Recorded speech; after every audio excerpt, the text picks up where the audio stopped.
Hello, welcome to Kusogrande, the bad video game tournament. I'm Bro Sencha, just getting ready for the stream.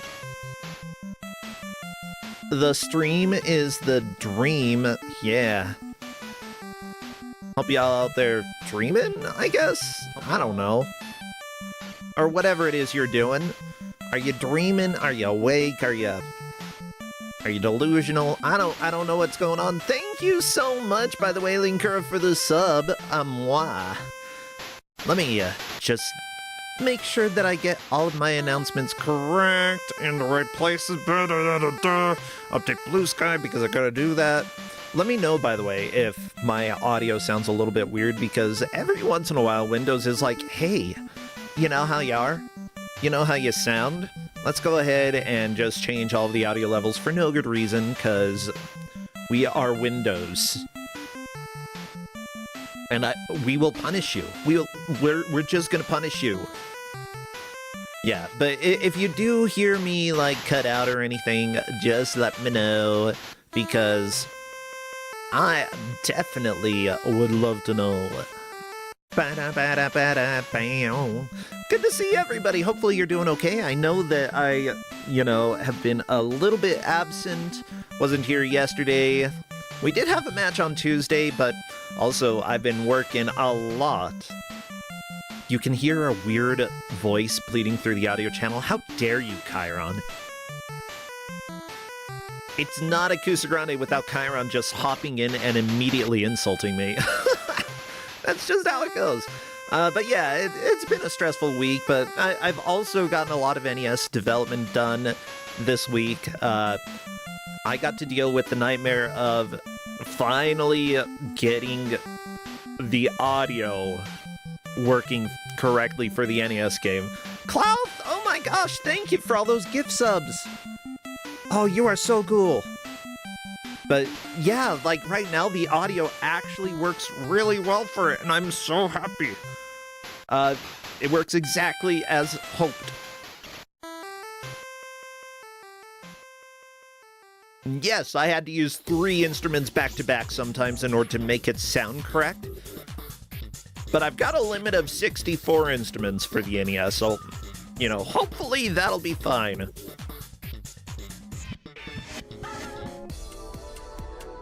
And if I need to cut some, then I know which ones to cut. Chop, chop. Chop them all. Freaking lumberjack over here. Oh, David and Maxell, thank you as well for resubscribing. Friends, you really make life happy. Like, seriously, thank you all so much. Oh. Yeah, just so y'all know, I believe submissions for Games Done Quick will be ending soon. When is it? Monday or Tuesday? Is it, taking a look. Okay, run submissions up through Tuesday. So if you are wanting to get something submitted to SGDQ, that's coming up. There are plenty of other events that have things open as well, so make sure Mystery Tournament, we gotta get applied to that. Like, if you haven't applied yourself, do it. Oh, Eggplant Wiz, thank you so much for resubscribing. I very much appreciate it. Crappy, have you subscribed yet? Crappy, where are you going? Oh my gosh, he's going out to the woods. Yeah, sometimes when you go out to the woods, you find a little Crappy. Well, speaking of Crappy, our next GM, oh my gosh, I can't do that to them. Actually, it's me. I can do it to myself. Just a little Crappy. Haha! This is the first time that I've GM'd during this tournament, but as I'm GMing for this tournament, I've got a friend to welcome on in here. Hello, Uncle J-Man, I had my headphones muted. Oh, fine. I'll talk until you're here. I'll talk until you're able to hear me. Yeah, okay, I hear you now. I'm good. Oh, sorry about sweet. that. Hey, Uncle J-Man, also known as Ultra J-Man from back in the day. Good to have you here. And we've got a very special treat for y'all. because J-Man here has been working on a game that has been pretty dang... Like, you've put a lot of work into it. It's not even released yet. Yeah, that'll be coming in 2 days, more or less. I'm hoping like midnight April 1st. I might try and like schedule it for, or I might just like try and shoot for like 10 in the morning. That way, people are actually like awake. And, doesn't get swept away in the algorithm stream of like, here's this funny game you actually can't play today. Yeah, I understand life. Oh, thank you so much, Fluffy Squirrel, as well for resubscribing. Well, as it turns out, the game that you are releasing on April 1st that we get a quick preview of today is, indeed, Brekkie Bros. Yeah, look at that butt. That is... Everybody who has seen this picture has been talking about the butt. My man's do got that cake. I mean, yeah. Everybody pull out your fork and knife, and hopefully you are ready to consume some content. The players are going to be playing 1 hour to try to make as much progress as they can throughout the game.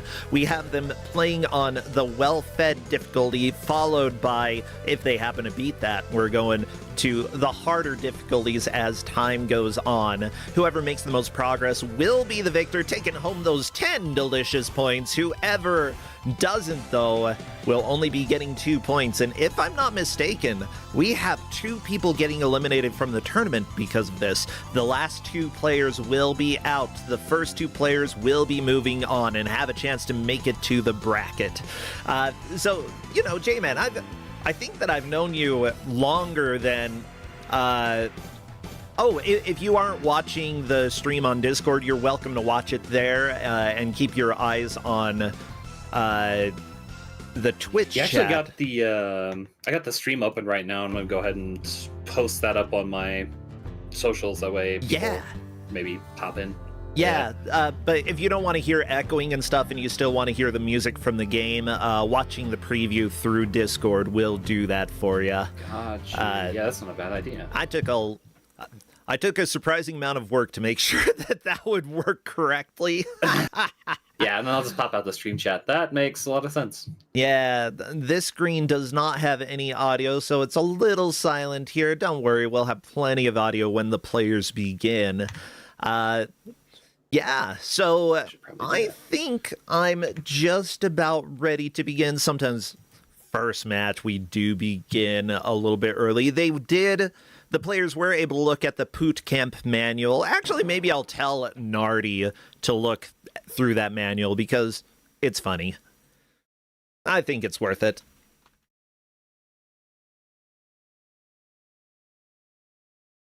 Oops. Let me mute myself while I'm typing up my little message. So I don't have to hear my clacky, thocky ass keyboard. Yeah, it's all good. Sometimes it goes clacky, clacky, clack. It's fine.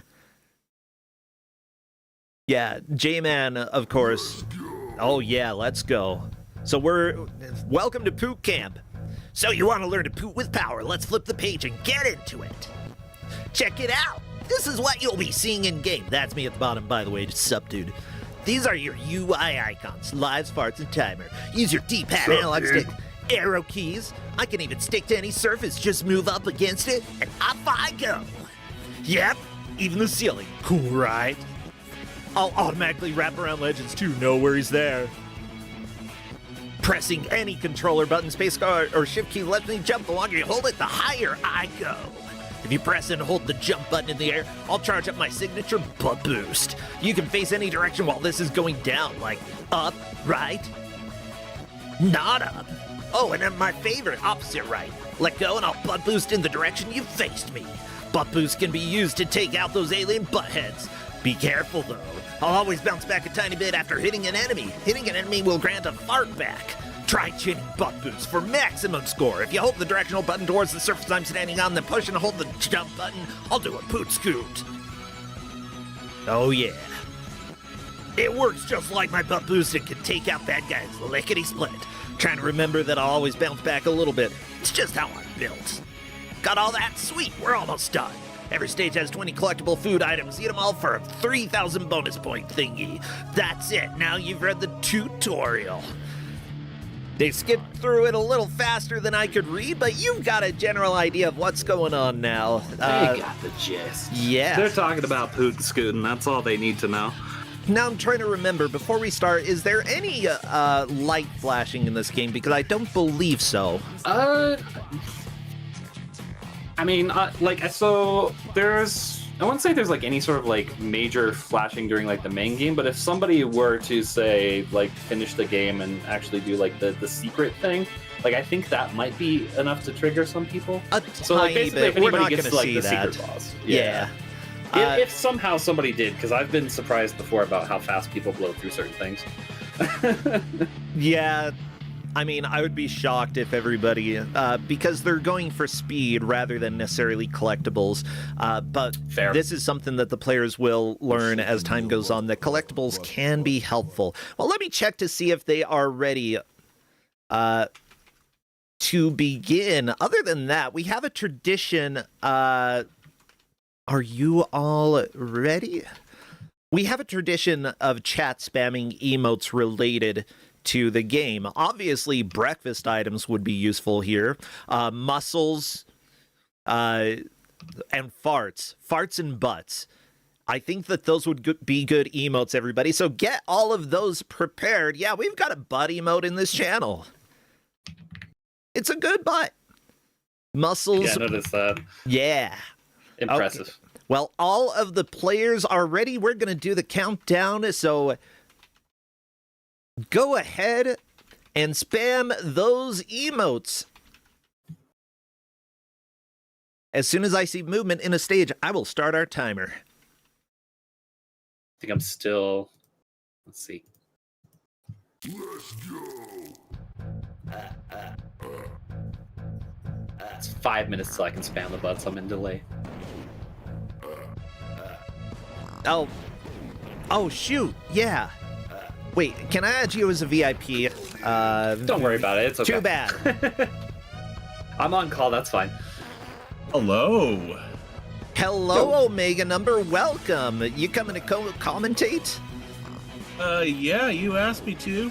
I have not been exposed to anything. I didn't even look at the ref channel. I have no idea, so I'm totally blind to this, and I'm very thrilled about it. I am very excited what's going on the screen right now. Yeah. So, J-Man, what is the general gist of how to get through these levels as they go on? Because we're going to see players moving fairly quickly to begin with. Of course, getting a little bit used to the controls, but they should be able to figure out, I think, relatively quickly how to do these first levels.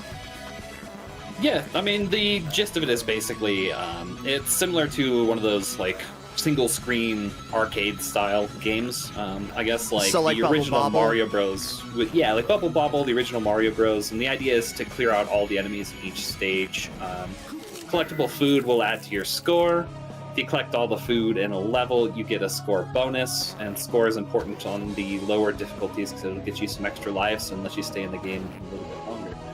Indeed. It looks like Nardi and Swirl Dreams are a little bit ahead. They're starting to get to another element of this game. We've got the gravity elements, which are 4 directions, depending on which wall you're touching. However, we've also got the screen wrapping elements. If there are holes on the sides of the screen, that means that you can wrap to different areas. Swirl Dreams on one of the, I think, more complicated early levels here. On the bottom right corner. Yeah, I remember dying a few times in this level the first time that I tried it. Oh my gosh. There's one of the players' names is wrong on there. Oh, shoot. The third player is incorrect. That's right. Thank you so much for the correction, and I know why.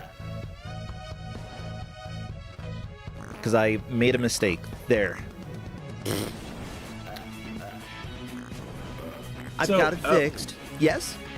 What was this design inspired by? Like, I don't think I've quite seen one where you just walk on the ceiling just casually like this. I mean, I've seen lots of gravity games, but not one where it's like literally just walk and now you swapped it.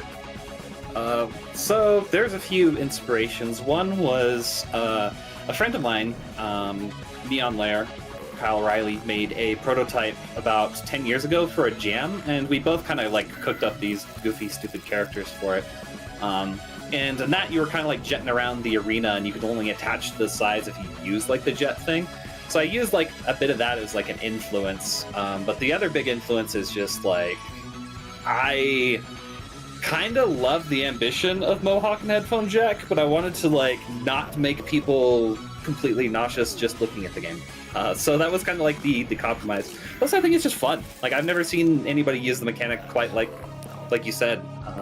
Swirl Dreams is on to the first sort of, gotta go a little bit, either go fast or go slow. Essentially, a walk in the park shouldn't be too difficult. Ooh, I like that you have the spikes sticking out. That's a little change that you made since I tested it. So that you can see where there are spikes. I did some QA for this game. Sorry, I'm prejudiced, everybody. But it's cool to see some of the changes that have been made in Swirl Dreams. On to the first fight here.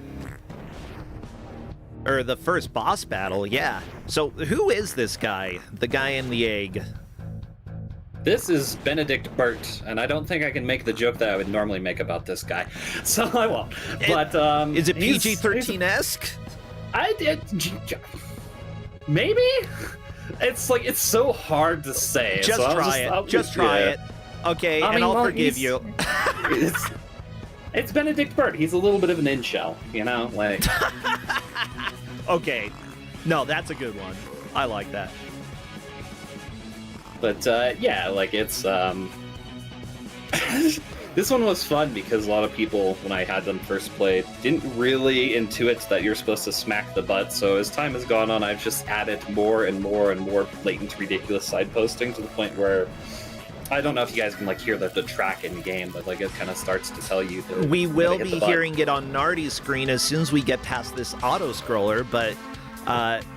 Yeah, that was badass by Swirl Dreams, moving into a very solid lead. People are saying death by DVD icon, and yeah, well, Uncle J, man, my chat very much knows the DVD bosses. We have had many of them. You'd be surprised how often people get bodied by a DVD screensaver. It's so hard. But yeah, I want everybody to hear all of the music that happens in this, so, you know, we're just letting Nardi do the slow walk of shame. Unfortunately, she did die and ended up behind this enemy, so, you know, just gonna have to take it a little bit slow. Wait, the enemy dies? Yep. Oh, poor guy. He can only survive for so long before exploding. That's just how he was built.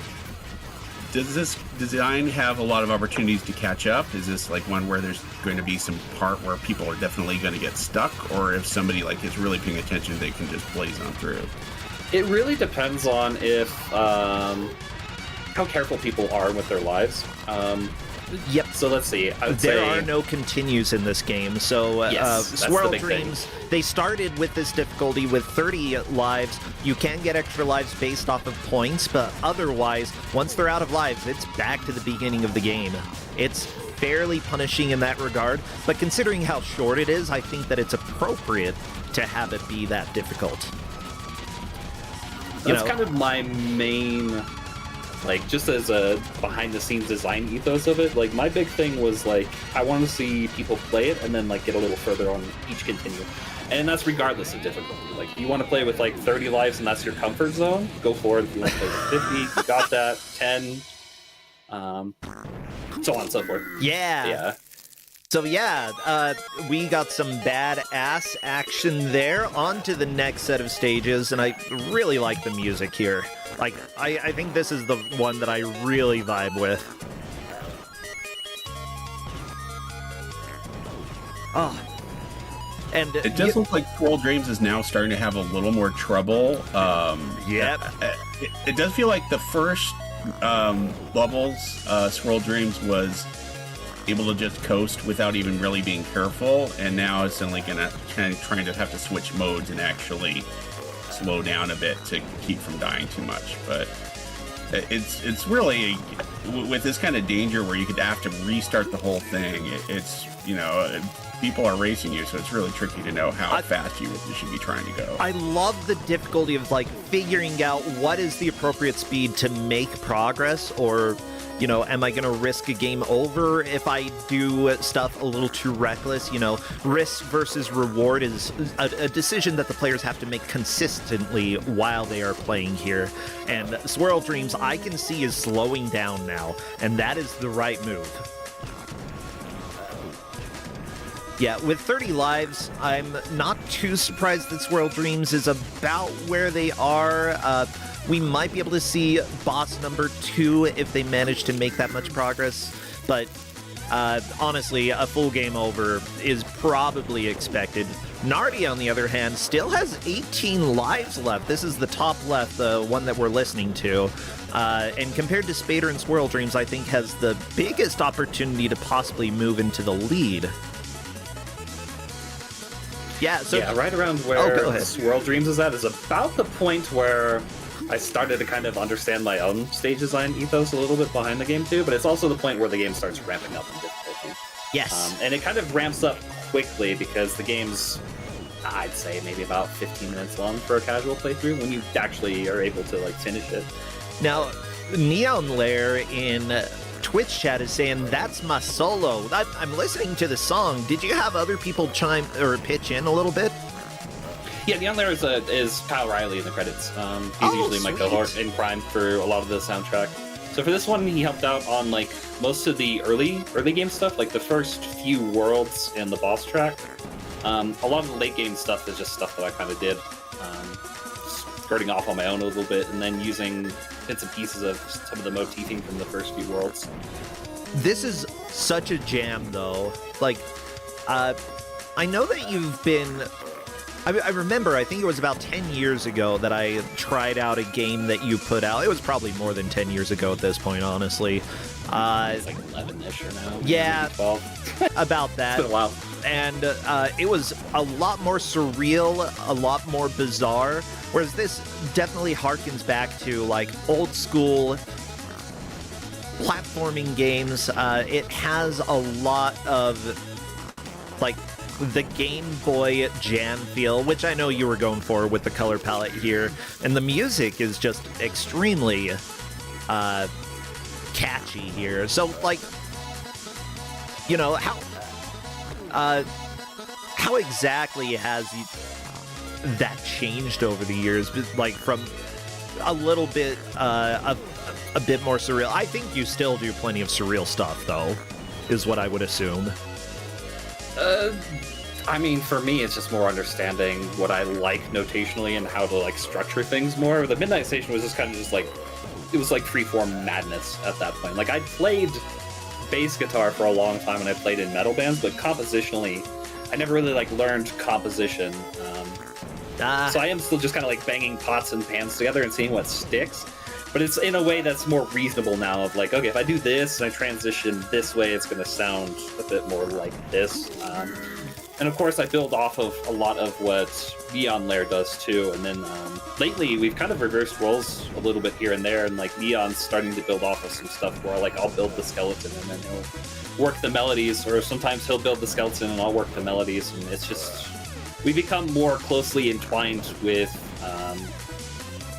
knowing what we're able to do. Yeah. Because there's some things he's good at that I'm not, and then there's some things where it's just we have different approaches to different things.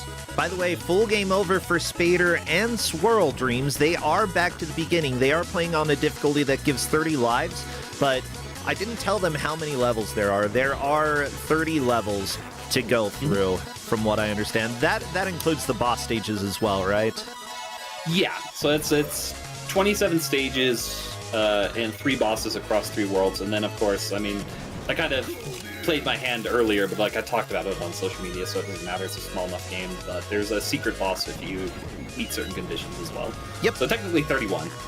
Yeah, we are not going to see the secret boss today. Don't worry about it, everybody. It's if somebody pulled that off during this race, I would be floored, to be honest. Yeah. By the way, I want to give a thank you to the referees who are helping to track this match. We've got a lot of volunteers here who are pitching in, making sure that we know how far the players have made it. The referees for this match are Taven is being visited by the ghost of Kuso Future. Indeed you are. Oh no, full game over for Nardi. That, again, it's expected. People are going to have some game overs here. Harp Griffin rarely has breakfast. Well, come on, breakfast is amazing. You gotta eat breakfast, Harp. Linker, I can't believe they made a biography of her life. Oh no, the farting and the breakfast. Yeah, I get it. Luna, the villainous butthead. And finally, Garfield, the light green. Those are the referees who are helping to track this match. Right now, the person who is in the lead is actually Swirl Dreams, who made it to stage 19 in the game. Nardi made it to 17. I will put these up on the screen so that everybody can see the tracker here. But yeah, Omega Number, what are your thoughts here? If you were to jump into a match like this, like, what would you try to do?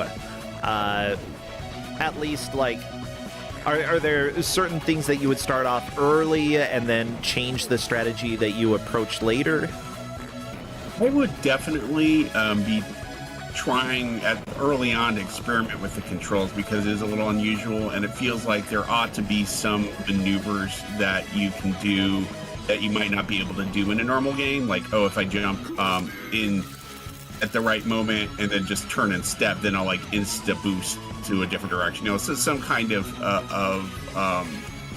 careful maneuver. I did actually really have a question on the second boss because that's where Swole Dreams had died. Sure. It looked like almost kind of like a situation in the room in VVVV where there's a bunch of stuff flying and you're picking up and down. This is why I love hanging out with like other gamers and people like that. But yeah, like no, you went to it correctly. That is absolutely the inspiration was the Gravitron for that boss fight. Okay, so there was no control. You actually were bouncing up and down without any. I was just checking on you that. Could, yeah, you could still stop yourself with the jet boosts and things like that, but it's not maybe something that people would intuit in the moment because they're just trying to figure out exactly how like the battle is progressing and how it works. But I mean, a lot of our players, that is actually kind of the ones that go very, very fast. They played so many games. They are able to use knowledge from a previous game they played and know that, oh, that with this kind of boss, this is where the weak point is, and that with this kind of situation, this resembles exactly this game that I played. So it's actually not that uncommon for some of our very strong players to actually recognize the reference and use that as a help for when they're playing. Yeah, no, I would definitely be doing a lot of experimenting early on, and I might even. It's hard to know the nature. So you didn't really tell them the length of the game, right? They didn't know it's actually a 15-minute game. I mean, I think that if you get really good at it, you can probably beat it in like 10 to 15 minutes. I have no idea. It's not out yet. The fastest I was able to blaze through this, but that was before I added like boss intros and things like that, and had like balance. And actually, the game used to be way harder before I even got it to like the second set of testers. I think it was something like 12 minutes just for like a normal run without worrying about like any of the food or trying to do like a bonus boss or anything like that. What I was going to say is if I knew that it was going to be like actually a short game, so more like an arcade game, I might intentionally not be trying to survive so much early on. Like I might even do like a reset if like it's like, okay, now I figured it out, and then I'm going to do a reset and yeah, you know, but if it's a game where it's going to be long and that's it would be significant to die, like then I would be careful right away. It's just it depends on how much information you gave them in terms of what they would know about that. So By the way, there have been plenty of questions in chat if this is the first ever game that we've had on Kusogrande that is a future release, and I believe so. You know, we're in the 9th tournament here. Never had a game that is yet to be released. We've had developers on commentary a couple of times, but, you know, it's really exciting to get a preview here, and I'm just glad, J-Man, that you let me test this out. Honestly, I was looking, I watched your social media, and I was like, okay, a game about butts and farting? Okay. It's a hard sell, but it's like, it's... When you what play I've intuited from watching like people play it during testing and stuff, though, is like, I've had a few people like, I don't know if this would be my thing, and then they keep playing it. And then they keep playing it. Yeah. And then they keep playing it. I'm like, yes. Yes. And, like, I think part of it was that, like, some of the early videos that I saw, it was definitely a lot more fart heavy. Whereas, like, okay, I mean, that's funny. Yes, this game is all about butts and farts. But, like, you know, audio balancing makes a huge difference. And, like, aesthetically, everything just works together now for me. Like, it doesn't feel out of place. It feels naturally part of the game here. And that, like, makes it so that I... Like, even like, the farting as you're flying through the air or preparing to launch yourself, it sounds like revving up the machine at the same time. Like, it's just a combination of, like, slight grossness, but not really gross, more just, like, 2 or 3 year old humor, and I think that, you know, it still appeals to a lot of people, that kind of humor without, like, being super gross. It's just, they're farts. It doesn't have, farts don't have to be gross, everybody. That's what I'm trying to say here. I mean, just as like an aside, because like it's probably never gonna happen at this point, but like one thing I did kind of consider as like one of those scope bloat ideas of doing the Probotector thing, where it's like, oh, if you don't want to play with the farts, you can play with like your little toy robots, you know, instead. But that's probably a little more extra effort than it's worth. But I'm not gonna rule it out of like as a forever thing, you know. It's always nice to have people be able to play it without that aspect, even if they are like. By the way, Totally Swirl not Dreams into the is idea. Like, I on... just cannot stand it. You know what I mean? Yeah. Swirl Dreams is on the next boss. Yeah, like, sure, Binding of Isaac managed to be gross, but... Swirl Dreams found a nice little bug on that fight. Oh, what bug? If you bounce off the top of the boss's head, you can land on the ceiling because there's still solid terrain up there. Ooh, okay. You know what? Tiny little bugs are fun. It's a fun one. I left it in because I've seen people get it. I'm like, that's, you know what? Fair enough. If it helps you, do it. It's not breaking the game. Yeah, and Swirl Dreams on to stage 21. This is a really good push this early on. Mm-hmm. I mean, we're getting like, we're just seeing people making more and more progress in Kusogrande these days. Even though the players here lost their first match, they're all really doing well figuring out how to play this game. I think that they're getting the hang of this. So if we gave Laser Dolphin now, it would be beaten in 5 minutes? Oh, Is that shut what you're up. saying? You shut up. Here to make fun of... Okay, Uncle J, man, here's the deal. Years ago, I gave out a game that, like, I had the demo for, and I played it, like, an hour or two. I was like, there's no way anybody's going to make any progress in this, like, especially using mouse controls, so I'll give it out. Yeah, 15 minutes into the match, it was over. I'm like... You know, it's supposed to be an hour long. Yeah, like, I think this could probably fill it out, but it's like the fastest I would see maybe anybody finishing it is maybe around the half-hour mark. Like, Swirl Dreams, if they play carefully, could probably pull it off on this run, but like, this is where the game gets to its hardest, so I'm expecting some lives to start flying out the window shortly. Absolutely. Not only that, but we are having them play on the next difficulty if they do manage to beat this one. So... here comes Nightmare levels. This is really where I started dying a lot, and I'm trying to remember which level you said you believe's the hardest, because... It's a toss-up between like 3 of them for me, but there's one that was like a clear-cut winner even after I nerfed it. People were getting blown away. Swirl doing great with the screen What wraps. the crap? Blew through that stage. That like, was amazing. That one trips up people, yeah. Oh, I died a lot on that stage.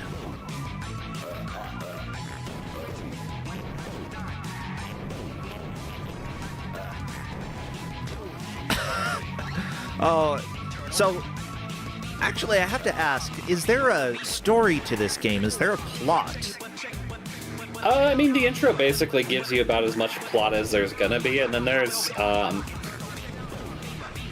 my big gag with this is the track that I did, like, the full Plunderphonics on for this final world is, in my head, the monster that you're inside that is eating you for this final world is basically rapping the lyrics at you of, like, what's going on with this, and a lot of the attacks in the final boss are based off the lyrics of the track. It's not something anybody's going to intuit unless they play the game a whole lot, but it's like, I like little stupid things like that. So if you look at the background on Swirl's screen right now, it's this big kaiju-sized butthead monster that's rampaging through the city at this point in the game. Oh yeah.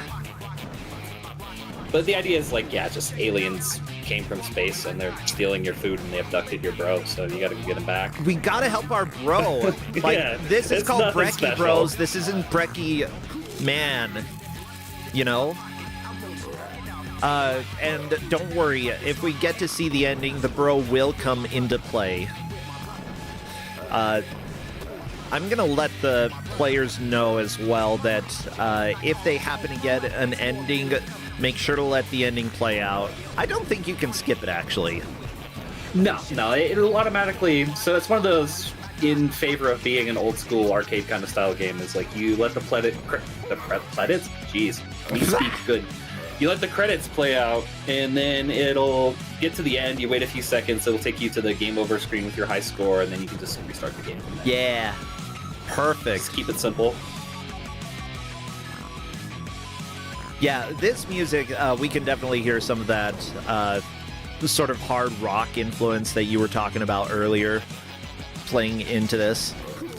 I don't know why, like, just for some reason in my middle-agedness, I started getting more into, like, the heavier side of, like, rap metal and things like that, so I've just been on a kick doing stupid shit with that. Oh, sorry.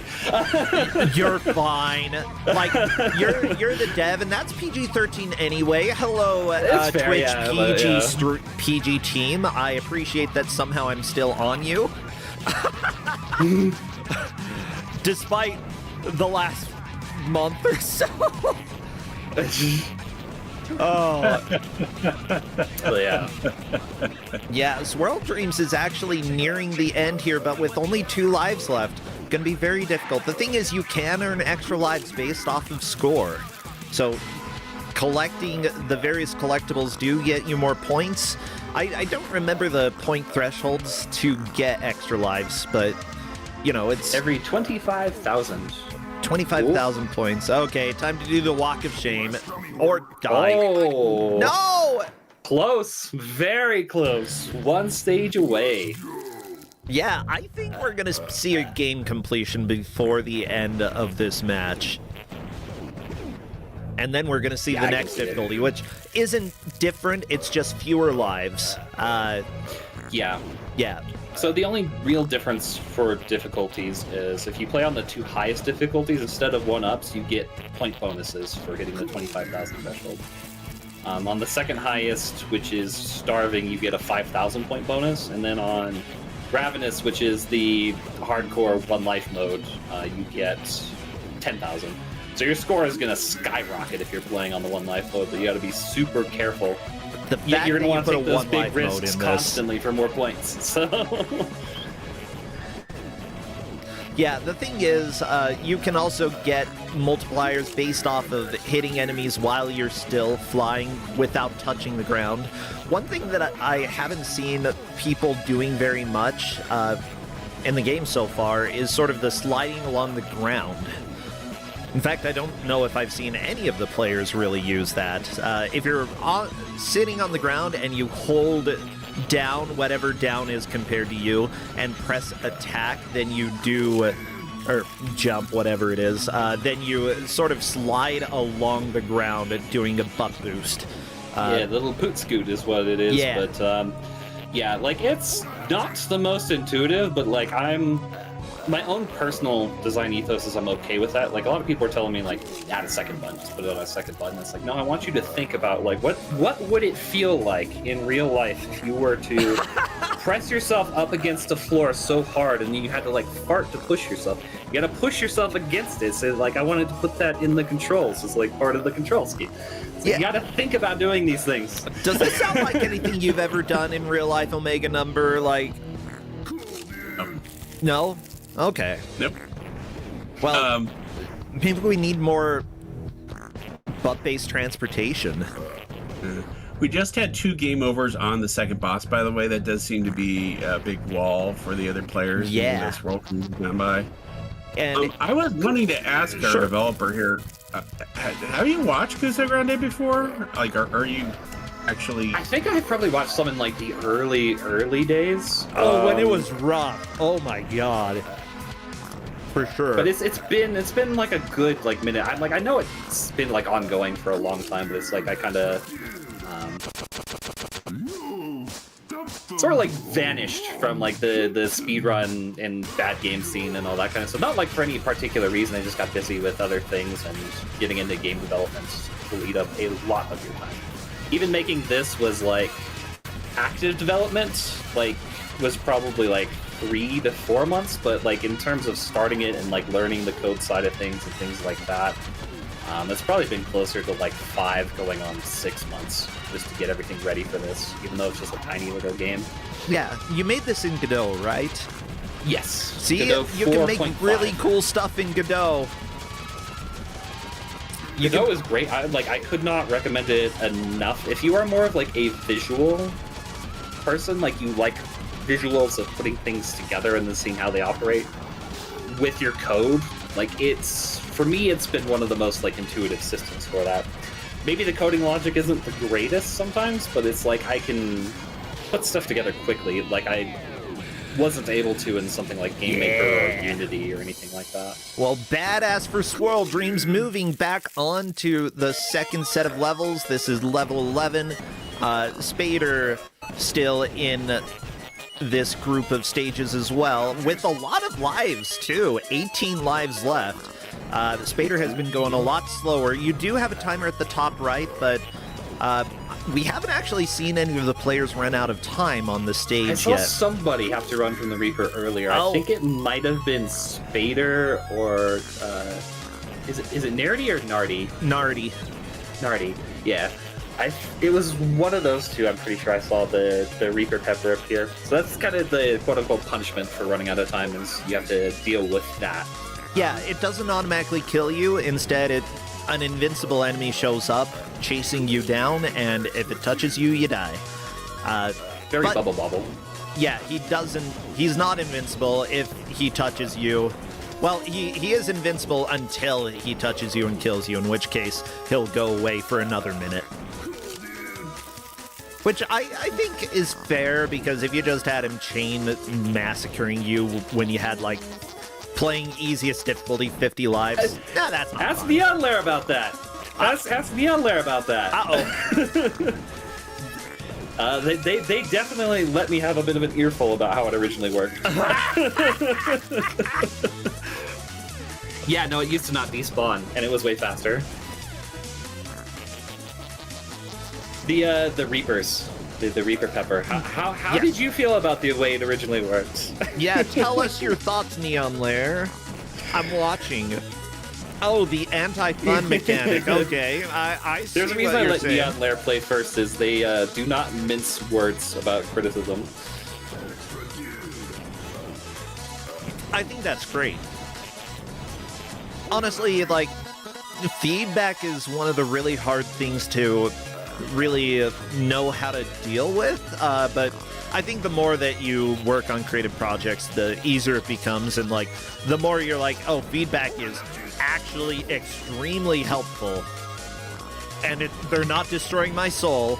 They're just telling me like stuff that I need to hear to take into consideration. And in general, like, if feedback is helpful for you, then great. If it ends up going against your creative idea, then you say thank you and you get to ignore it.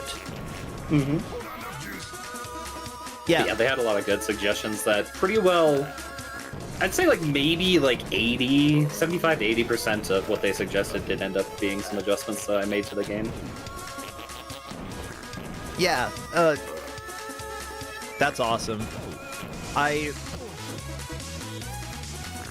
think that, like, getting exactly what you wanted, like, especially with solo development in a short amount of time, honestly, this is an impressive amount of work. I know that a lot of older game studios would have just one or two people working on a project and often expect them to pump out a project super quickly, and the fact that you've been able to, like, do that but also take your time, not necessarily feel like you had to rush,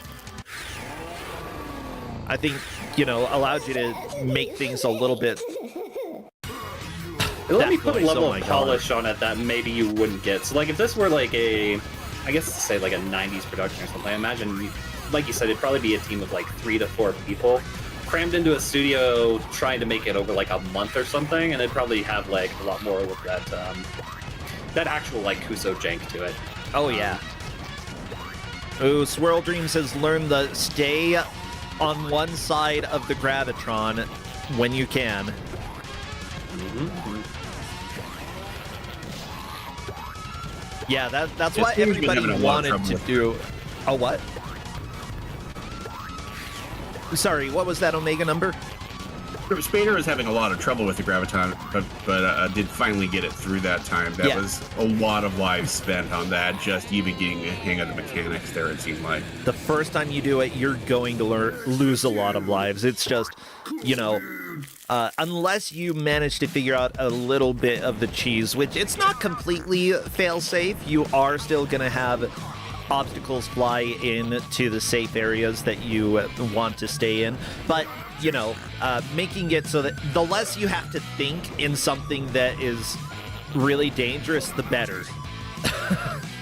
Anyway, that was a lead change, though, because Spader hadn't gotten to 20 before. Yeah, Spader is currently in second place now, moving up from fourth. That is always exciting. Remember, third and fourth will be eliminated. Nardi and Ski Hat Ducky are now the two in danger here.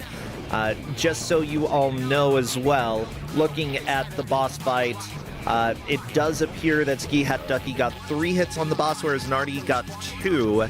So Ski Hat is currently in third, Nardi in fourth. I fully expect them, though, like, seeing that they're conserving lives, both of them are doing completely what's right in order to have a chance to beat this game.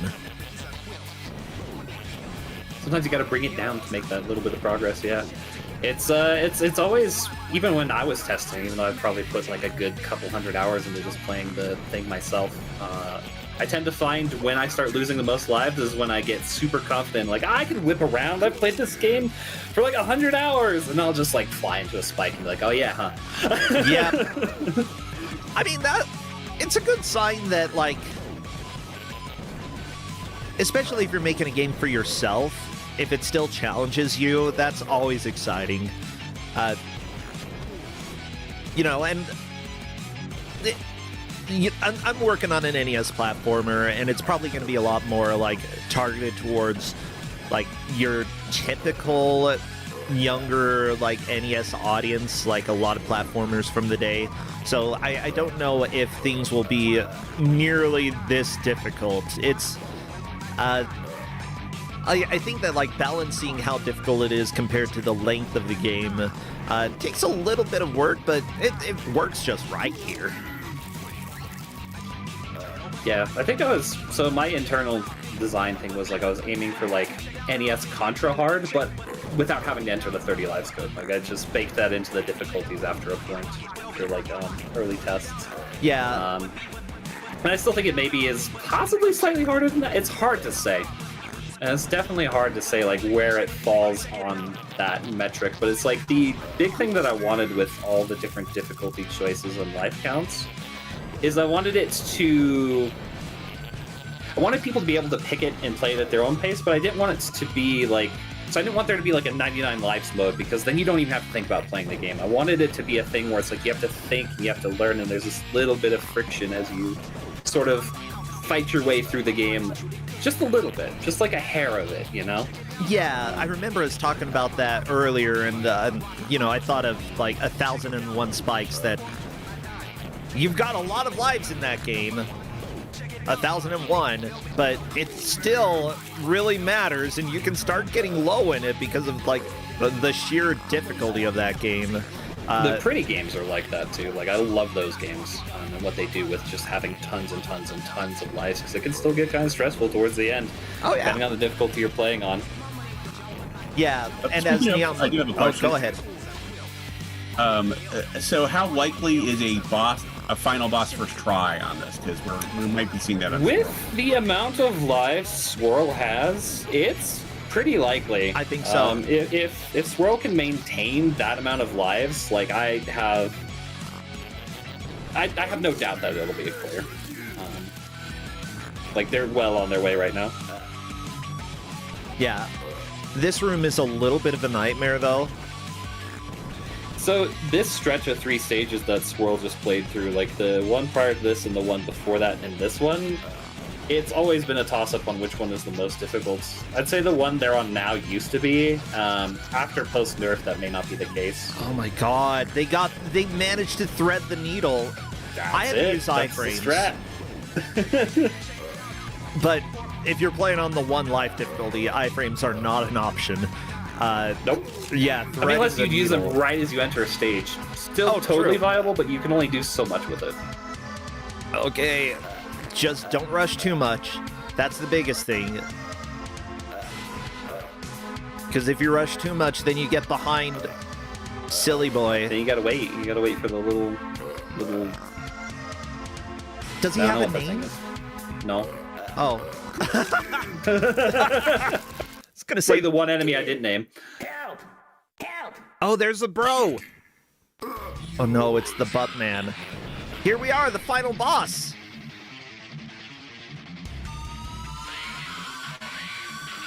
Uh-oh, Swirl Dreams is like, what do I do? You'll figure it out. There you go.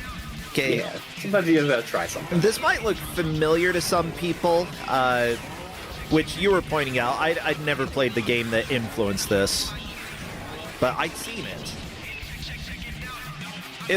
Was it Contra 3? Yeah, I mean, I'll wait. Like, somebody in chat will definitely pick shoot. up on it. Ignore my mouth. Okay, this is the part No, that it's fine. It's fine. confused me because I thought that nope, Swirl Dreams figured it out before I did. You can walk on the colorful areas here, and in fact need to in order to navigate and make sure that you don't get killed by the teeth. Ooh, It's influenced heavily by a particular attack from the Adventures of Batman and Robin for the Sega Genesis. They do it way better than I do. Like, Zyrinks are wizards. Okay. I'm just doing the Fisher-Price version of it. you know what? We all need the budget version. So everybody knows, by the way, this game comes out on April 1st. It is available for free or pay what you want on itch. And yeah, I fully recommend checking it out because I had fun testing it, and just for full disclosure, while I did test and get a little pay for that, this is not a sponsored segment. I wanted this game here because I had a lot of fun playing it, like more fun than I expected. Yep. And if you're digging the tunes, the soundtrack will also be available same day as well on Bandcamp. Yeah. Oh, the chicken attack. Swirl got it first try. Yeah, Very he's gonna. nice. I've seen people be like, I gotta like boost, I gotta do this, I gotta do that. It's like, no, you just follow it in a circle. It's fine. This eyeball makes me laugh because, like, it just feels like such a difficult thing to dodge. Even if you're watching it correctly, it's a very strange pattern. And I really like that personally. I like the unpredictability of that. And there we go, Swirl Dreams is through. has finished the game. What it is it's bad game design because I couldn't make it rotate at the same speed as everything else, so I just made the eyeball rotate independently. What you're talking about is me being a bad dev. Peace. 5 ever. Oh, baby. I'm gonna shut up and let this play out.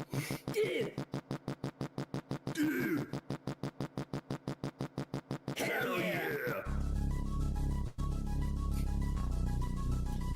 People will see this game and go, hell yeah.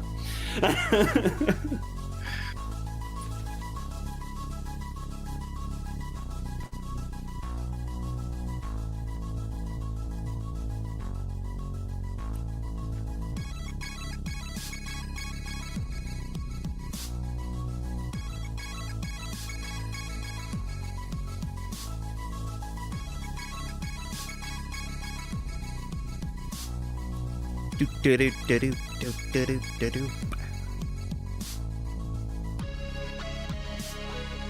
Oh yeah, I don't think people have heard the full credits track yet. I I finished that haven't. like after people tested.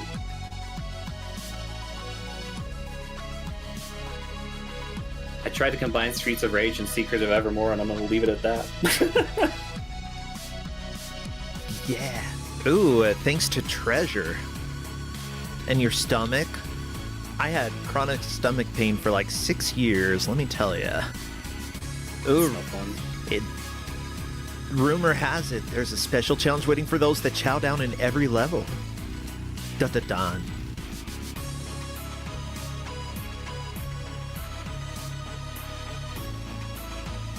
Bad Apple, the Bacon Shambler, the Hambugler, Curry Bat, Crooked Cookie, aka Enemy Projectile Tester. Ah, yeah. Poultry Pirate, Irate Eye, Ginger Dread, not actually in the game, sorry. I love it. The Reaper Pepper, the Stabby Steve, Prickly Pete. Naming inanimate objects is my favorite. There we go, Benedict. They do Bur- enough work in the game that they deserve a name. Oh, yeah. Sloppy Joe. Count Hez Cheese's butt that he ate when he dined. Oh, no. Rocket Pockets Market Beaver. Okay, now. Check out his big chicken. It's a very big chicken. Check out his butt cheese. Ugh. What the hell is this thing? No one knows. Science says he just showed up in the game one day.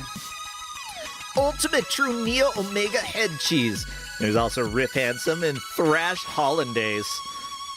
Wait, so they're not related?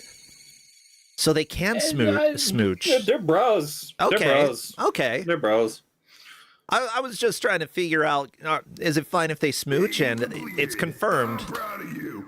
I think maybe. But that's if they want to. I don't know. They might be very much more bros. And I love Look, that they the fart game into over the screen. sunset holding hands. It's You true. can think whatever you want about these guys. I feel like there's a don't little care. romance there. A little bit. Let's go. So what's nightmare mode set up? What's The that? nightmare mode setup? What is nightmare mode? I mean, what's different? Oh, yeah, we moved from well-fed to hungry. So well-fed, they had 30 lives. We are currently on 10 lives.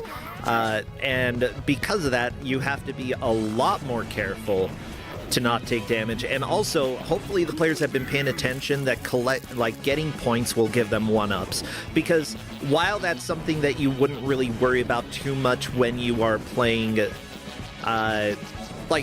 a speed run and such, when it comes to a blind race and you know you're going to make mistakes, having extra lives is actually very important.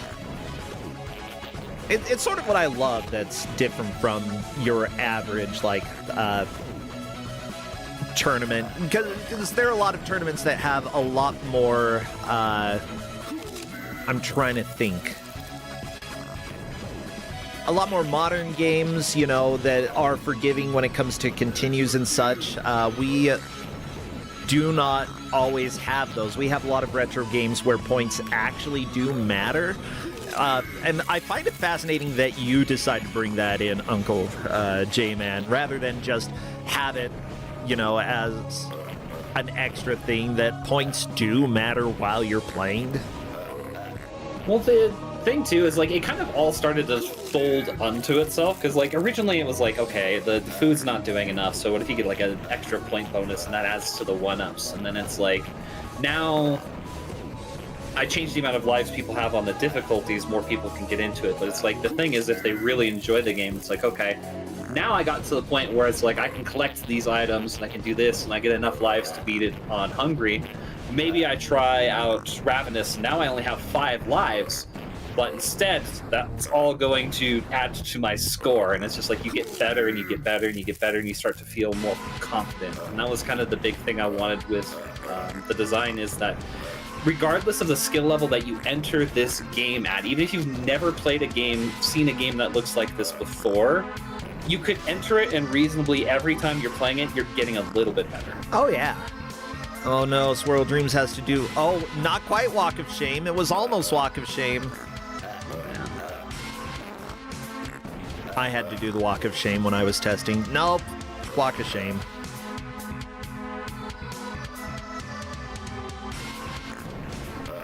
By the way, while all that was happening, Nardi did come into second place, looks like. Yeah, stage 27. Really good push. I'm excited. Nardi is somebody who I believe played in Kuso live at GDQ. Maybe not this year, one of the recent years, and it was really cool to see her. I'm glad that she joined the online version here because we get to experience a whole slew of who knows what. Like, J-Man, we have games show up from things that I didn't even know were consoles. Like, what, TI-99? Well, I mean, the one that you were showing me when we were talking after you did testing last time was, I definitely went down a rabbit hole just like looking up more of that game. You mean Pussy like, Love Story from Titanic? Of course. Yeah, beautiful game name. Fantastic. No notes. It was so funny, that game. Oh yeah, we had a game that was for specifically, that was on a diabetic monitor. Monitoring diabetes. We had 10 different games from that. It was nuts. And then afterwards, I gave out the Z-Dog, which was a stuffed animal which has a console in it. There's so many weird consoles. I mean, you know some of the weird consoles, but it's just we keep discovering more. That's like, no, like, how does this exist? Like, I tend to do a lot of like research into old weird consoles and stuff too. Like, I have a big interest in that, and like I'm still finding new ones too. Like, it just keeps happening. Like, you'll find some weird things. Like, for a minute, I was really interested in those weird little things they'd give out in prisons, like the little prison consoles where you'd have like games that might as well just look like fake Flash games, and that was like all you could play on those. Like, those were fascinating to me. Oh for yeah. a minute. But yeah. Well, Ski Hat Ducky and Spader both onto the second boss. Ski Hat Ducky really needs to clear this boss if he wants to stay in the tournament. Spader only has 2 lives. This is at the point that, like, I think that getting a game over is going to make it very difficult to actually make more progress in this. And if Ski Hat Ducky and Spader do not finish this boss, it might be it for them. I think there's technically enough time for them to get back into it, but it's going to be very close since... Oh, Spader, that's the game over. Oh no, Ski Hat Ducky, no! You gotta kill the butt. Kill the butt! Oh no, spikes. Spikes, not good. Oh, that was good dodging. Like, Ski is getting really like good at dodging between all the stuff, like sort of like vis-a-vis Gravitron style, which is like, it's fun to watch people like do that. So that's how I kind of originally designed the fight, and then it was like, wait, I have the jet stuff. This is much easier than I thought it was. That's fine. You know, it's like I probably made it too hard anyway. You know? I mean, so it sort of balances. Yeah, how much randomness? Like, I know that a lot of this game isn't random, but you said that there's some randomness in the bosses, or in the bosses. Is there randomness in that specific, like, attack pattern? Most of the RNG comes from boss fights. That fight is probably the most RNG heavy. So what it is like, just to get into the nitty gritty of how it's built, is like it's a set of spawn points set up on the left or right side of the map, and I think it's about like 8 tiles tall, and it'll pick a bullet to spawn from one of those spawn points on the left or right, and at the start of the fight it does like basically the equivalent of a coin flip of which side am I starting on. Okay. And then it recalls that coin flip. It reverses that coin flip, and then for the boss it just does that coin flip every time, so it could always come from the left or it could always come from the right. Gotcha. Yeah, And does it alternate specifically during the attack, left and right?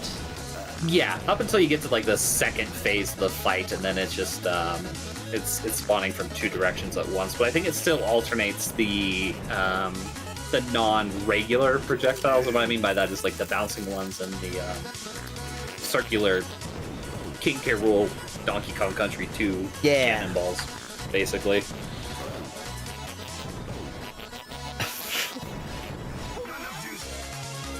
But I tried to make it so that there's like, if you really wanted to like speedrun the levels, there is a very, very finite, minuscule amount of RNG. Okay. And this is where I go bad dev again.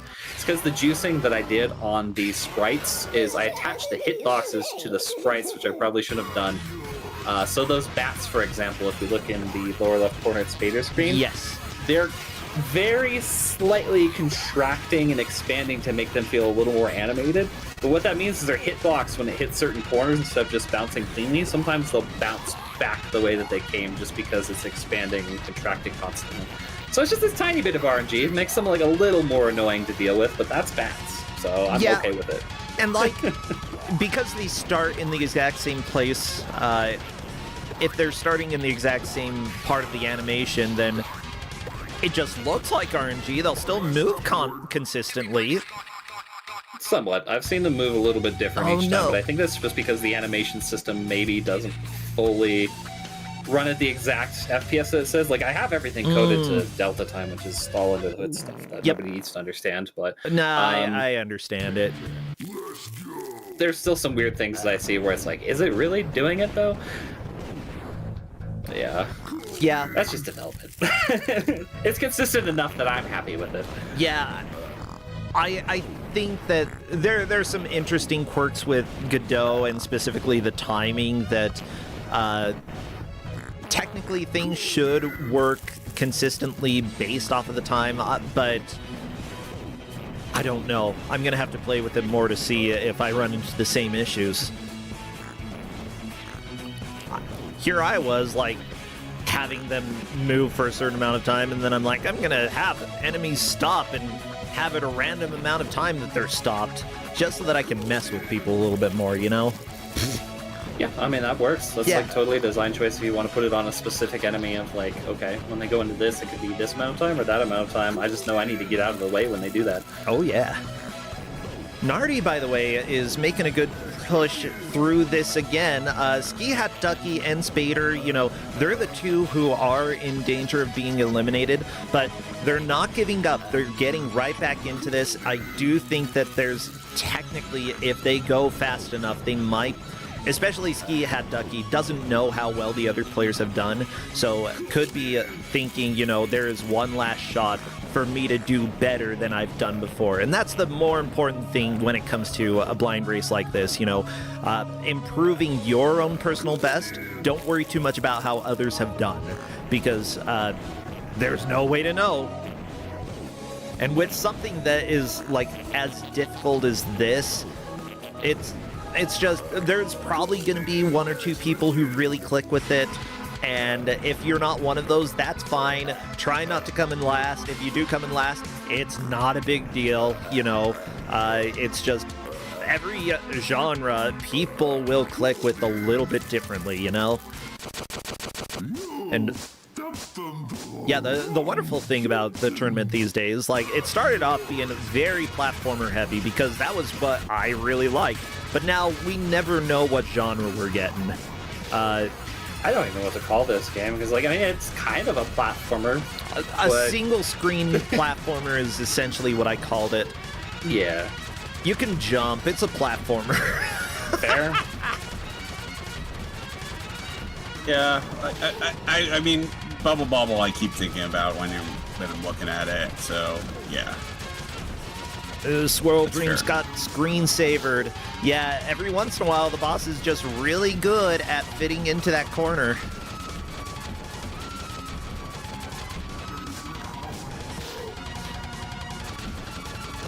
Somebody says you don't usually see shmups.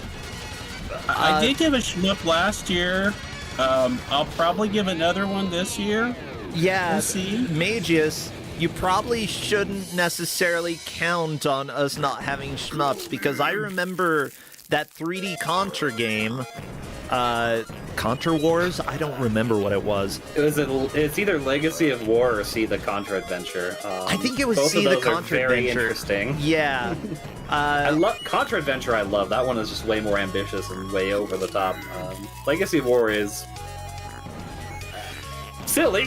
It's a game. Or I'm trying to think. I mean, Mikeyama also gave out a shoot 'em up a couple weeks ago. Like, we have them show up. You never know. Shut up. We have diversity in games. We even had a 3D auto scroller this season. I forget who gave it out. What? I don't remember that. Is it pre? Probably. I mean, it sounds like... Yeah, Mike, exactly. It was Final Zone 2. Actually, I would confirm that, yes, they have historically been relatively rare, but you never know when a rare genre suddenly has 50 of them in a row in Kusogrande, because I've seen stupid things like that happen before. The number of days where we've had basically just RoboCop games, and they were different J-Man, there's seriously like 40 different versions of RoboCop that we have And found. most of them are made by Ocean. Yes, yes. Yep. At least RoboCop was planned. I didn't plan it. Top Gun was accidental.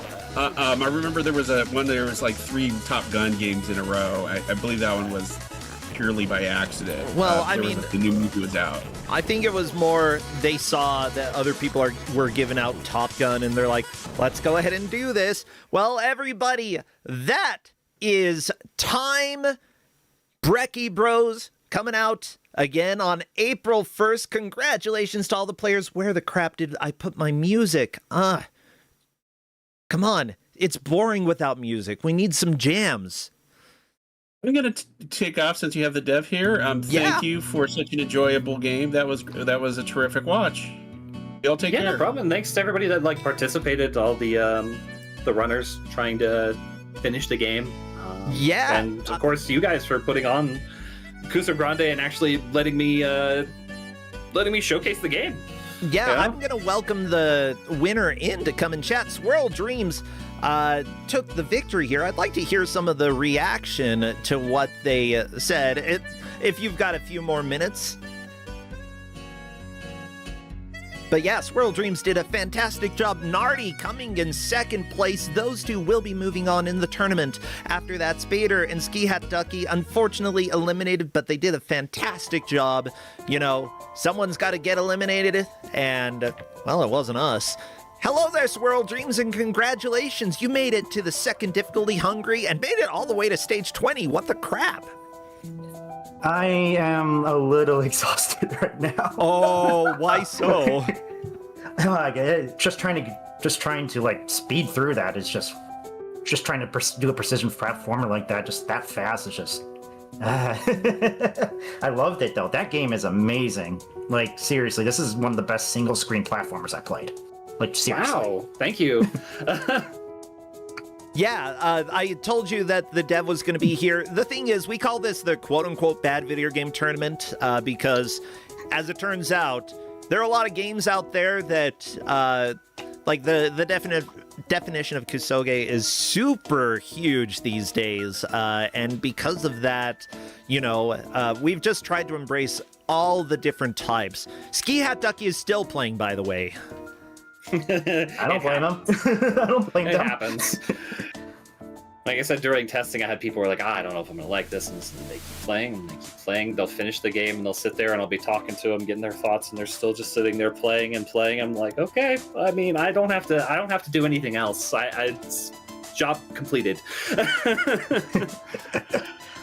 Yeah, that's, in my opinion, like, that's a good sign if people, like, who volunteered to help you out after, they've pretty much finished what they're doing and they're still going through it. It's a good sign. Yeah, for sure. Yeah, so, like, Swirl Dreams, what did you dig about this, then? I mean, Okay, sure, I'm well- gonna hype this up because it is coming out on April 1st, It's Yeah. free or pay what you want over on Itch, and you can link the Itch later on, Uncle J-Man, and Twitch if you would like. Itch and Twitch, yeah. Well, let me just say one thing. Air dashing. Any game, any platformer with air dashing, I definitely am going to enjoy. Like, just in general. And this was a really good way of doing it.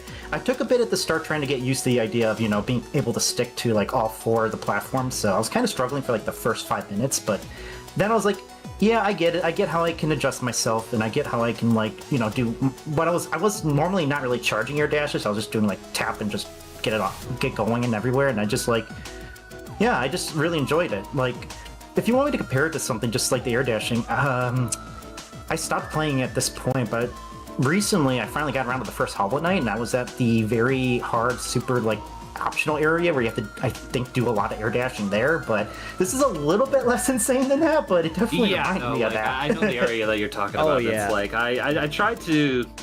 That's the thing, is I didn't want it to, like, voyage into... Oh, No. this is just hard. Like, this is just hard. I Yeah. wanted it to be a fair, fun challenge for pretty well any skill level to be able to kind of jump in and just try it and have fun with it. Yeah, for sure. I definitely... Yeah, I mean, if you're not used to, like, the mechanics of that kind, because, like I said, I was used to air dashing from that, and other games, like, well, if you want something that really inspired me of who I am now, would be Rocket Knight Adventures, but, like... Hell yeah.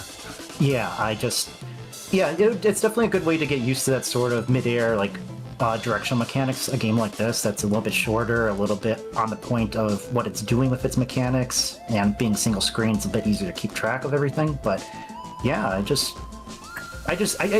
clicked for me. This really clicked for me. I'm glad to hear it. And speaking of Rocket Knight, you're probably trying to dodge it, but there is a small little nod to that with the rocket beavers you have to dodge during the final encounter there. I didn't even see him. I saw in the credits. I was like, "Is that a Rocket Knight reference?" And I was like, Yeah. "Probably." Yeah. I love it. Yeah, and, like, when you're doing indie dev, you can throw in whatever references you want. It's fun.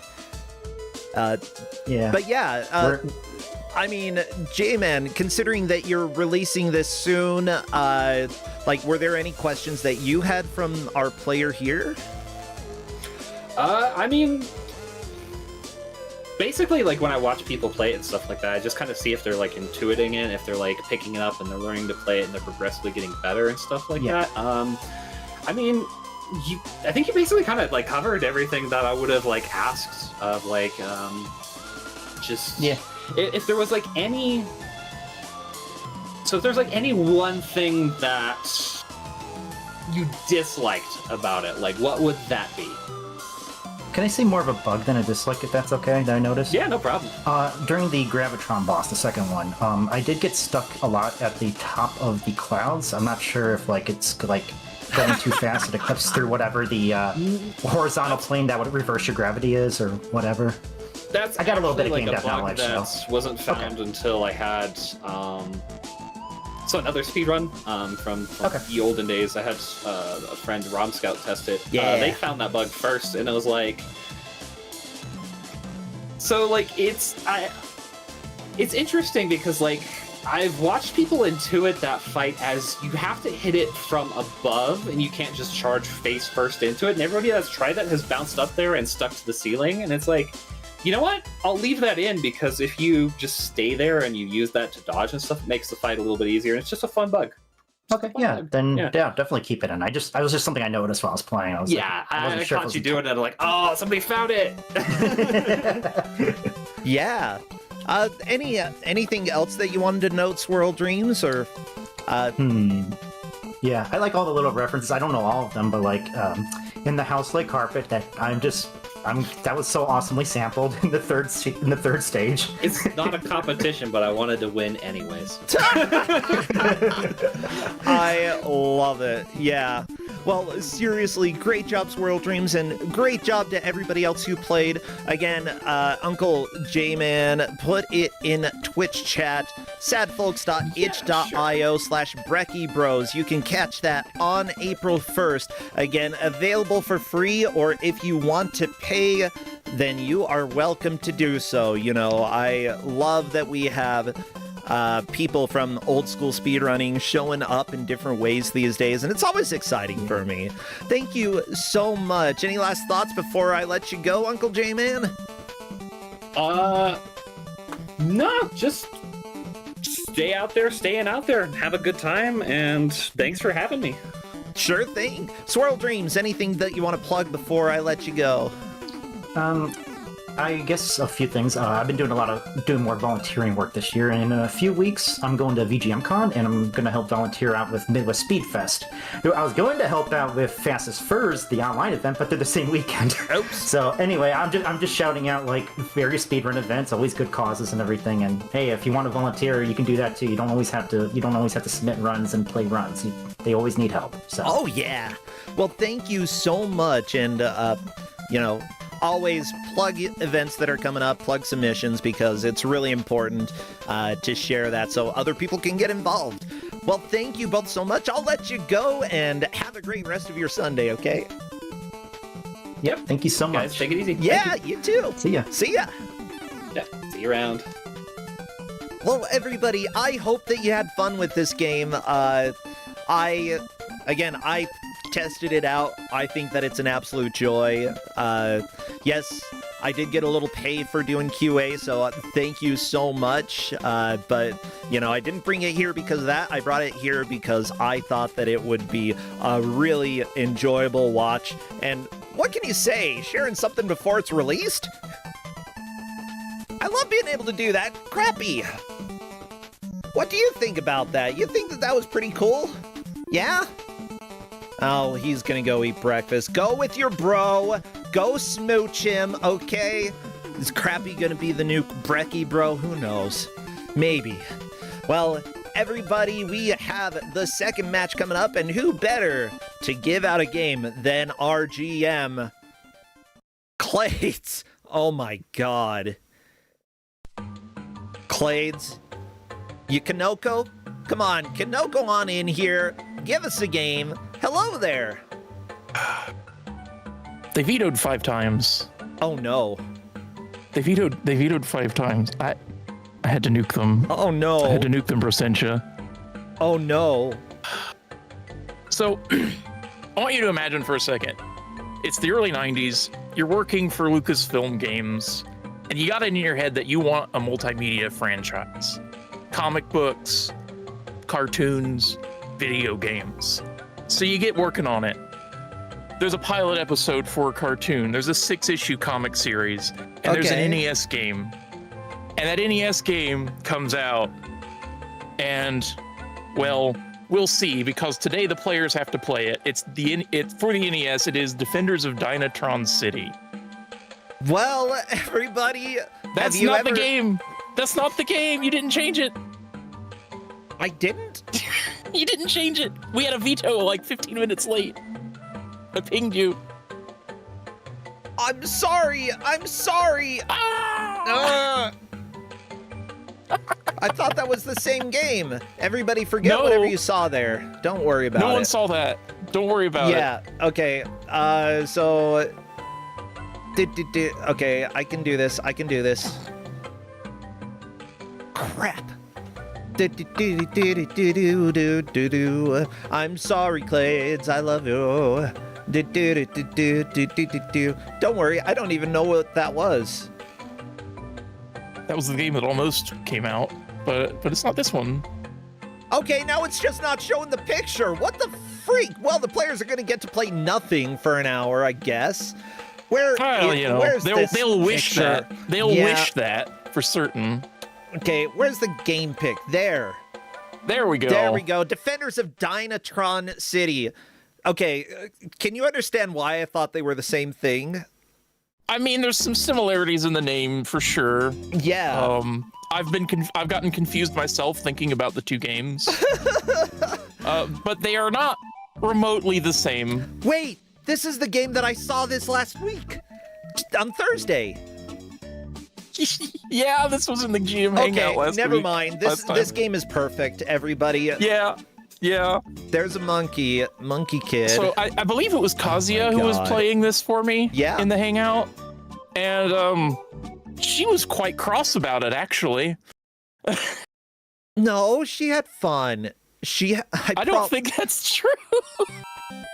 I actually don't know exactly. I would have had... Oh, yeah, Crappy, go away. That's okay. Let's listen to more of this clown music, everybody. I mean, really, this is all because of the really late veto we had, and the player who did that is going to suffer because they have to play Defenders of Dynatron City for an hour. You know, we'll go ahead. I like chalking it up to that. I'm glad that I had clown music on hand as well, because, oh boy, look at me. Apparently, is this game Kinoko? That's the big question. I think it would be better if it were, but sadly, I don't think there's a single mushroom to be had. Dang it. Okay. You got bananas. Hedge Maze, thank you so much for correcting me, and I'm sorry that I ruined everything. Wait, no, it wasn't me who ruined it. It was the players. Yeah. Yeah. It's always the players' fault. That's why we do this to them. But also, we will also have to suffer the sounds this game makes. And it sure makes some sounds. We've got Cabbage Hat, Exuno, Hazel Shade 12, and Stream Hatman racing in this game. Yeah. I don't like Miss Megawatt, but y'all are gonna see some good characters. Do they have to play as a specific character here? No, this is sort of, we kind of got some Ninja Turtle vibes where you have a party of 4. 3 of the characters are set in stone. You pick one for your 4th slot, and they can do whatever they want. It doesn't matter too much. Okay. I think that's... I'm taking that as a yes. One of the... Like, I asked if they were all set. One of them just said, "Urgh." So I'm taking that as a yes. Everybody spam all of your best Defenders of Dynatron City emotes. Any dinosaurs? What else we could get some appropriate? dogs, some hammers, bananas, buzzsaws. Yes! The poop emoji. Oh my gosh. Spam, spam, spam, because we're doing the countdown. As soon as I see movement, I will start a timer. Yeah, bongo, dance. Yeah, dinosaurs, dance. Robot Rampage. Right, and they're off. Oh my gosh. Pac-Man is too fast for my stream. So the first thing about this game is that the hit detection is completely atrocious. You have to be very precise, especially in your vertical placement. Okay. To hit enemies. And the entire goal of this first stage is to go street by street, clearing all of the enemies on each street. They can also go in the buildings. That does not count as progress, but they could get items or money, which might, help them. Ah, yes, going into a building and taking their money. That's what a superhero would do. I mean, there's enemies in the building, so maybe you're not stealing citizens' money. I don't know. Maybe enemies just drop their wallets. Exuno playing as Pizza Cutter Woman. Oh my god. She is amazing. Yep. She is one of the better characters because she's very fast, and that's important because they're on a timer. Yeah. at the bottom center. Yep. Okay, so so progress is based off of the number of streets cleared, is that it? Yes. For this stage, it's number of streets cleared. Oh, there are multiple stages. I never saw past this stage. We've got 5 stages for this game. I've been to stage 3 before I was like, no more. This game looks absolutely amazing. I don't see how anybody could fault it at all. Each character also has 2 abilities. They have their basic attack, which we've been seeing a lot of. They get a power that they can only use after finding a power-up item that gives them the power meter filled, and the power is usually pretty bad. The pizza cutter lady can do a jump that doesn't really serve a lot of purpose. Okay. The head flies off guy, he can fly.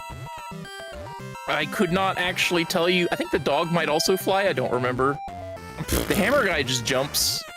Okay, so the superpower is jumping for a lot of people. Yeah, for most people. That's for fair. Miss Megawatt, the superpower is run fast. Ooh, could be useful. And that does make her faster than the Buzzsaw girl. And Miss Megawatt also has the advantage of sometimes being able to fire at diagonal angles if you can kind of get it to work, which is easier said than done, as you might imagine. Yeah. So the head guy and the dog also can both pick up and throw cars. Oh my god. Good. I suppose, do you ever need to move cars? No, it's just a weapon you can choose to use. Okay. Oh yeah, and there's the monkey. I have no documentation on what the monkey's power might be because his basic attack is so bad nobody wants to use the monkey. I noticed that just... Exuno was playing as the monkey for a while and then moved away. And then the hammer guy is also pretty bad because his attack range is no, but he does have a lot of health. Crown Clutch is asking about this music, and I'm asking why you're still here. My personal theory on the music is that somebody composed it, and somebody else was responsible for turning it into Nintendo music. And they just kind of slapped together some instrumentation without really listening to it and said, probably good. Yeah, I mean, I looked at this game and I was thinking, like, when I first saw it, that it looked a little bit like Who Framed Roger Rabbit. No developers for this game worked on that. However, this music was by George Alistair Singer, aka the Fat Man. Yeah, who has done a lot of music over the years. A lot of music. I mean, the Putt-Putt games. Putt-Putt has great music. Seventh Guest, 11 Hour. What? I was going to say, hopefully he did a better job elsewhere. Oh, for sure. Like some of the Wing Commander games, it seems. Oh, yeah. Yeah, SimCity 2000 CD collection. Okay. Interesting. Bernstein Bears Learning from Home. That sounds fantastic, probably. Qbert 3. Who the... I was trying to censor myself, but then I realized the word that I was trying to use to censor was actually worse than what I would have said otherwise. Nice. Dick Tracy for Game Boy. Yeah, Rocketeer for NES. Loom. How about Loom? Yeah. That's a game. Yeah, I mean, sure, he didn't compose the songs because they were done by someone who is overrated, but the Loom music's great. NES Home Alone, one of them. Don't know which one. Adventures of Rad Gravity. Actually, now that is a vibe here. Yeah. And I can see that connection. This is very Rad Gravity. So Stream Hat Man is now engaged in one of the least favorite activities of any superhero, which is trying to use melee attacks on things that jump around a lot. He is having some success. Yeah. So there's that. I remember Kazuya testing this out, and let me just say, I was watching the screen with the Hammerman and the enemy, and I couldn't tell which one was Kazuya. Because I was like, neither of them are really hitting each other. And it's just the repeated same movement by both of them. Like, this game's obviously the player character is the one that has more than 3 colors. in the palette. Surely. See, but barely. Oh, and also, important to point out, we're under a Teenage Mutant Ninja Turtle rules where if one of your characters runs out of health, they're captured and you have to rescue them. However, you can't rescue them except on stage 3. Oh, fantastic. So yeah, right now, Exuno and Stream Hatman are in the lead, having completed 7 goals. Cabbage Hat, Hazel Shade, right behind. Actually, Exuno's been corrected to 6. Stream Hatman's in the lead. Stream Hatman currently inside the dormitory. No dogs allowed. Uh-oh. What if you come in here with the dog? An interesting question that I've never went in that building. I have no clue. I would... The buildings are basically optional, so I think they found a power item in there. Maybe. I wonder whose it was. Seemed like it. Every character has a different power item. And also you can pick up comic books that will give you the option of recruiting a different character for your team. Ooh. Do you have to get rid of one of the characters that you have?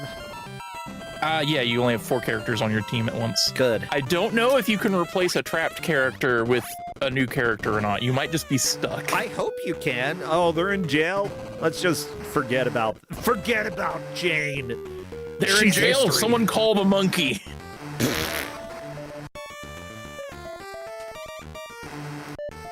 There's so many sounds. Oh my god.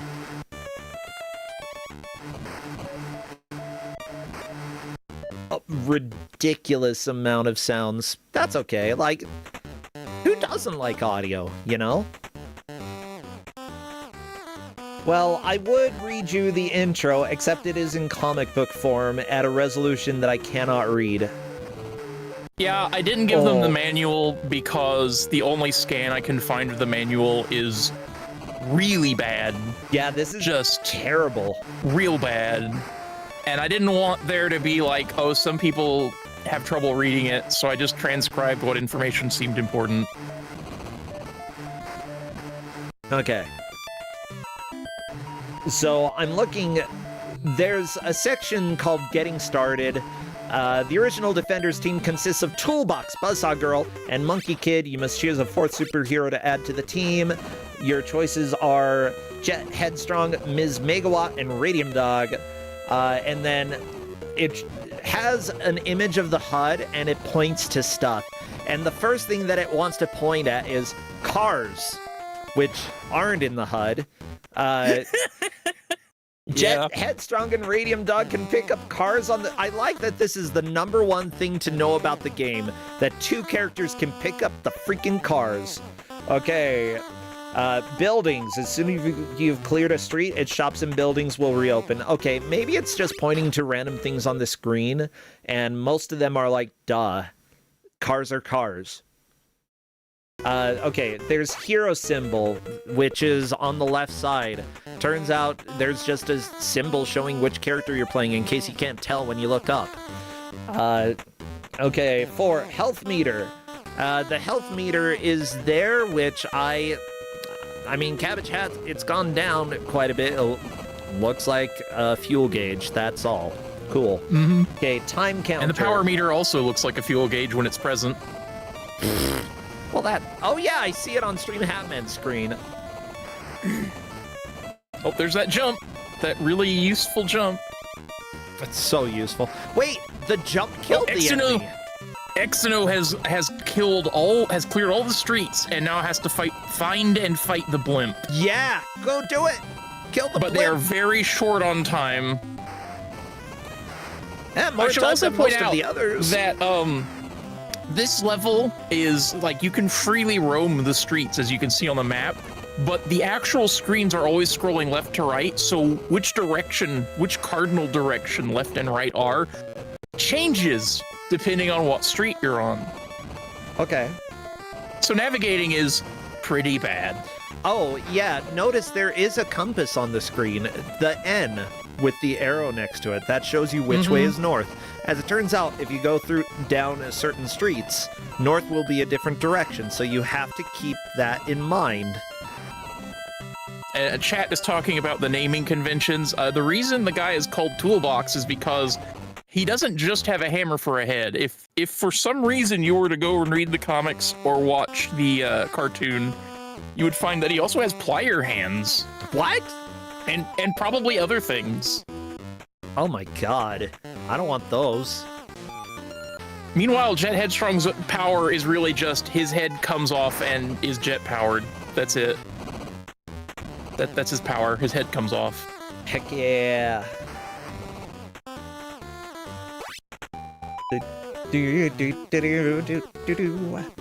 Yeah, I'm excited for the next level, though. That sounds a little more interesting than walking around random roads. Okay, so the different powers. Before a team member can use a special ability activated by the A button, he or she must pick up an appropriate power item. Toolbox. B button activates Toolbox's hammer hit smash, and the A button his spring jump. Buzzsaw Girl, press the B button to throw Buzzsaw Girl's blade. Pressing the A button will cause her to do a somersault. A powerful attack. Okay. It isn't. It's not an attack? It's an attack, but it's not particularly powerful. Oh, gotcha. Monkey Kid. The B button throws banana palms. A button makes Monkey Kid jump. So his superpower is he jumps. That's it. Nobody cares. Excellent. Stupid monkey. Okay, Jet Headstrong. The B button fires his head. Press and hold the A button and press up to make Jet fly. To pick up a car, fire Jet's head at it. As soon as the car is on its way back to Jet's body, release the B button. Jet will carry the car around until you throw it by pressing the B button again. Okay, Miss Megawatt throws lightning, and then A makes her run, which is cool. Radium Dog, B button, his fearsome atomic bite. Rapidly pressing the A button causes him to dog paddle through the air. Radium Dog can also pick up and throw cars. Press the B button while standing near a car to pick it up. Use the control pad to choose a direction and press the B button again to make him toss it. That's fine. Exuno, All right, so fighting the Exuno blimp. is getting a game over from running out of time.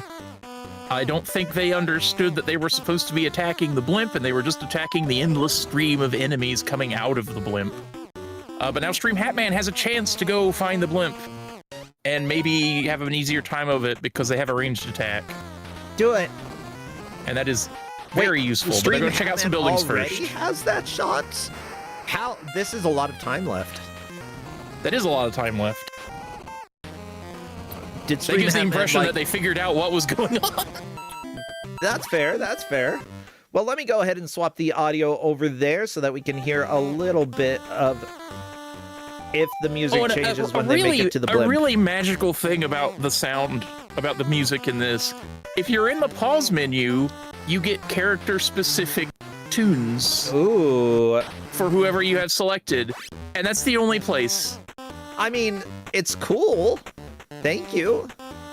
By the way, this match is 7 pointers. Nobody is getting eliminated, but whoever comes in last will need to come in first for the next 2 matches to possibly make it into the tiebreakers. Like, you don't want to come in last for this match. It's going to make it very difficult to make it into the bracket, but not necessarily impossible, just not guaranteed that there's a chance. Now, with that said, we've got some referees who are helping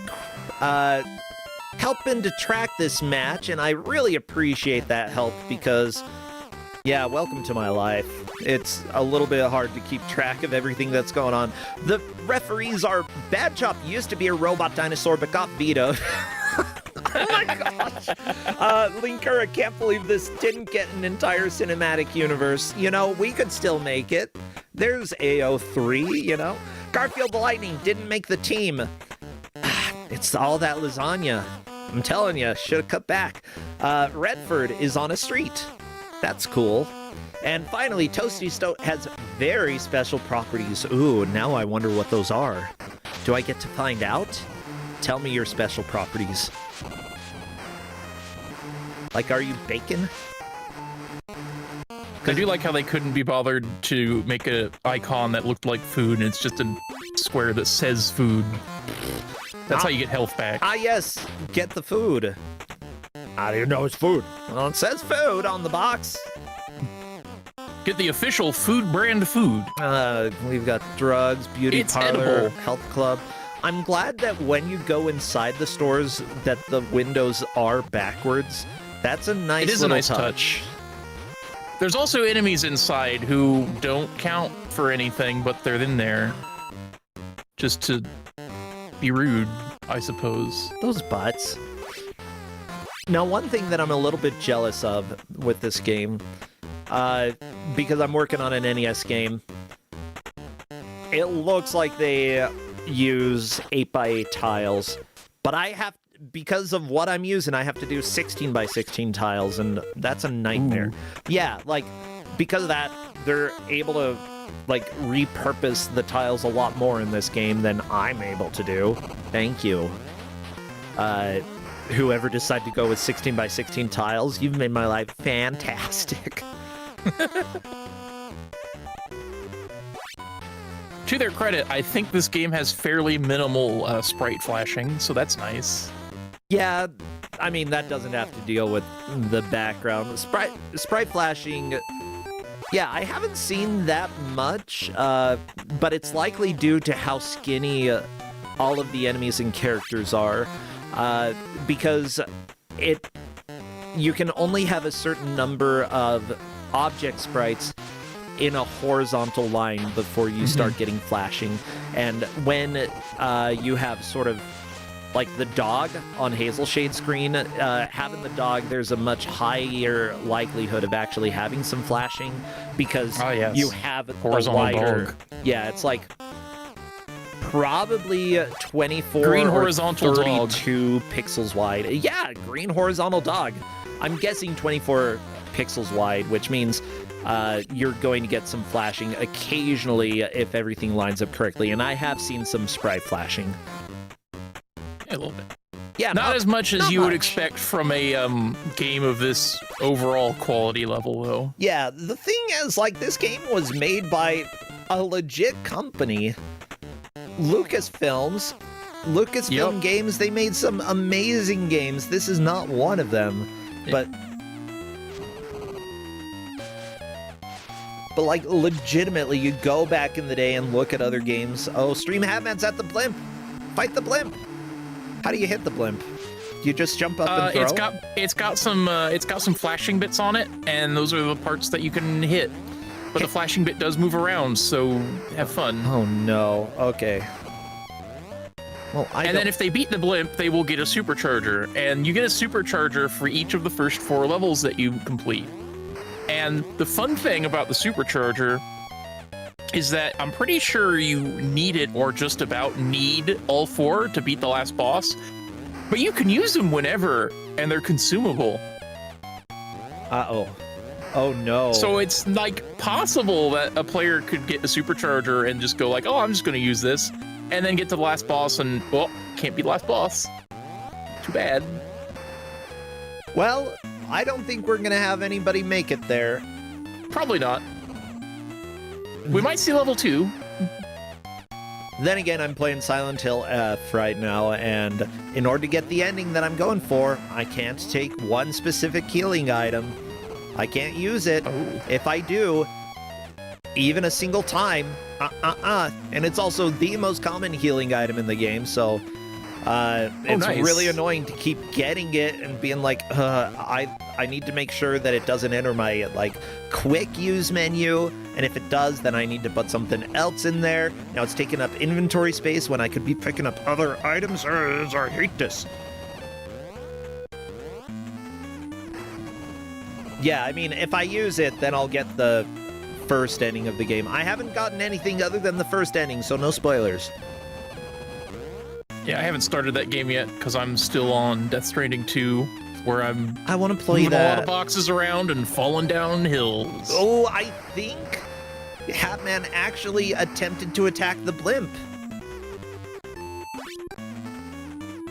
Oh, he switched to a projectile character. He is attacking the blimp. Yes. Does he recognize what he's attacking on the blimp?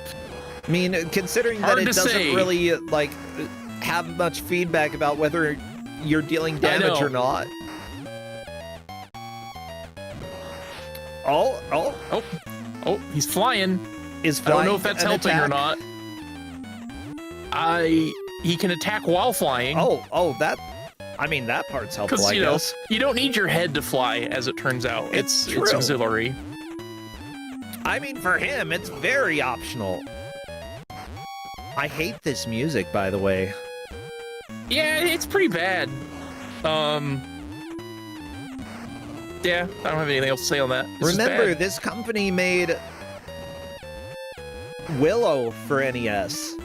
They've also made Maniac Mansion, Secret of Monkey Island, Loom. You know, the legendary game Rescue on Fractalis, a game that gave me nightmares when I was a kid. Okay? No, they can't all be bangers, I guess. They could be if they did them well. No, actually, every dev, you're gonna have, like, some games that are not the best, and it's fine to acknowledge that. Like, or games that, like, some people enjoy and some people won't, you know?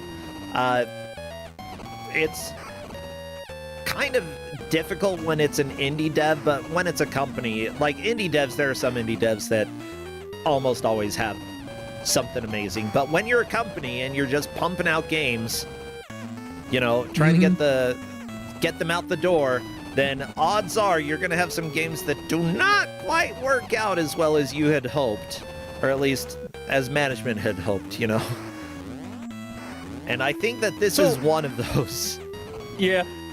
Well, considering that they didn't get cartoon picked up and the comic ended when the game came out, and that was the end of the whole situation, I would say it didn't work out that well. Yeah. Yeah, actually, did the game like cause it to fail? That's a good question. I don't know. I know that the pilot for the cartoon came out in February of '91, whereas the game came out in, I think, June or July. And just from the start, no one picked it up. So I think there wasn't interest, which is probably fair because the characters are, look at them. Yeah. The comic, I have not looked into the comic. Probably, I mean, Marvel published the comic. Maybe it was fine for what it was, but I hadn't checked. And the game is, as we can see, so it certainly didn't help matters. Yeah, apparently the comics were specifically made to sell the game. Yeah. Yeah. And it appears that, like, initially, the game won praise in its pre-production by many video game magazines for the creation of an original superhero team, but when the game was released, it was widely panned by video game critics for, among other things, having a notoriously poor hit detection that required extremely precise aim for attacks to hit enemies. Yeah. Yep. Oh, and the pilot episode of the cartoon has Whoopi Goldberg and Tim Curry in it. Is moving on. Are you serious? Oh, he made it to chapter 2. I thought he was going to time out. He was nearly out. So now he has to. Okay, he's gone into the mall. That's what you need to do. There's dogs and frogs. Okay, this is why you chose. And there is the robot dinosaur. Ah, it's Dino Wars. No, wait, dinosaur. No, go wrong. So you've got, I think, 3 floors of the mall, and each floor has a certain number of the larger dinosaurs on it. And you have to beat all the dinosaurs, the large ones anyway, and then go up a floor until you get to the boss, and then you beat the boss, and that's the second stage. Oh my gosh. Unfortunately, Stream Hat Man is running out of characters real fast. Yep. But that is a first place. It is. For the moment. We'll see if anyone can catch up. Hazel Shade is in position. As long as they can figure out that they are supposed to be damaging the shiny spots of the blimp with their horrible bananas. Not my bananas. I was about to remark that I was starting to get concerned that we were just going to see people all get stuck on the blimp, and that I didn't care, though, because 5 vetoes. But hey, we got to stage 2. One person has made it to stage 2. That means this game is possible.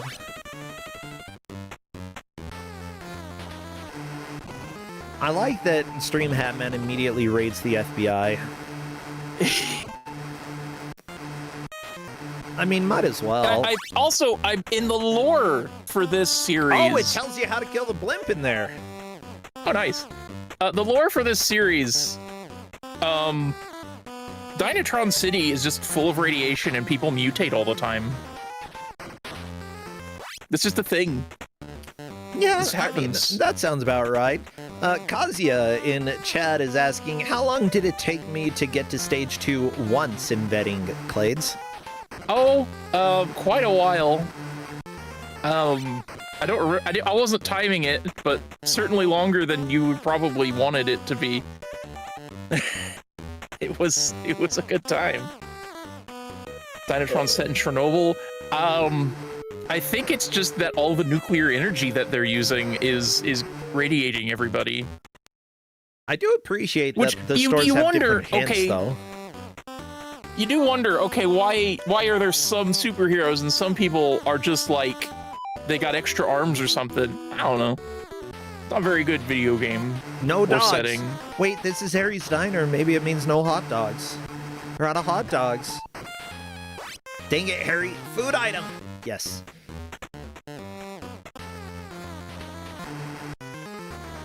Now, also in the mall, when they do get to stage 2, any money they collected during stage 1, or if they're crazy while running around before going in the mall for stage 2, they can use that money to buy things.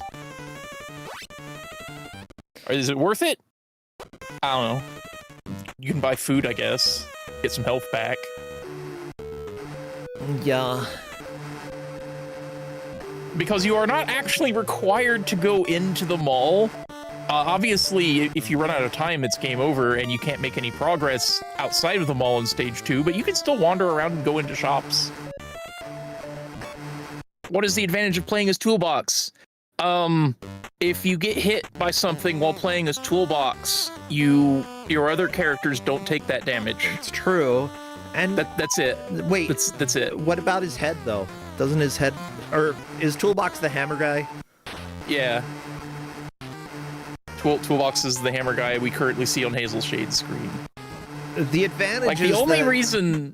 reason you'd play as Toolbox is the fact that you start with him in the party and you can't not start with him in the party.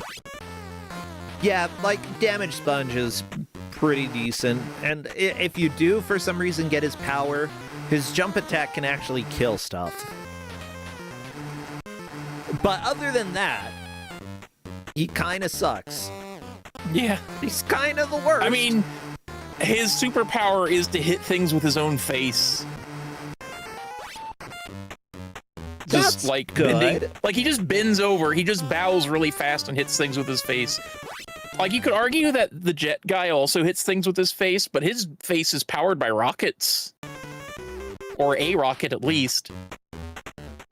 Oh, geez. I found a picture of from the movie, and let me tell you, I think I understand why nobody picked this up, or why at least the movie part was canceled, because this is horrifying. The whole pilot's on YouTube. Dude, like, look at this. That dog looks like the saddest dog I've ever seen. We've got Pikachu in the They back. put his head in a cage. His head is in a cage, yes. Which I don't mind. Like, that part's kind of funny.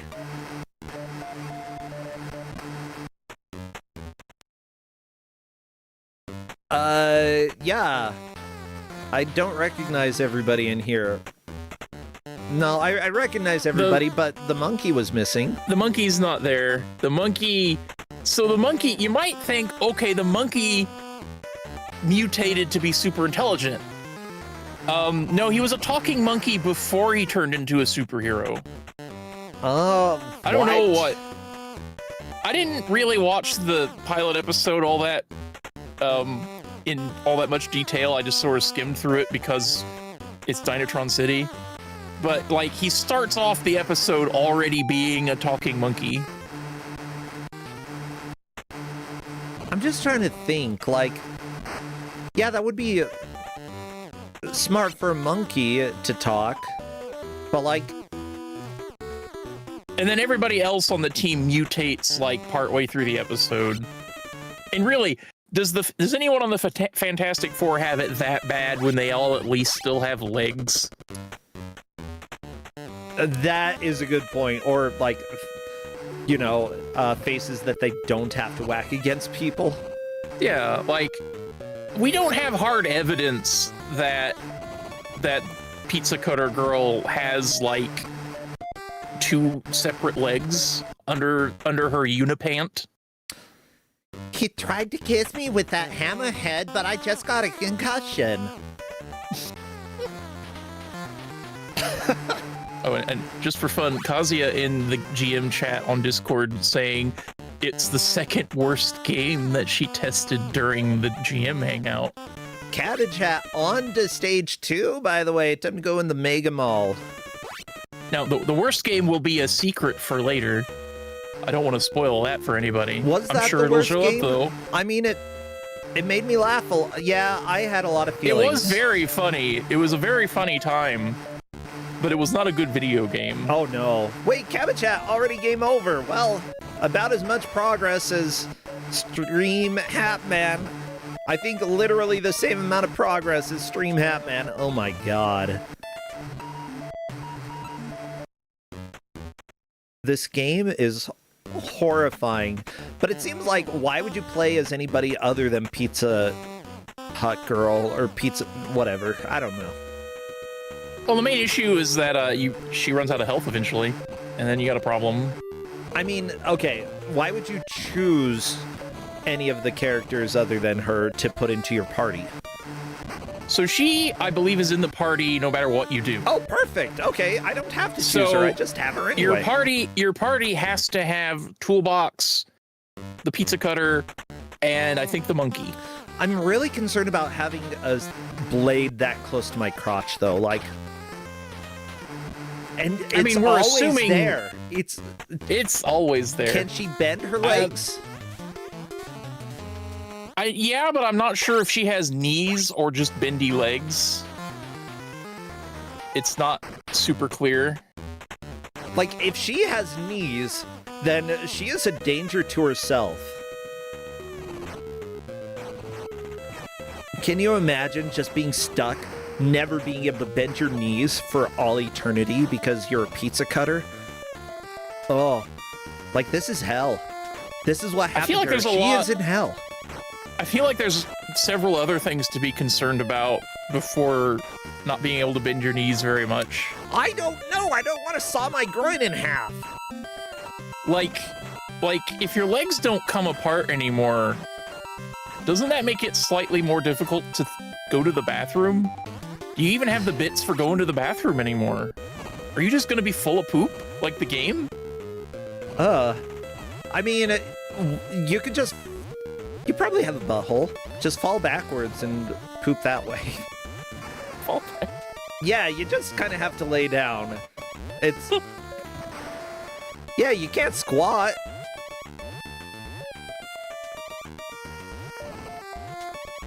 I mean, maybe if she can, like, balance, like, if she can, like, rotate so she's, like, not straight up on the buzzsaw, she could probably just angle herself over the toilet. Maybe, you know what? If anybody turns me into a pizza cutter, I'm gonna ask that they make the blade removable sometimes. Because I feel like it needs to be. It's a good idea. Yeah. And also, please don't do that to me. I don't want to be a pizza cutter, but if you do, at least add that. Yeah, all things considered, I think Miss Megawatt probably got the best deal out of this because none of her parts are fused together or come off on their own. And, like, electricity is a pretty basic, ordinary superpower to have. Like, that's a respectable power. It's not just, oh, I can throw my head at things. It's, yeah, I got electric powers. Honestly, the dog or the monkey probably got...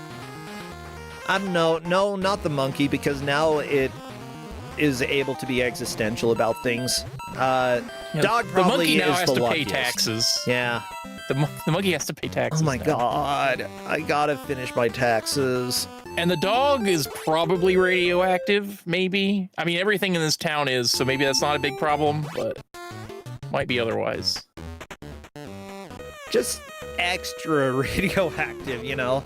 Enough that Exno fighting the blimp. Exno seems to understand something about fighting the blimp. That might be good. We'll see. Oh yeah, if you They are at least trying to hit it. yeah.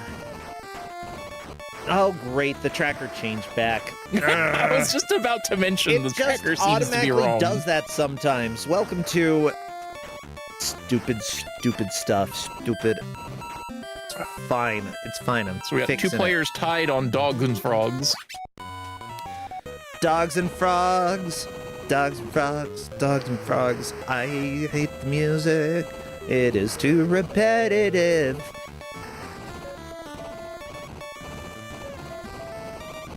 Ooh, the nightclub. Cabbage Hat going into the nightclub dancing. No dogs. So many I just places glanced are at what so game is against coming dogs. up next. My God. I just glanced at what's coming up next, and that's going to be fun. Oh, I have no clue. Let me go take a look. Kazuya, yes, I have shown Bro the horrible manual scan, and it is quite bad. Hey kids, toys!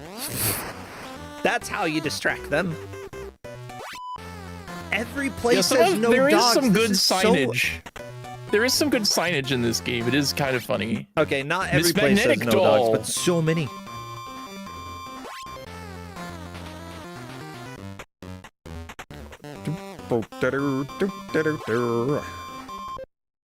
Don't like that sound. Stop it! Said I don't like it. Oh, we got Miss Megawatt on Stream Hatman's screen.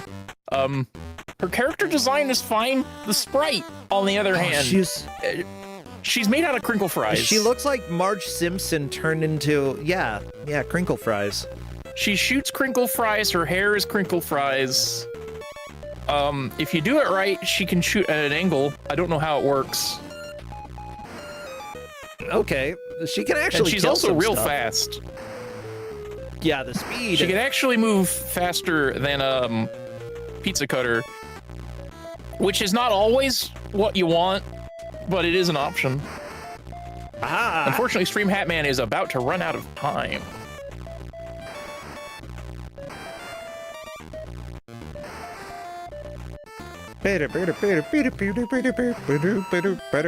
Oh, it looks like Exino has defeated the blimp and is on... Never mind. and is on game over. So I believe that means they're in third, not only because they're the third person to reach stage 2, but because they didn't get into the mall. So they did not achieve dogs and frogs. The fact that that is a metric measure, the dogs and frogs. If dogs and frogs determines who wins, oh my God, I swear. It's possible. is. It's entirely possible that the best progress anyone will make is dogs and frogs. I love that. This is excellent.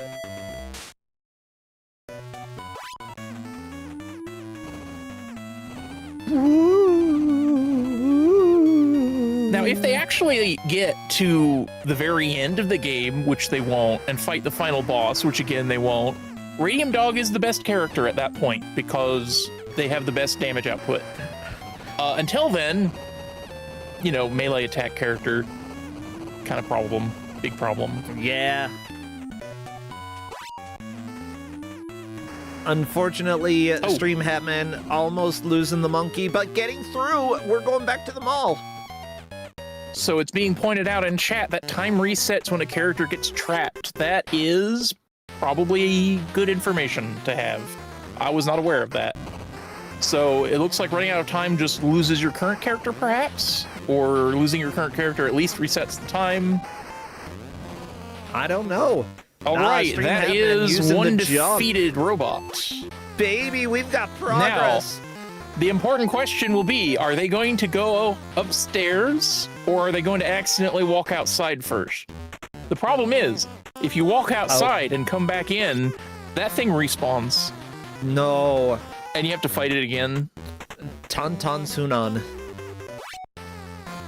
Oh, that sounds tasty. $20. $20 to heal the monkey. Was it worth it? $20 to give the monkey power. Sofa Spud video. We sell Nintendo new releases. $20 to get whatever that was. Fiber Barn. Fiber barn. I don't want fiber barn.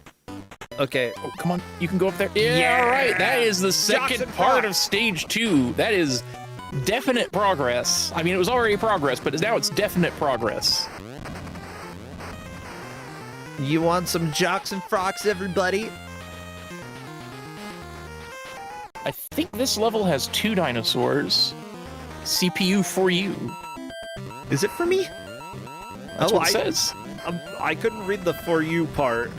Yeah, they didn't do a real great job of writing it there, but CPU. it's there nonetheless. That's what it reads like to me.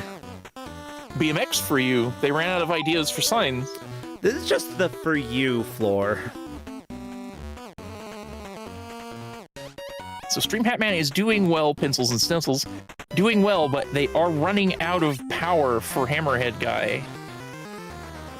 And that could spell a problem for them.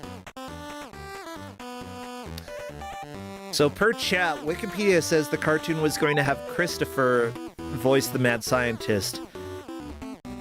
Which Christopher? Just Christopher. I hope that's Walken. literally... Walken. Oh, wait, Walken? Oh my god. Yeah. I was really excited if it was just some guy named Christopher. Some guy named Christopher, that'd be great. Yeah, okay, good old Chris.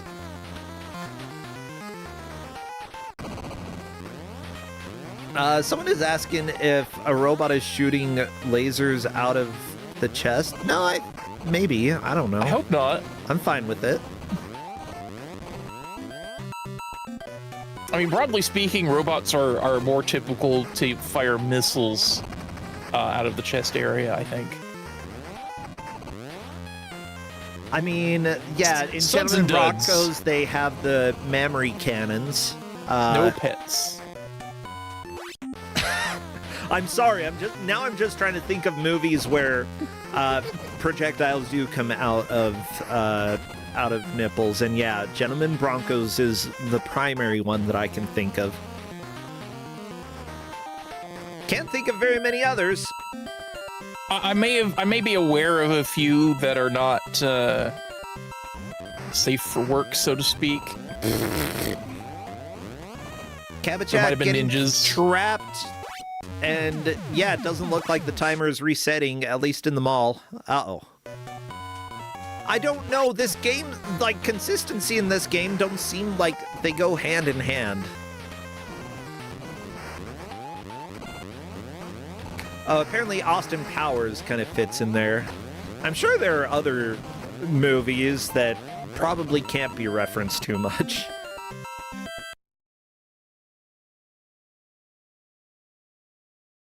There goes Cabbage Hat to pencils and Stream stencils. Hat Man back to start. No, But it's a nice high watermark. We'll see. Oh, Cabbage Hat's doing well. this we'll might see if be they a can third surpass. one, huh? Yeah, so right now, again, these players got 7 points in their first match, which means that nobody is getting eliminated, but whoever comes in last will, first off, have to come in first every single time, and second, hope that there is a tiebreaker round that they qualify for, because there is a possibility that they will be eliminated regardless. But, you know, it's not impossible. It's just going to be very difficult and possibly not going to happen, you know, just depending on how many people fall into the tiebreaker area when it comes to points. And how, you know, what the point threshold is. Oh no, the robot is firing out of its nipples. It is! It is! Yes! Another nipple projectile. Good. I never noticed that before. Oh, I can't unsee it now. Why did you have to bring that up, person in chat who I've forgotten already? This game just keeps getting better. It's the gift that keeps giving. Like, this game is kind of unbelievable in so many ways. Like, how did this get released? It's definitely a remarkable product. And the animation on the Robosaur is really... Cabbage Hat like, killed it's just, the robot. it's rocking out. It's just rocking out. Dog and log. Was that Falafels and nope. Waffles? There's, I guess, I think that was Falafel and Waffle, yeah. I guess Falafel and the Waffle, dinosaur might not be dead. I thought it was dead. I don't know. There's more than one. There's more than one on the later floors of the mall. What the crap? I hate this mall. It's infested. Get the dinosaurs out of here. Send them home. Okay, they belong... I would say they belong in the Jurassic era, but they're robots. They're robots. They don't belong. Then again, a dinosaur... Like, if we had robots that were dinosaurs instead of people-shaped, I think that I would like them more. And if they were also not Gen AI, that would be fantastic, you know? Good combination. Oh, no! What came is out that of the final robot? boss? I think that's A the gun? boss. Well, not the final boss, but the stage boss. I believe that's the stage boss. There was a gun inside of the robot? That's a head. That's a head with a head gun. I don't know why he was in the robot. That's weird. Okay. I don't like it. I don't remember this. I don't remember this. I forgot.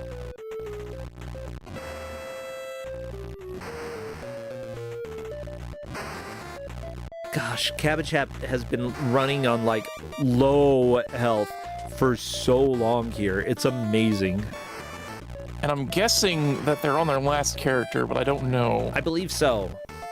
And they're also pretty low on time, but they have enough to deal with the boss. Yeah, beating this boss would probably solidify first place if Cabbage Hat can do it. Yeah. I'm pretty sure they're already in first place just by reaching the boss. But certainly getting to stage 3 would be How many hits big does this boon, freaking because boss they- take? Oh, too many. What kind of game do you think this is? If they can get to There stage... we Oh, go. they're on to stage 3! Sewers So now it's time for the accessible, sewers. Ew. The sewers works mostly like stage 1, where you've got to go around different parts of the sewer, which is laid out mostly like the streets, and beat up all the monsters. This does mean that there's an opportunity to get characters back if they can find the entrance to the sewer, which I think they started in front of and then ran away from. Well, Cabbage Hat, I think, is trying to find any healing at all, which kind of understandable. Reasonable approach.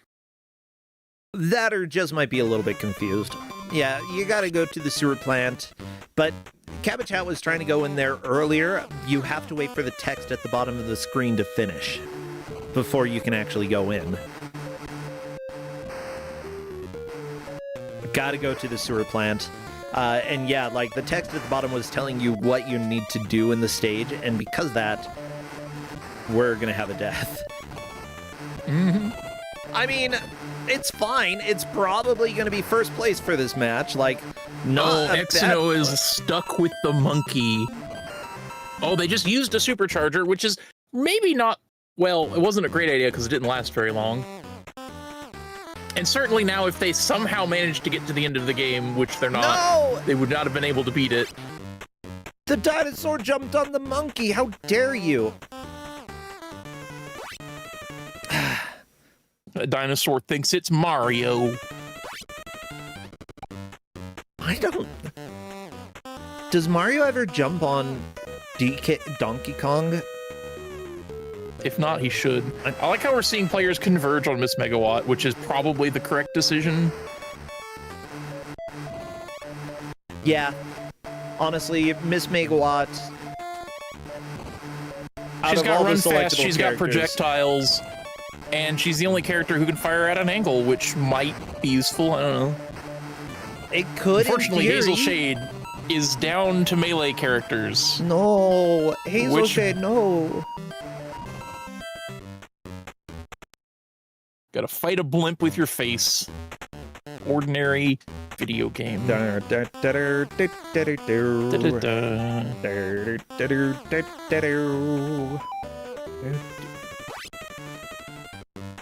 Like, at least this music's fun. It's not great, but it's fine. Oh, and Exuno has, of course, by now officially reached Dogs and Frogs. Yes, We did see them in the mall. it's essential to have the dogs and or the frogs. You know what? No. And or what am I talking about? Have both of them. Otherwise, I don't want them. Huh? Of course, being the city it is, you could have a frog dog of some kind, perhaps. Oh, Hazel Shade is also past dogs and frogs now. Yes. So everyone has reached level 2. Wow, really good job for everybody. Like, considering the nightmare that this game is to play, and how terrible the hit detection is. Like, Oh, and everybody's that doing does so put well. Hazel Shade into 3rd place, having defeated a Robosaur. Oh my gosh, good job. So that is a place change.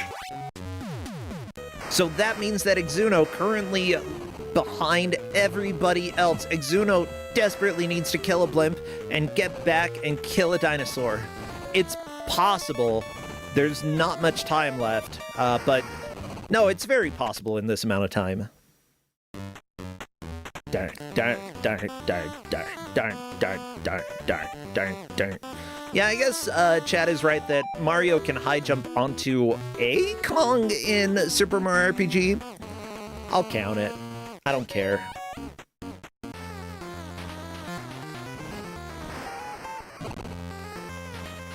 Right now, everybody is stuck back on level 1 again. Yeah. I suspect we're not going to see too much more progress from Cabbage Hat, just because getting back there is unpleasant, but we can... It's definitely still up for grabs, the 2nd and 3rd.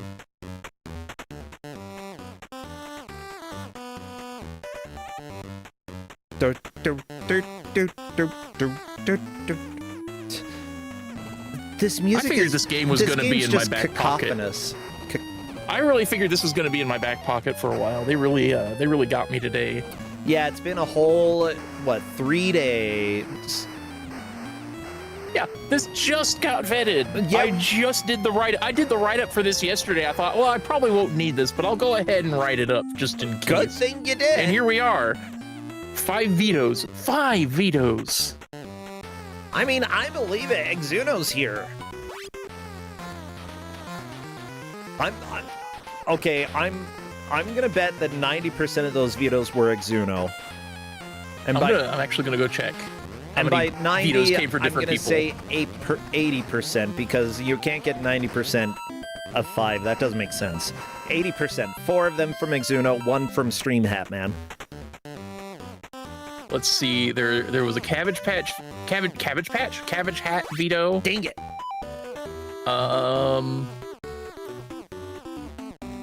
Let's see then. Gotta find that late veto. You're in the sewers. Oh no, Cabbage Hat. I don't think you need to be in...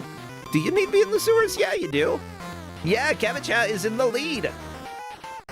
Did they get through stage 2 to get to the sewers, or can you just go there? No, they didn't beat stage 2, so this is... Yeah, they're making progress. Let me see if there's music in the sewers. Well, I'm sure there is. It's just, do you want to hear it or not, actually? Wow. This is fartier than I ever could have expected. And that's sewers.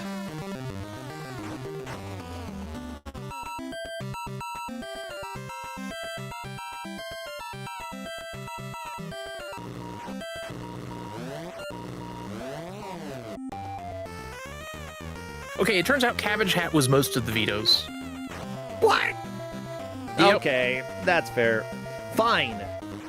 I was wrong. Cabbage Hat, you're the one who brought this upon everybody, and now you're in the lead.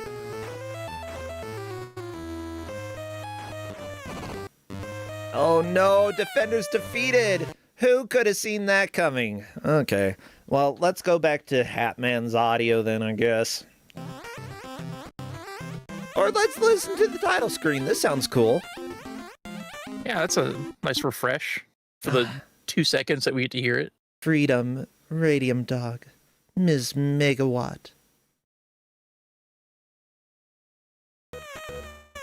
I'm too lazy to change it back. Whatever, who cares? Do-do-do. Do-do-do-do-do-do-do-do-do.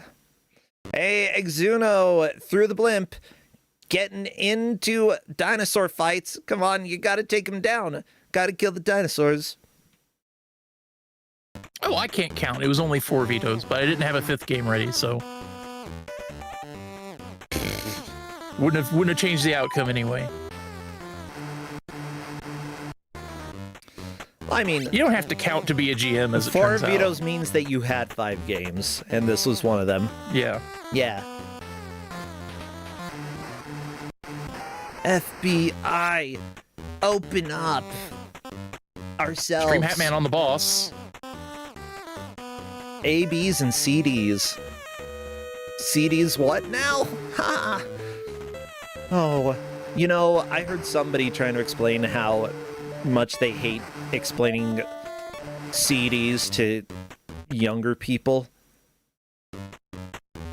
Partially I hate because they thinking also have about- no idea how the technology works. I hate thinking about having to explain optical media to younger people as a technology because I'm still getting to grips with people not knowing what floppy disks are. Hard drives still use things like this, right? Sort of like CDs, not quite. It's just a bunch of CDs in a hard drive, right? That's how it works. Not at all, but sure. Well, not a solid state drive, obviously. Hard disks, I think, are probably more similar to floppies in that they're both magnetic.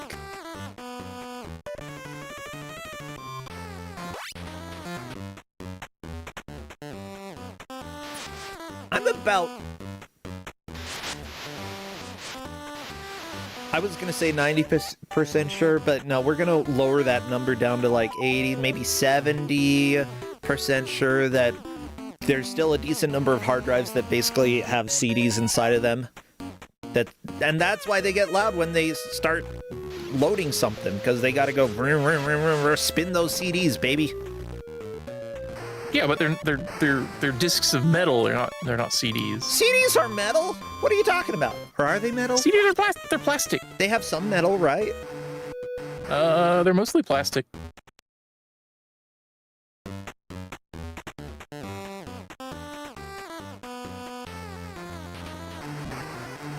Yeah, standard like spinning metal hard drives are all They're called like it's metal, it's platters. magnetism, and the best part about them is when you have one that's busted, you can take it apart and take the really cool magnets out and hurt your fingers with them. Wait, they have magnets? Okay. Yeah. Well, we can create a new game with some hard drives, everybody. Okay. Interesting. So they're basically CDs, just a little different. They're made of metal. Yeah, just it's kind of they're about the same in the same way that a toaster is real similar to a fridge. Oh, shut up. They're round and they spin. That's all you need to know, okay? Just like a record, just like a CD, just like other round spinny things that play stuff.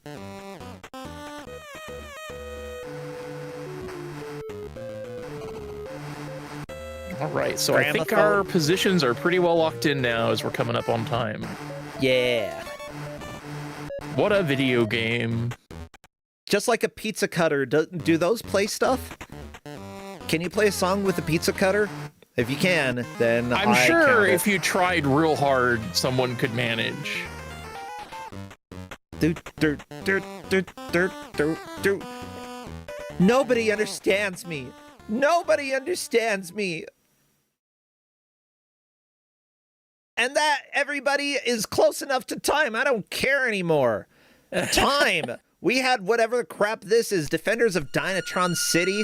Did anybody defend it? No, they shot a few freaking robots and then fought some dinosaurs in the mall. And then went into the stinky sewers. Ew. But as it turns out, the person who stank the most, and thus won because they made it to the sewers, is Cabbage Hat. Congratulations! The placements will be solidified by the referees. I think that it's probably pretty clear, though, Let me take So a look. I know this happens like Yes. every time, but someone in the competitor room just said they liked it. Ha! I don't get it. My brain hurts a little. Welcome to Kusogrande. Everybody likes something. That's not the correct phrase. Most things can be enjoyed by someone, but it's not necessarily for everyone. And this game, I would definitely say, is one of those not for everybody type games. And then, of course, the other thing that always happens is the winner is asked to join General and goes, "Wait, me?" Yeah, Cabbage Hat is the victor. It appears that Stream Hatman is in second, Exuno in third, Hazel Shade fourth.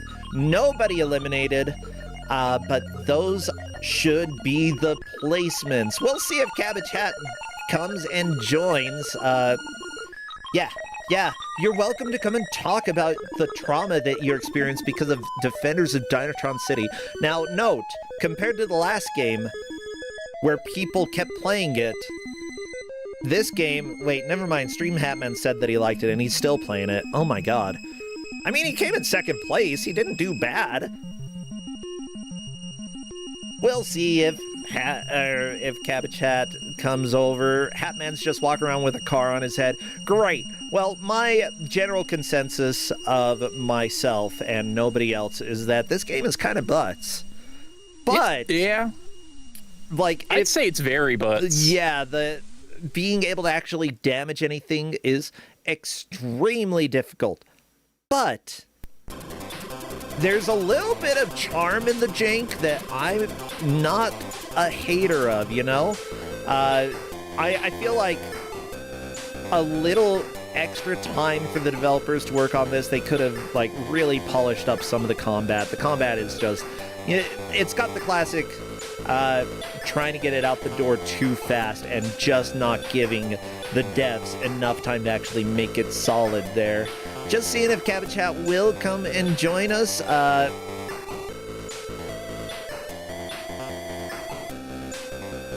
Okay.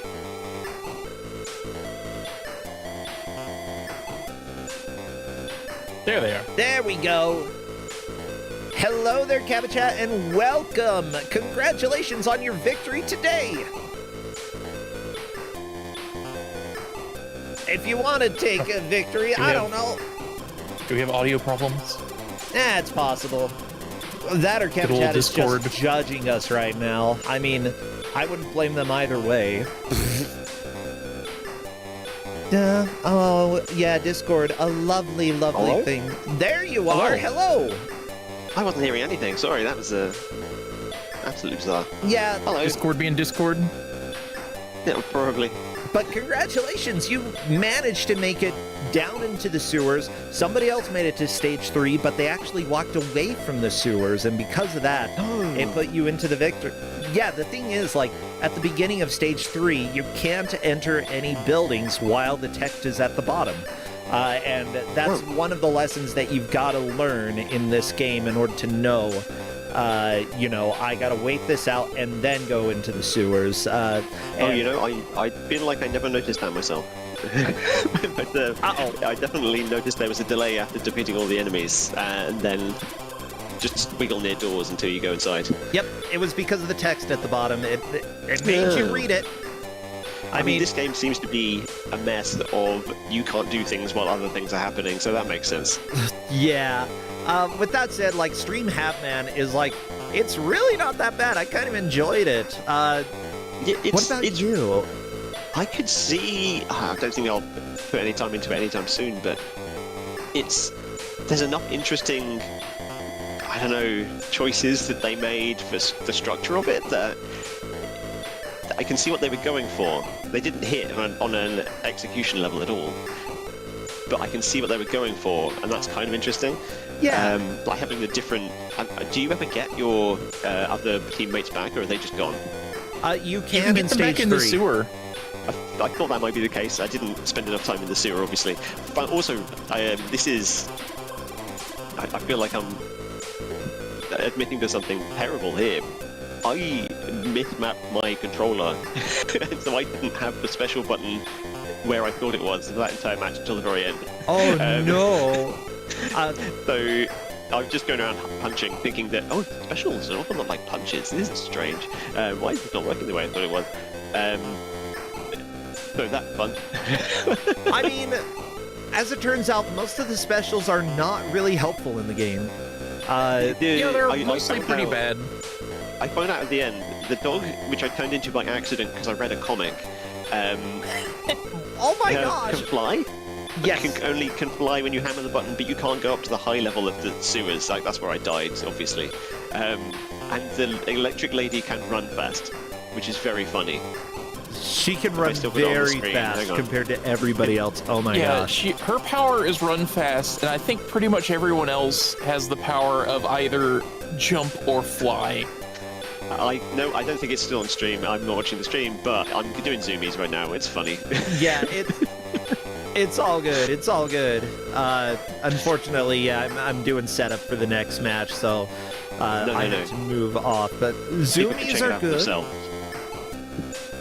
What's that? So yeah, People can check it out for themselves. Yeah, everybody, obviously Play you should play this it's game. worse than it looks. The control's worse than it looks. I Hit love detection. that you can say that, and it looked like it was unplayable. So if it's worse than it looks, oh baby. Well, sweet. Overall, though, like,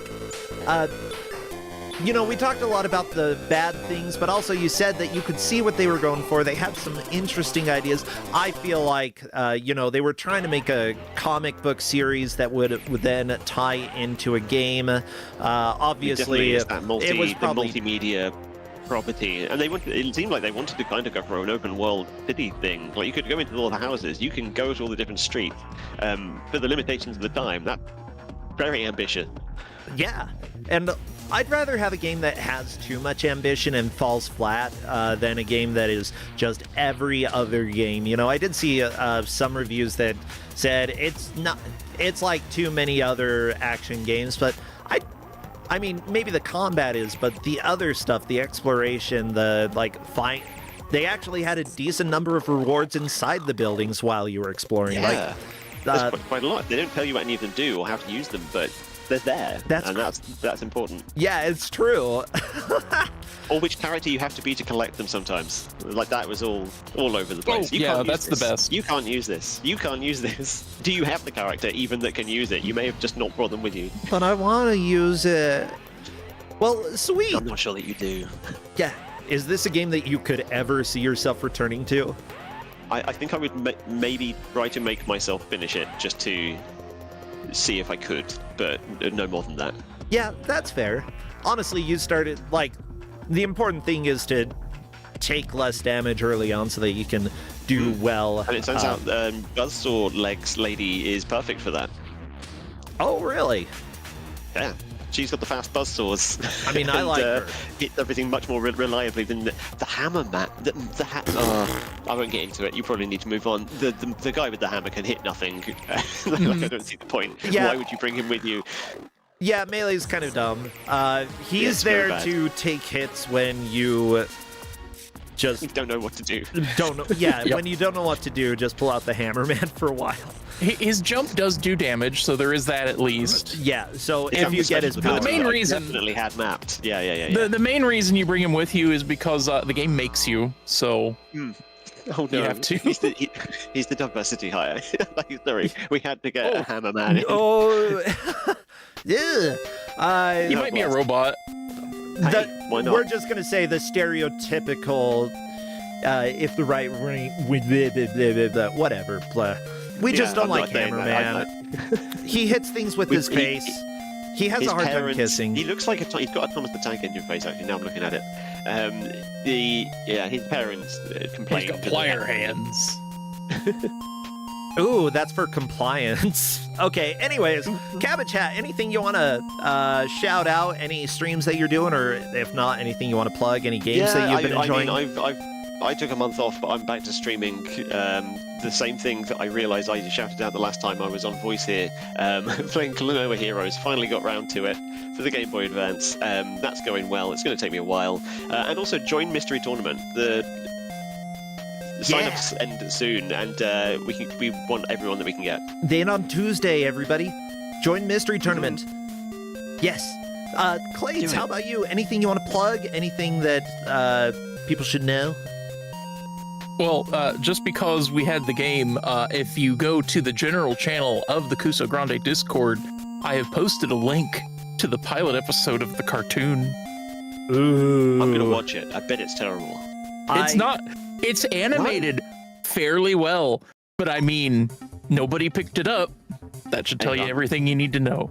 I'm going to go enjoy some animation. Have a good night. Yay, anime time. Okay, see you two later. Take care. Later. Bye.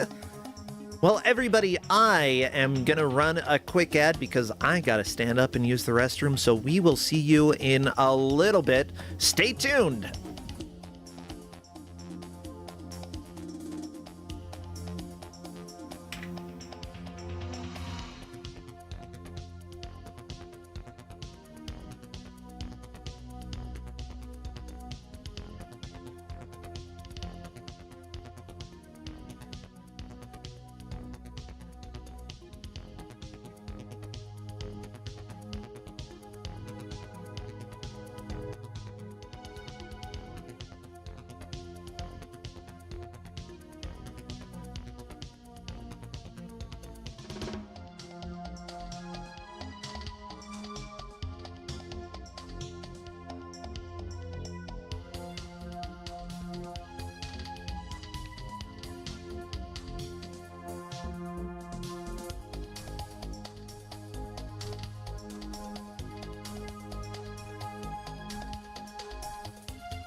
Hello, everybody, and welcome back to Kusogrande, the Bad Video Game Tournament.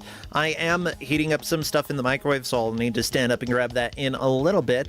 But Crappy can go ahead and grab the next match for us. Crappy, take us on over to the game reveal, por favor.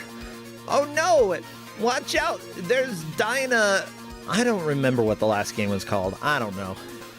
I'm gonna forget it, but that's okay. I will never forget our next GM. Say hello to the lovely, and I'm trying to think, second time this tournament? Either way, it is Grey Goo Glitch. Come on in. Grey Goo, you are the so Grey Goo, Grey Goo, Grey Goo. Hey, hey, how you doing? Hey, bro, how's it going? Going Doing great. pretty good, can't complain. Sweet. Just so you know, I'll, like, after the match starts, I'll probably need to stand up and go grab the food because I am so hungry and I put it in the microwave. But I'm excited for this game. I've never played this. It's a fun one. I'm just so happy I'm getting a chance to show this particular game off. I mean, it's everyone's favorite party game. Who could be angry about that? Our favorite what game? Favorite party game. You know, like there's that one game that has like a mascot and main characters and they do party stuff. Like the Rugrats yeah, that kind of game. Yeah. Not quite like that. Yeah, maybe a little bit like that. Okay. Yeah. So are we ready for the reveal then? I think I'm ready. Alright, we will be playing today Sonic Shuffle. Oh, it's gonna be so much fun. Yeah, so for those of you who aren't oh no, go ahead. Go for ahead. those of you who are familiar with this is a party game that came out in 2000. It is a response directly to Mario Party, and there's a reason there's only one of them.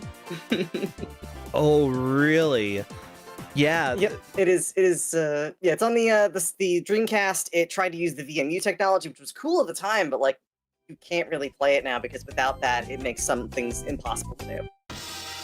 Well, the 4 players that we have today are 746, Kostucha, Becca Sets Fire, Daman, 4567, and Juniper Theory. I do not know if we've had party games in Kusogrande before. This is a pretty new opportunity, but with this match, the person who comes in last will be eliminated, so, you know, gotta party hard.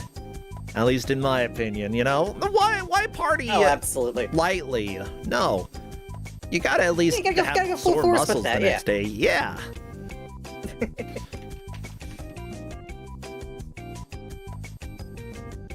Yeah, so this whole process, I mean, the way this is set up, it's gonna be a gauntlet of minigames. I've called it the Sonic Shuffle-gauntlet, because it's going to be one minigame after another, because the main base game is all like traveling the map and stuff. But... Gotcha.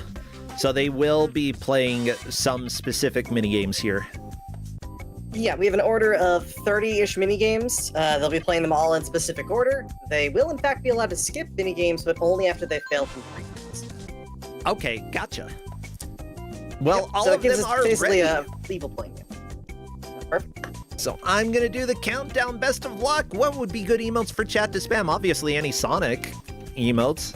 Oh yes, Sonic stuff, party-themed stuff, anything like that.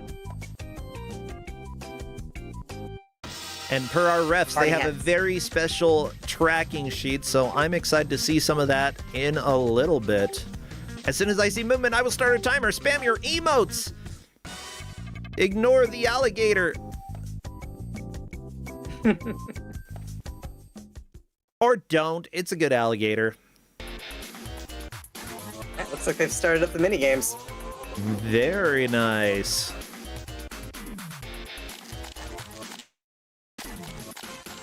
Alright, so this is the first minigame on the list. This is high-low. Let me bring up the list of actual like tools for each of these what they're trying to do. They're just trying to get the highest card.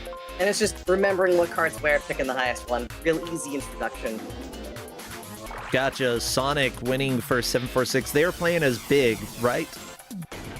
Yep, they don't know what they're going for right now. They don't have a specific set of rules. So I guess they really should be aiming for high. But I think they'll get context as they run through, and when they fail, they can kind of work through that. Oh, for sure. Like, yeah, I mean, it's... Yeah, so can they keep playing one of the mini games if they fail it 3 times, or are they required to move on? They can play it as many times as they want, but if they do decide they want to skip a minigame, they go into the chat, they type that they're skipping, and then we move on. So it's up to them when they change over. But yeah, for the most part, they can do it as many times as they want. They think they can beat it. Gotcha. Well, sweet. Yeah, it'll be a hot minute before we have any of the games won by any of the players, which is fine. It looks like... Looks like the man grabbed the first win. Kostucha getting there as well. Very nice. Alright, so that's them on to the next game. Yeah, they have a very specific order they're going through. So they're going to be jumping between menus, grabbing specific games off of those, and working through them. Yeah, so it looks like we've got a couple people who are still on high-low, and then people are moving on to the next game in the list, which is going to be Void Battle. It's one of the themed battles from one of the ends of the maps. So every map has an end minigame that's supposed to be done. Void Okay. Battle just happens to be the easiest of those. These are ordered, by the way, from easiest to hardest. The players themselves do not know that. So if they skip, they're going to something harder than the previous thing. Oh, apparently I am capturing the wrong tab. That's okay. I will swap it over. Wow, I appreciate the notes that are being written on the tracker specifically to Oh, help. it's delightful. So, you know what? It'll take me a second. All right, We'll so- get there. So the goal of Void Battle is to try and get the most number of rings possible. So for the most part, the boss is going to throw off rings. You're going to want to try and get to where those rings are, collect them, and get through it. Yeah. And you can see like the boss in the map. There's basically a circle. They want to get on that circle, and when they're on that circle, they'll throw the ring. So it is pretty clear that they're kind of struggling to figure out how to get the boss to throw rings at them. But that's sort of the process of it. It's just like it's only going to be the one where the most people go and you can see in that center then how long the minigame's going to run. This is one of the longer minigames. It goes until that center circle is filled out. And it seems like everybody has moved on to the next minigame. Heck yeah.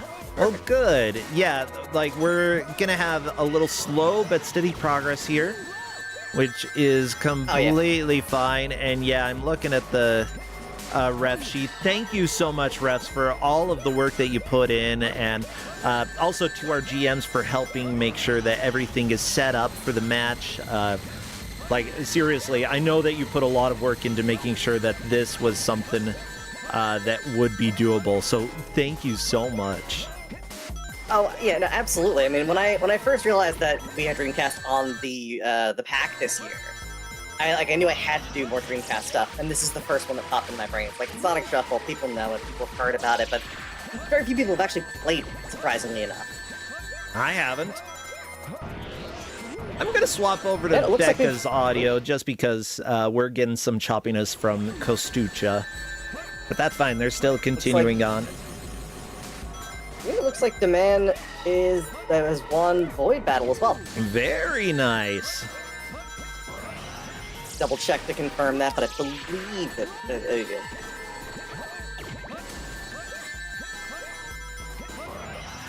It's supposed to be most rings collected. I'm going to make sure that it's abundantly clear that they need to collect the most rings. What, did they get one? It looks like there was a tiny number of rings. I mean, I need to make clear what they're. Yeah, give me like half a second to make sure I post a message to all of them. Okay, I'm going to. Oh, quick, got 2 seconds.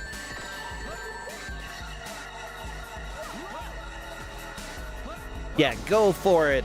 I do want to say thank you for the referees who are helping to track this match. The referees, as soon as I can get over to the right tab here in this other screen, the referees are I am all of Salmon Buffalo. Harp Griffin skips the game. Uh-oh. Luna the Luma ate itself? No, don't do that. Dragus Cloud lost his rings. No, get them back. And finally, Bad Chop. I appreciate all of the work that you have watching this and making sure that we know how much progress the players have made. Void Battle is proving to be a little bit difficult, not because they're failing to beat the battle, just because they need to get the most number of coins in order to move on. Okay, yeah, so the goals are now clear. I've made sure that everyone knows what the goals are for each of these mini-games, just to kind of confirm that everyone's on the same page. Yes. There we go. Simple as that. But the thing this complicated, it was always going to be possibly confusing, so make sure everyone has the rules laid out properly. Sounds good to me. Now, great, I'm going to just run for about 1 minute because I got to grab my food, but I will be right back. Yeah, not a problem. Not a problem at all. So, yeah, it looks like everybody's on their second attempt at this point with this game. Again, it's mostly just making sure you've got as many rings as possible. I don't think there are any other specific notes that people have with this one. Oh yeah, no, to quote one of the GMs that playtested this, I hate this, but I got it on the second attempt. This one was also done. There's no notes from the other GM, but still, yeah, it's not the easiest thing. It's not difficult if you know what you're doing or where you're going. It's mostly just a matter of just trying to not get hit by stuff, trying to make sure you jump and grab stuff instead of the other players. All of the CPUs are on the same difficulty, and they are just not fun to play against. These are typically harder. They don't really make mistakes as much in a lot of games. Some games were actually removed because of that. There are certain ones that were just not playable because they didn't have a fail condition for hard instances. Huh. The whole being flawless thing. Yeah, one interesting thing about, like, having a party game here is that, you know, while there is an overall objective, figuring out, like, how to defeat the computer in each party game, like, there's almost always a different trick depending on which game you're playing and which minigame it is. Yeah. So, like, just being able to sight read and figure out the best way to deal with it is a pretty big challenge. Now, Void Battle might be a game that the players want to skip because I see that some of them are not collecting, like, any rings right now. Yeah, and this is one that I'm thinking is probably one they definitely want to skip away from if they aren't able to really hold on to those rings. Yeah, it takes a long time. If you can't come in first, which nobody has come in first so far, we'll see what Juniper Theory is able to do here. But yeah, with how long this one is, I would just want to get away from it ASAP. Oh yeah, it's like I said, as far as the actual difficulty of the game, I don't think it's that high. I think the problem really stems from the fact that it's a little bit janky the movement. I mean, definitely janky the movement, and it's avoiding those attacks. Really, is the biggest thing. Because once you get hit, you start losing rings, and then when you start losing it, they start grabbing more. And since the computer doesn't make that many mistakes, it kind of sets you back. It's not ideal. Oh no, Kostucha got grabbed. Okay, stupid giant robot guy. Like, what even is this? Is this guy from other Sonic games, or is he just in this one? I believe it's just from this one. So Sonic Shuffle has a very sort of circuitous story. It's not super clear.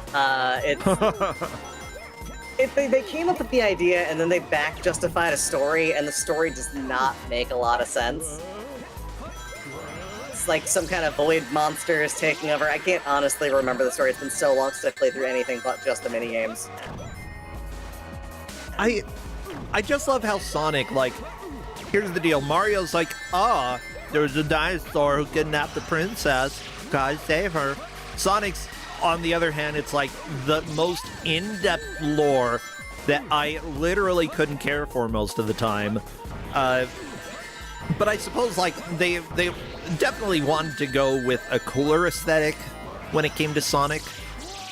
And I very much appreciate that. Like, graphically, this looks great. And I love the vibes here. It's just, I don't think I understand any of the Sonic story, and that's fine. It feels like they had some really cool ideas, but they couldn't find a way to take them from storyboard to actual gameplay and story. Like, they had ideas, but they couldn't quite flesh it out into something that was coherent.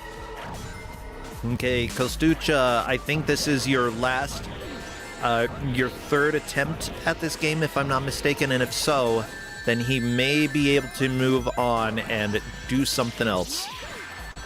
Yeah, that would be, yeah. Oh, like... second place! No! So close! Second place. Yeah, I think this is one of those where we're going to see people probably start skipping. I mean, there are people who do get stubborn and just dig in. Mm-hmm. I mean, we've seen it in other games as well, where people just like, no, I'm doing it until I win. Yeah, and I could honestly see, because Kostucha was in second place that time, he may be thinking, I can do it this next time. If I were in anything other than second place, though, I would just be moving on. Which Daman is doing. I think that's a good choice. Beck, how did you do? Nope, I would be moving on. Yep. I think we're going to see everyone tap out of Void Battle. Yeah, do they have to comment in the Discord? Yeah, I've asked the players to put a comment into the game chat just so we know when they're skipping, what their intentionality is. So, and we're moving on. It looks like Juniper Theory. Juniper Theory got it. Juniper Theory got it. Excellent. So Juniper Theory is in fact ahead now from getting that. Looks like we still got Kustucha doing one last run at it, and then yeah, Becca and Demand both skipping. So that's fantastic. And yeah, I don't blame Kustucha for giving it one more attempt, but I really wouldn't spend more than one on this. Yep. Okay, this is Fun Sonic. The goal is to be alive at the end of the round. So it's to not be the one that's got the tag on. So you see that little tag over their head? Mm-hmm. They want to not have that. Essentially, they've got to tag someone else to get that off of them, and then they want to avoid being tagged. We can get it so that the NPCs tend to focus each other rather than the player. But yeah, it's just getting away from that, and then staying as far away from the tagging character as possible. You'll see Eggman will interfere sometimes to try and slow you down. Oh yeah! Oh no! That looks like Stop Juniper! Looks like Demand has passed that. So there we go. That's a point for Demand. And then moving on to the next round. Very, very nice. Excellent. Yeah. So it looks like we're also going to see a win out of Juniper as well. Questions in match 3. Okay, yeah, and just the objective mattered. And, yeah, just Demand was asking. It's a little bit of a confusing match. I mean, first time that we've really had a party game. Oh, Kustucha coming in last. I would move on from this point. Juniper Theory onto the fourth. This is a pretty unique version of you know, a kind of match for Kuso. Most times it's either, you know, specific gauntlets that are specific challenges with the multiple games, or it's one game with a finite direct progress. In this case, it is a collection of all of the weirdest nonsense. Yeah, what the crap? Sonic Shuffle, everybody. Okay, so that was Shadow Tech. This is Fun Sonic now with the trampolines. The goal is to be alive at the end of it, and you do that by making sure you don't fall through the trampolines. It can be a little difficult. Once they hit red, they've got one last hit left, and then you have to kind of just... wow, right at the end. Right at the end, he fell through. Oh, rough. My heart. My poor little heart. That's okay. Demand gets another shot. Did Juniper make it through? I don't know. Yeah, Fun Sonic is just being alive at the end of the round. That should be through.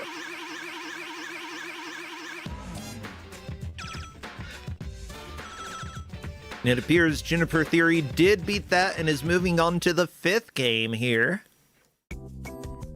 Alright, our 5th game that we'll be playing is called Twister. It is another game where you have to collect the most rings. It's just a matter of moving around this giant cyclone twister, trying to collect as many rings as possible against the other players. Yeah, it throws you into the air, so you're kind of like just moving around. So it's just drifting towards where you see rings coming up. Okay. And avoiding hitting like other things that are floating in there. It's pretty straightforward. Yeah. There's so many sounds. And yeah, the movement, I can't express how jank the movement is in this. It does not feel good in any capacity. Everything feels either stiff or loose. The jumping is usually very imprecise, though it requires precision. And in this case, the wind's buffeting you around in that tunnel, so it's not as easy as just sort of setting a thing and gently gliding through it. You're always kind of fighting for recorrection. Good news, Demand managed to finish that time, moving on. Still 1 point behind Juniper Theory, but this is a chance to start making a good push. Becca just needs to beat the Shadow game in order to move into the lead. Pretty hard. Especially with this janky movement. Oh, absolutely. the way the movement is, and especially like with Shadow Tag, you have to like they try to make it balanced so nobody moves better or worse than anyone else, but that kind of just gives the CPU an advantage in most cases. Mm-hmm. So it looks like Demand has also moved on to Twister. Yeah, Juniper Theory doing it a second time, it appears. Yeah, and this one... fell just short. Yeah. I think that, like, after the 3 attempts, I would just move on and not keep doing the Twister, because, oh, baby. However, yeah, there got a were lot a of couple rings during that stretch. There were a couple of these games that, upon we're having them reviewed by other GMs, were just like, there is some serious motion sickness warnings here. This is not the worst of them, but Twister is not the best of them either. There's a lot of like bobbing up and down, kind of messing with the three-dimensional kind of space. So. Yeah, I could And, see you know, how a lot it of would it's just mess trying with to knock some it hit. people. Yeah. There's one other one, actually, Fun Sonic was flagged for color blindness warning as well, because it is very difficult to tell how close a trampoline is to breaking without being able to see color easily. So. Yeah, for me, like, I would appreciate the warning, but that one wouldn't have been enough to dissuade me. I would have been like, it's fine. Hey, Juniper Theory, tying for first. I think that a tie for first counts. I'm going to make sure that's clarified right now. Ties count. I'm going to make sure the refs know that as well. Yeah, I mean, you do have the most coins. It's just somebody else also has the most coins. So exactly, just making sure it's abundantly clear to everybody. And I think that is completely the right way to approach it. Good, good.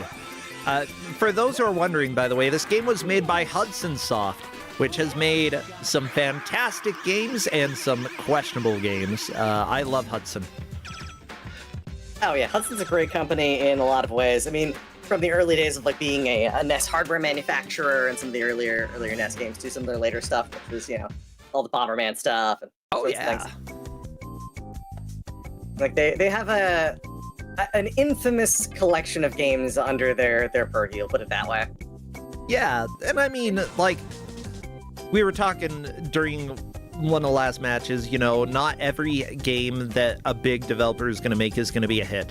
There are going to be some flops. Every developer working in the professional arena there is going to have a game that does not, you know, necessarily get great reviews, and that's fine, you know. So. Oh yeah, absolutely. You're going to have one of those things where one of your games just does not find its audience. Yeah. Like, this is the fun thing, too. With this particular game, there are diehard fans of this game, and I do not begrudge them at all for liking it. I mean, the actual gameplay for, like, a party game is kind of neat. There were some great ideas, but it feels like it was undercooked. And that's what left us with jank games that are unfair, that are intense, that are just not great.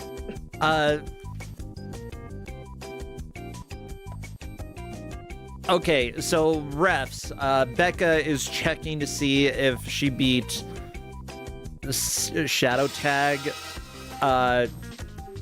We'll let you know if you need to do it again.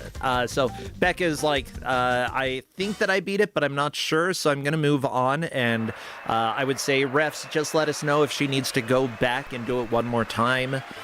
Because I believe she did it twice, if I'm not mistaken. It looks like Juniper Theory is on to... this is a bucket of rings. This is literally just throwing rings back and forth between the buckets that are there, tossing the bucket into the cart. It'll give you an indicator as to when that's the case. It's not great, but it does work. Okay, Demand appears to be skipping Twister. Meanwhile, others are just... Is this a team game? This is a team game. I've informed them specifically how they are to set up playing those team games because, quite frankly, it is almost impossible to do either of these games from the other team. So you can be on either side of the team. I have them on the side where they have the most control. That makes the game less of a frustrating mess. Okay. So this is a team game, so they've just got to be on the winning team. We made sure that was clear pretty early on, that that's your only goal, is make sure your team wins. Yeah, most of it's just timing for this. This vault puzzle thing is pretty cool. You have to figure out what the number is, and then the other player has to lock it in once it's figured out. I think Becca accidentally enabled fast forward on that and is trying to figure that out. Oh no. Yeah, I don't know. I do not know how it is moving that quickly. It is not supposed to be. That has got to be an issue with the actual software. I don't quite know how that happened. Yeah.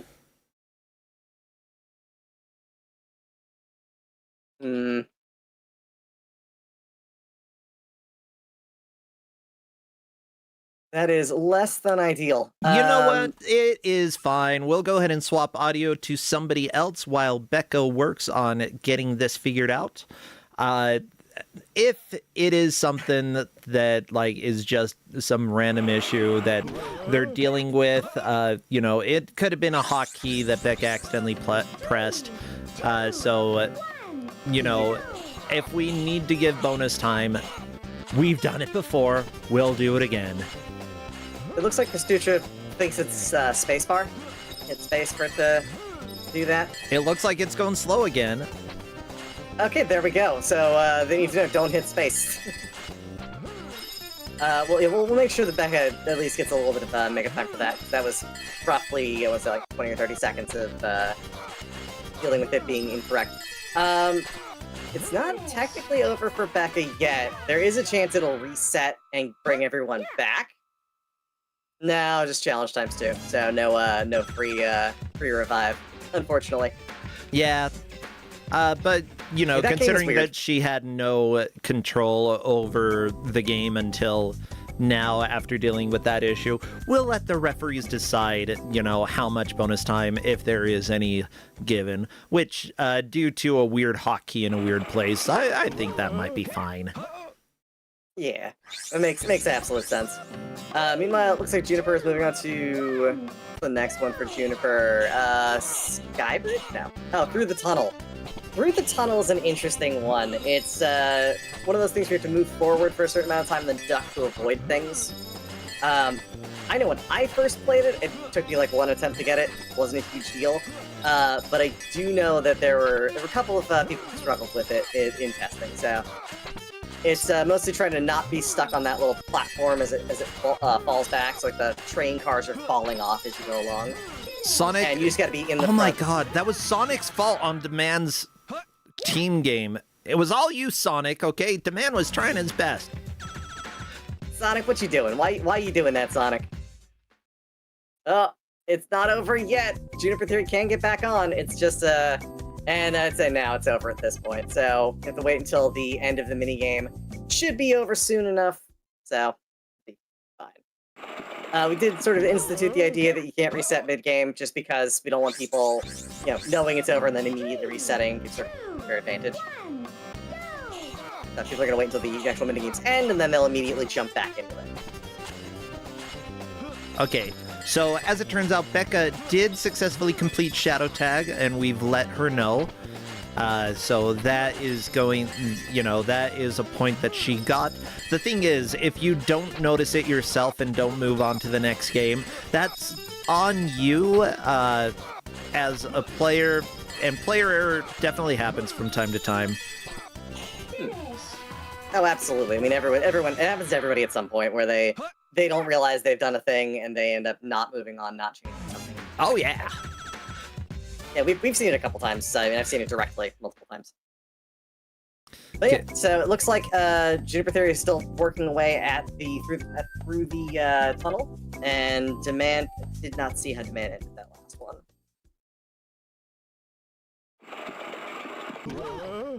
Becca just trying to get through the trampoline. I think she should be able to do it this time. Just, don't worry too much. Oh yeah, this is going to be just a little bit of precision movement. Okay, she's and good. I think she got it. Perfect. good. Yeah, Kostusha into the tornado. It looks like Demand is still wanting to keep trying the rings. I think that he could probably jump out of it at any point soon if he wanted. Considering that Sonic Sucks is actually getting enough rings. Oh my god. It's a couple things that are happening there. The main thing is that the speed you turn around at is not consistent. And you have to hit it like right when that exclamation point comes up, or you lose part of the rings. Ooh. So like it's the closest to when it gets to that point, hitting it accurately. If you hit it too early, you only get partial count. If you hit it too late, you'll get partial count. If you hit it dead on, it'll give you the full count of rings that he loaded up. You can see how many he's loading up during the process. Yeah, he is moving on to the next game. Juniper Theory, meanwhile, on this train game and is way ahead all of the computers. Oh my gosh. Good. Got it It ain't done. over till it's over with this game. Because of how far ahead Juniper is, it's going to be really easy to not see something coming and get smacked back. Yep. When you're that far ahead, you've got to be really on top of ducking underneath stuff. Juniper is going a little slower and ducking a lot more, which I think is... Oh, uh-oh. Yep, there you go. See, that's exactly what I was talking about. It's that, you know, it's going to come up out of nowhere. No! And... Oh my god! No! Right at the end. You were absolutely right about that. Oh no, Demand squishing everybody. Yeah, they're all flat. I know. That I've hurts seen so some bad. art like that before. Well, Yeah, that's Gargantua. Gargantua is one of the easier ones. You just have to squash your opponents. Yeah, that was it's pretty not too hard to simple. get to, and it's pretty fun. There are a lot of these that are like actually really, really fun, and they would be more fun if they weren't completely jank.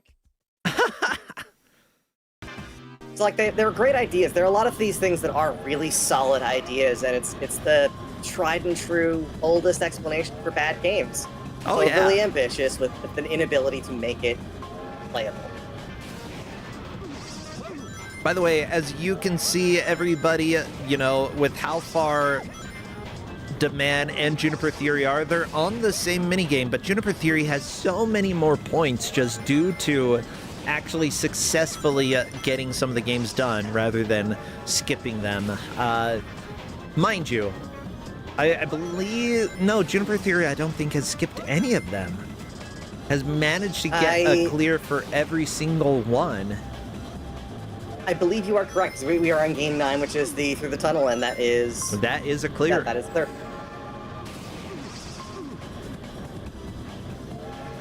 Yep, so that is good. Next one that Juniper's going to go to is called Ring Lasso. It's another collect the largest number of rings, so just get the most rings during the run. A lot of it's sort of like struggling against other players to get rings. I believe this one, this is them. They have to select a barrel by pressing a button or a direction, and that will let them pick up an item. So they throw the lasso, it'll let them pull in a barrel, and that'll have either a large bag, small bag, or medium bag. It'll pull it over directly. Gotcha. So you want to try and get as many as possible. So biggest bags, as many bags as possible. Well, best way to do it. Oh no! Juniper missed every single one on that specific train car. That's okay, there's Yeah, more. if you are the second person there, there's nothing for you.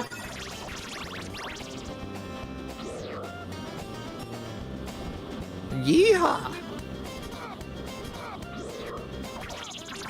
But yeah, so these games, like I said, they get progressively harder, so we've seen what I would call the easiest of the games. They get worse as you go, either worse control schemes, or they're just, they're less well-balanced. And with it's how one of those fast the things where- computer is able to, like, actually act there, Juniper Theory did get 2 big bags on that final car. Is that going to be enough? It might Could that be enough? Nope. Nope. Okay, what about Alright, so Demand?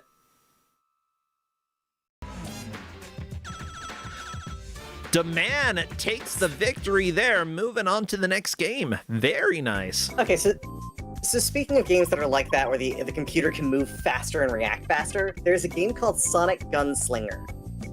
It is impossible to win that game against the AI because they will immediately target and fire against all of them. So it's in the time it takes you to target one thing and fire at it, they will have shot 3 or 4 things. It's genuinely incredible. Okay. So I'm watching this like door, the door one that Becca's doing, and I'm not completely sure what they're supposed to do here. Okay, so one of the players is lining up to figure out what the number is. That's using the control stick to sort of figure out the direction that it locks into that number. If you have it set that you're the player locking in the number, the AI just flips the stick around constantly cycling numbers. You're trying to hit it when it gets over there. It's terrible. With this, they can take their time and figure out what direction to go, and then the AI will hit it as soon as it sees it. So it makes the game way more playable. But as a team with 2 players, it becomes a game of intuition of like, they sort of like get to know when the other person has it set properly. Oh, Becca was right at the end, but unfortunately didn't quite get it. But I think that she figured out how the game works this time. So, watch out, Demand. Don't lose your coins. Kostucha unfortunately didn't squish Sonic. Or Tails. It looks like Kostucha's catching up at this point. Same for Becca. They're both moving forward. Demand destroyed that specific minigame. Very nice. Demand could possibly catch Juniper Theory. Coin, Yeah, I'm sorry that I said rings, okay? This is a common thing with me where I just never remember that the rings, I always think coins. Rings are hollow coins. I have tried so hard. It's so hard to not say coins the entire time. I know! And yet... It's so difficult. Somebody will notice every single time all of our flaws. And it's fine, I accept that I'm flawed. It's just the cost of doing business. Alright, so this one is... What's the name of this game? This is Final Frontier. They are going through on squares that are set up through the stage. Those squares will open up and either breathe out fire or rings. Don't really know which. And the goal is to collect as many rings as possible. So just don't stand right on top of the square when it opens up. There is one game coming up after this, one of the ones I've wanted to show off so badly. It's the only one I think probably isn't in line with the difficulty order. That's because I was able to clear it easily enough. I got lucky and it worked out really well. But just to quote one of the other people who vetted it, Neitzel, his response to that game was, "There is no God, this is just impossible." Oh, I'm excited. So we're gonna see Sonic Tag. It's gonna be fun. I want to see the Godless game. I'm so excited. Demand had to win that one. That one was a fantastic performance. Look at that, 49 coins. I don't care. I'm gonna say coins. Yeah. How do you like that, chat? Huh? Absolutely crushed it. And now we see him move on to Sonic Tag. So this game, it's first person. You'll see what I mean. The goal is to get as many rings as possible. Again, recurring theme with these particular games.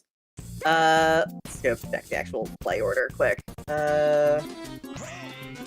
What?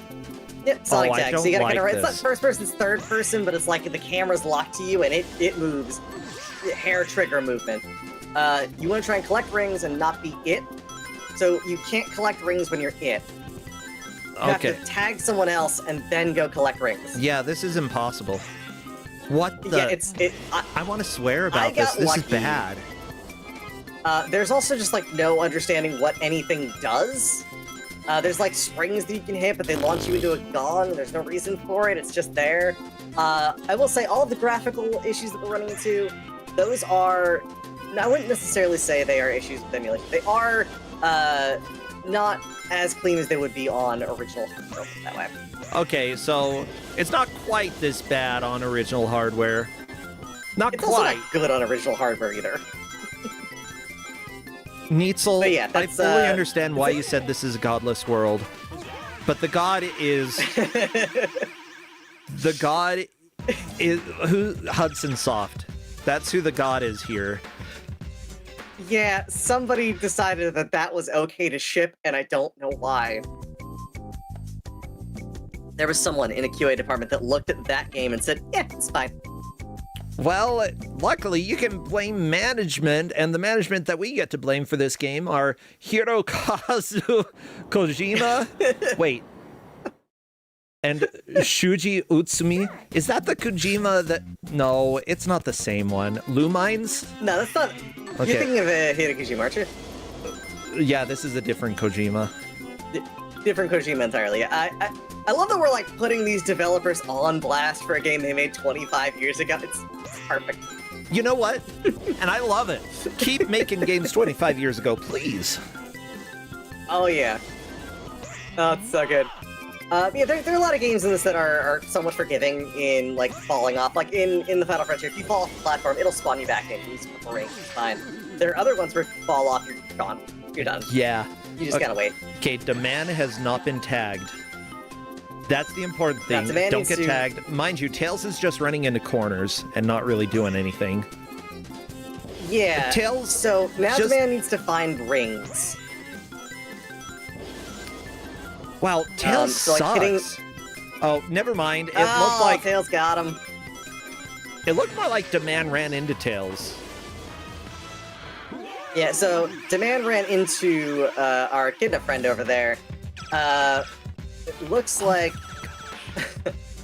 unfortunately, Demand did not take that either. I have a strong feeling people are gonna skip Sonic Tag when they get there. Yeah. Yeah, it's hard and it is unforgiving. Like I said, for some reason, when I first put it through, it was fine, and then all of the feedback I've gotten from it was like, why? Why does this exist? This doesn't need to exist.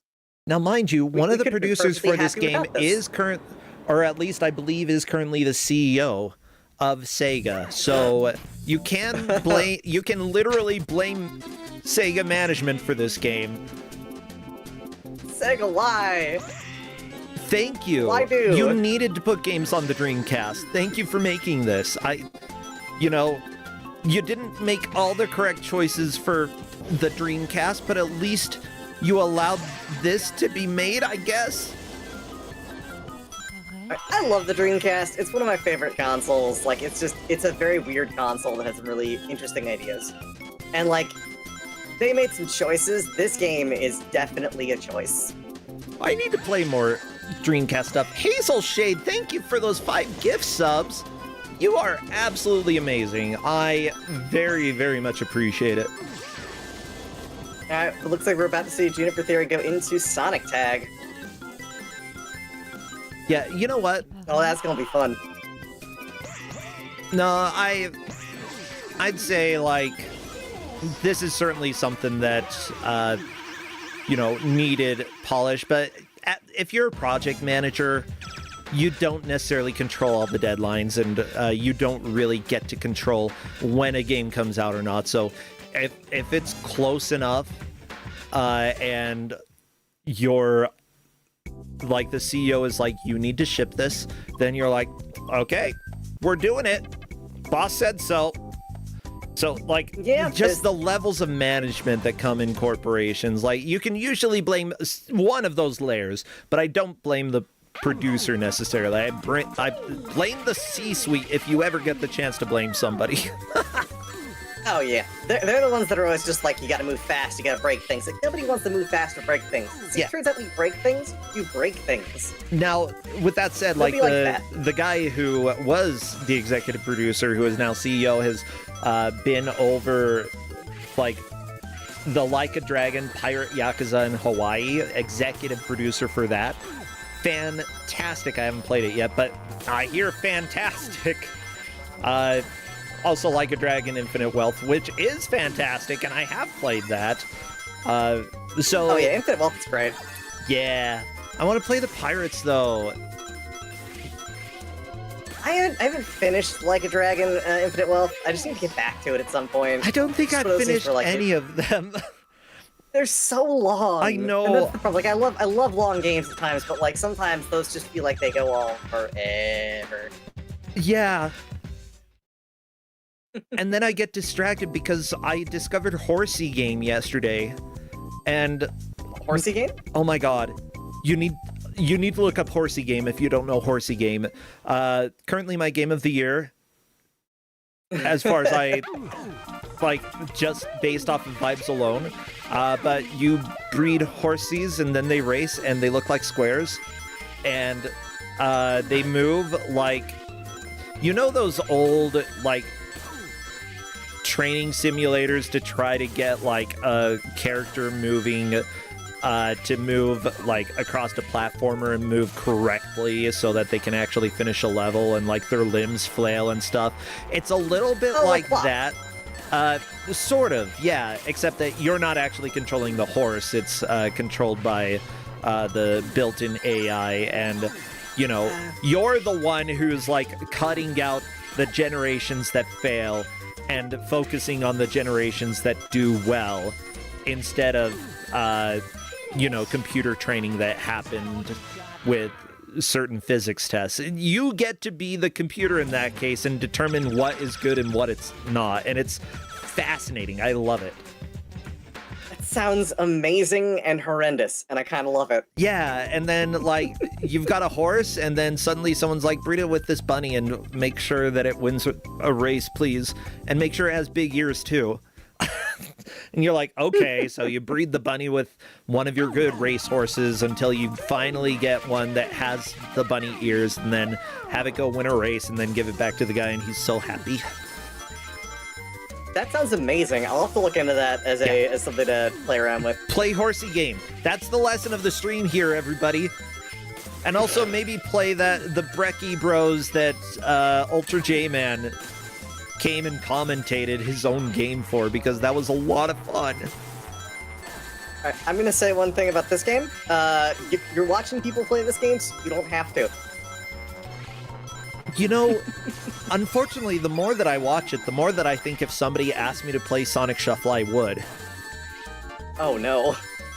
No, Oh no. seriously, if in person somebody's like, Sonic Shuffle, you and me, let's go, then I'm quitting whatever I'm doing. If I'm working, I lose my job. Sorry, I've committed.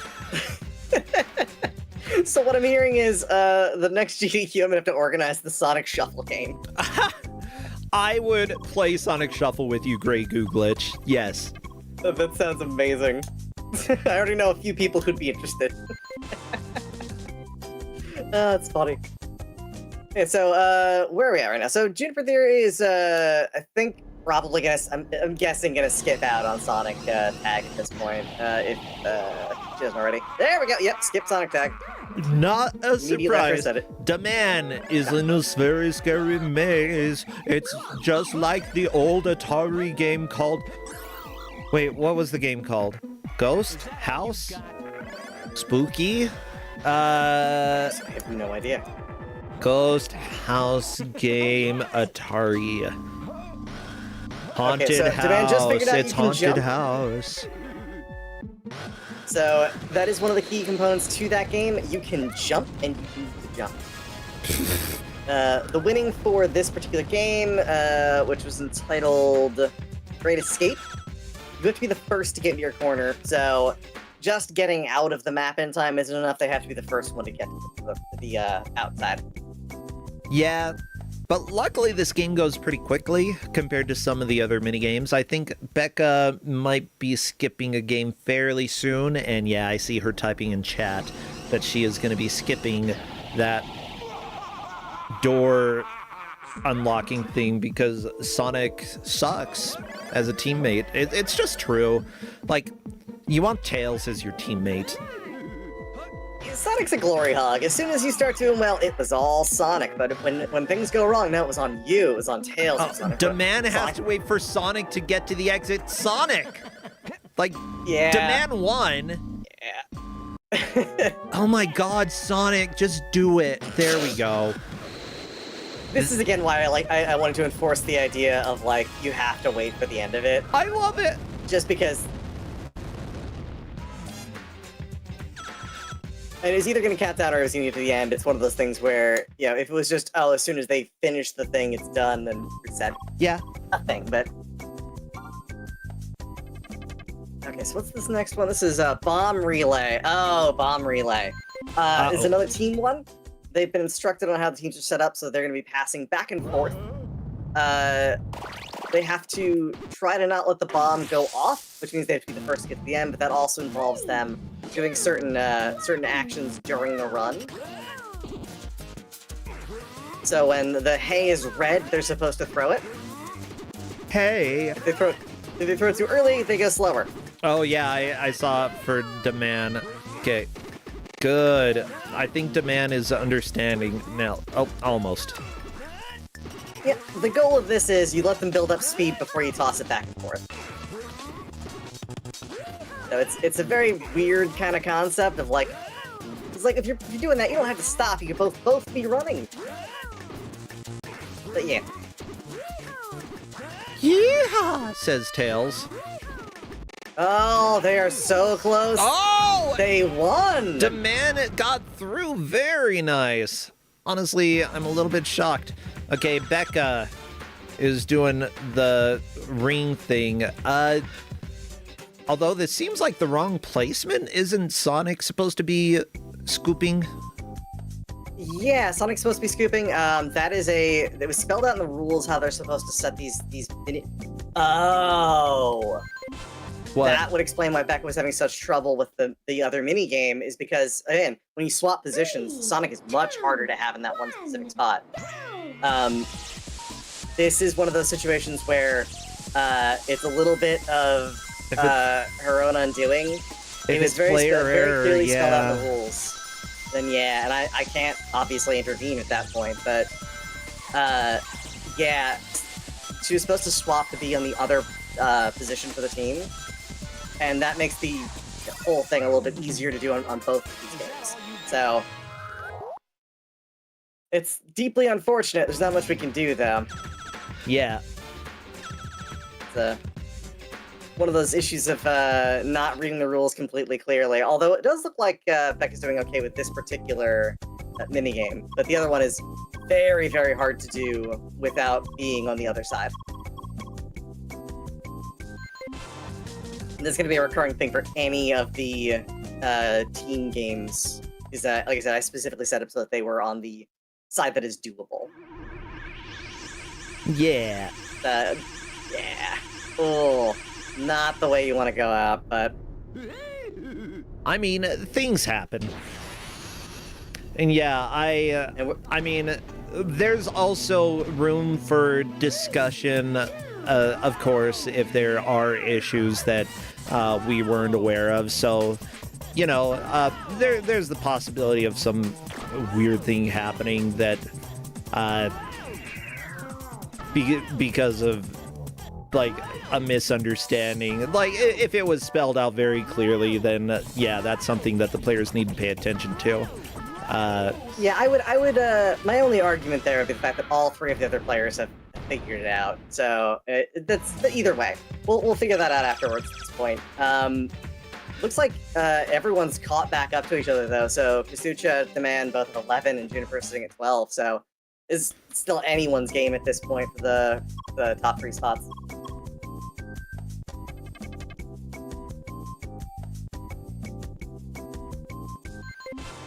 And that looks like that is Juniper getting that game done.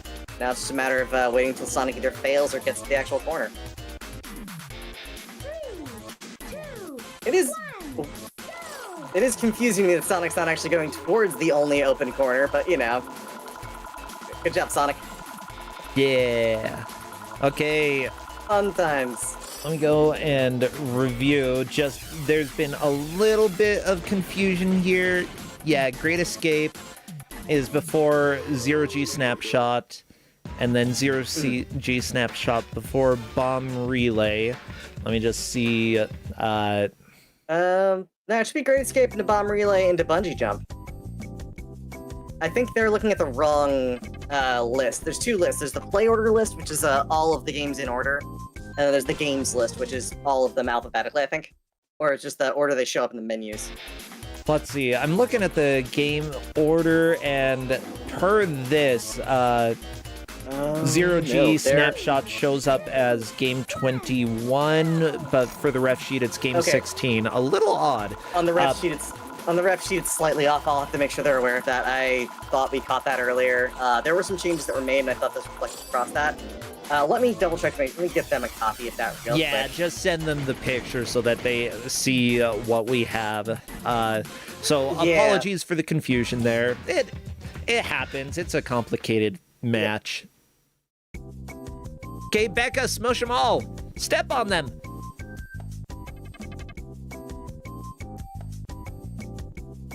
Sorry about that. Yeah, I mean, again, the spreadsheet that was built out for this is a little bit large and cumbersome, so it was a little, mistakes are possible to happen. Yeah, it's like, as long as the players are doing it correctly for their list, then we'll be able to correct on our end. So, yeah, I appreciate the patience, referees. They're doing a lot of work to help out with this. Thank you so much. Uh-oh. Yeah, but this is probably the most intense reffing we've had in a minute, because it is very complicated. Some of the most. Yeah. By the way, it is very close between the Man and Juniper Theory.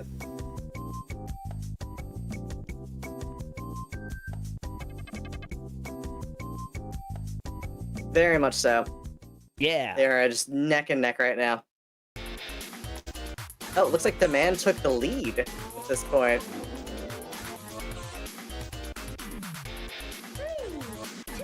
Do-do-do. Oh, yes, and I do see in your pinned message right here. During all 2v2 games, the player should be in the bottom left section. Use Y to change the position of your character. So that is laid out very clearly in a pinned message, and is something that the players should have noticed. So yeah, that is a little bit unfortunate for Becca Setsfire, but at the same time, you know, it's been a wild game. And there's a It's been lot all over the going map, on. It's like every once in a while something isn't going to work to your favor, and that's fine. The number of times, Grey Goo Glitch, that I've been eliminated from like mystery tournament because of something silly that I'm like, I should have known. Maybe a little too much. And like I've seen it happen so often where it's like something small that seems insignificant. Suddenly it's a thing that's important. Yeah. Yeah. Though it looks like Becca clearing another minigame. Very nice. Oh yeah, it looks like the Man and Juniper Theory are both tied at this point. Very nice. It's very close here. Definitely interesting. Oh no, failure. The hummingbirds are so angy. Juniper, no. Angy hummingbirds. Yeah, you don't want an angy hummingbird coming after you. Not in the slightest. Yeah, that's bungee jump. Bungee jump is a thing, to say the least. Oh yeah. It's, oh yeah. Basically, their goal is not really, that whole fall isn't really, that is not consequential. They have to just make sure they're lined up to get an item at the end by hitting one of the players, or one of the characters on the bottom. So it's really a matter of they're looking at that bottom screen primarily, just trying to position themselves so they get somebody. Yeah. If they hit somebody, they win. It's as simple as that. And it can go quick, go not so quick. And see, Demand then is on Sonic Tank. Sonic Tank is kind of rough. Okay. It's just about surviving that, and it's real hard to survive that. The other players are kind of relentless. Uh-oh. Comes the problem. Six Man has moved on to Zero-G Snapshot, which Zero-G Snapshot is trying to get in the camera viewer when the actual snapshot goes off by manipulating your gravity. Gotcha. If you can kind of just get in the middle, you swim. the most Just in gotta the swim picture. over there. Ooh, it's screen wraps. Okay. So that's something to fully keep in screen mind. wraps, stores momentum, you can bounce off other people. Nobody in that shot, I think. Nobody. Oh, we got a Sonic Foot. A Sonic Foot. Oh, very nice Sonic Foot. Oh, it's so good. Yeah, Zero G Sonic is yeah, it's an interesting game. Zero G Snapshot is really fun. I actually really like that idea. That is silly. Juniper Theory skipping It is. bungee jump and moving on to the next one. Bunch to think of Eggbot's Attack, where you just have to crush all 3 enemies. You're just running along a highway in an egg robot, and you're trying to smash the other 3. It's very similar to Gargantua, but a little more linear. You're just sort of moving the legs left and right to kind of hit the spot. Oh, so close. Oh, you got a hand in there. There's a hand in there. Maybe. Let's see what the game says. Oh no, there's definitely more tails. There than was a anyone else. lot more tails than anybody else. It was all tails. Yeah, all and Chad, tails. stop asking for Sonic feet pics. I swear. What is with y'all today? First, we've got the weird stompy stuff going on. Second, feet pics. Then again, I know enough about Sonic TV to know that some of those episodes, they get a little bit into everything. Oof. Especially that two tall tales. That one, yeah. So I'm not familiar with the property all that much outside of the games. Well, that's for the best. I also know he's got like a name in the comics, Ogilvy something. My name is Sonic's Ogilvy. name is- Ew. Yeah, like his name in the Archie comics is like Ogilvy or something. I don't know, it's an odd name. Oh my gosh! They just gave him a The name. man is spinning so quickly. You can't. No. Oh, Knuckles. I think is the winner. Maurice. That's okay.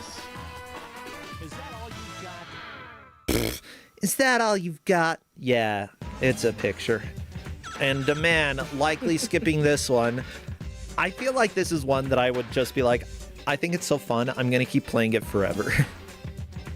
Oh, the Zero G Snapshot. I had a lot of fun with it. It's just a very weird game. It's actually, of the games, it feels the least jank of most of them. I mean, like out of all of them, it feels pretty decent to play as well. Now, refs, I do need a decision on if Becca is getting a little bonus time. I don't think there's enough time to make up what she needed, but if we do want to give the 3.5 minutes, that is fine.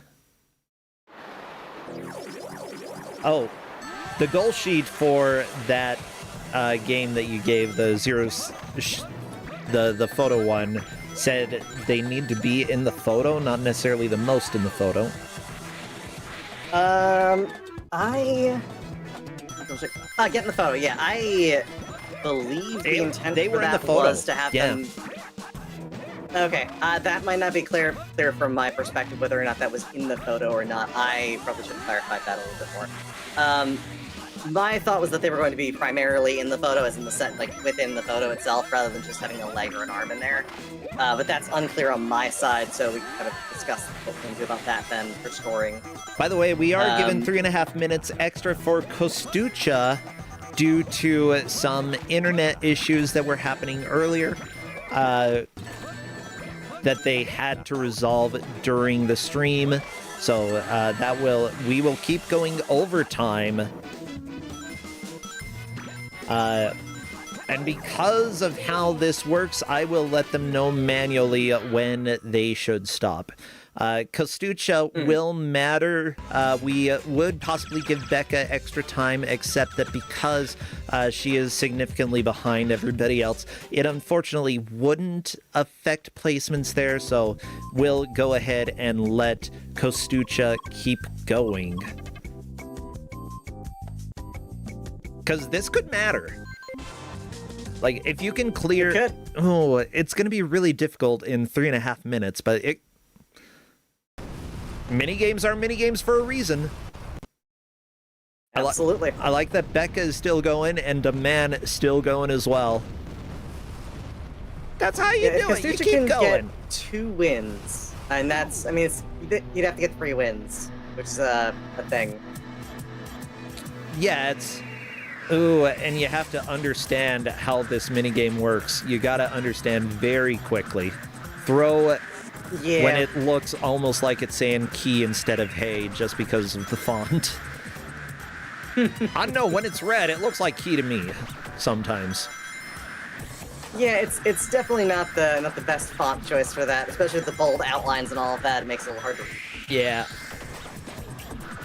Bold outlines and a dark color for the outline against a darker color for the actual text. Not the most readable thing. Just gotta... Oh, and that is a loss. I think that's going to lock Kostucha into third place. Of course, we will let the final 3.5 minutes play out. Daman is playing whatever the crap this minigame is. Let me check with the reps real quick about the 0G.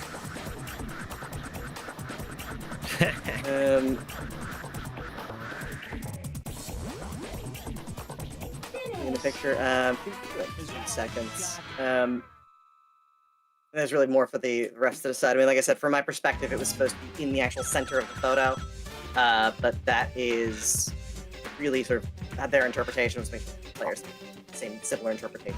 So honestly, if it says "get in the photo," as a player, I would read that as any part of my body. And because of that, I think we generally go with the most generous interpretation as something that's stated. But fair, that's just and what that's I'm thinking. That is going to be a ref ruling, though, either way. That was my own imprecision in writing, and I will completely own up to that. Hey, I mean, you had a lot to think of when it comes to this match. Like, the thing is, like, as long as we're learning and growing, having experimental matches, I think, can be very, very helpful. Oh, yeah. Yeah. And, you know, exciting, because never before have we had anything like this in Kusogrande, and I'm glad that we got to see various nightmarish minigames in Sonic Shuffle. Yep, the Sonic Shuffle proves to be at least something that was fun and doable. Oh, yeah. There are little things you tweak here and there. I mean, there are other games that are like this that are just a collection of terrible, terrible minigames. But this one, I think, just has a special place in my heart because it is such a uniquely weird game and a unique collection of really poorly designed games.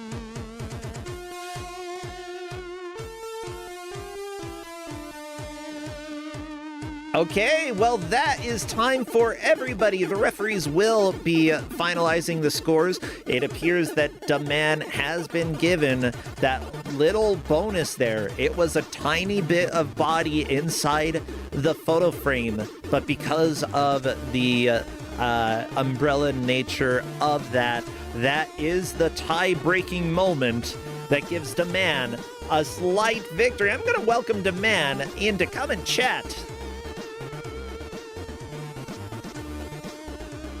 Yeah, how do you think the players did? I mean, we saw a wide collection of minigames here.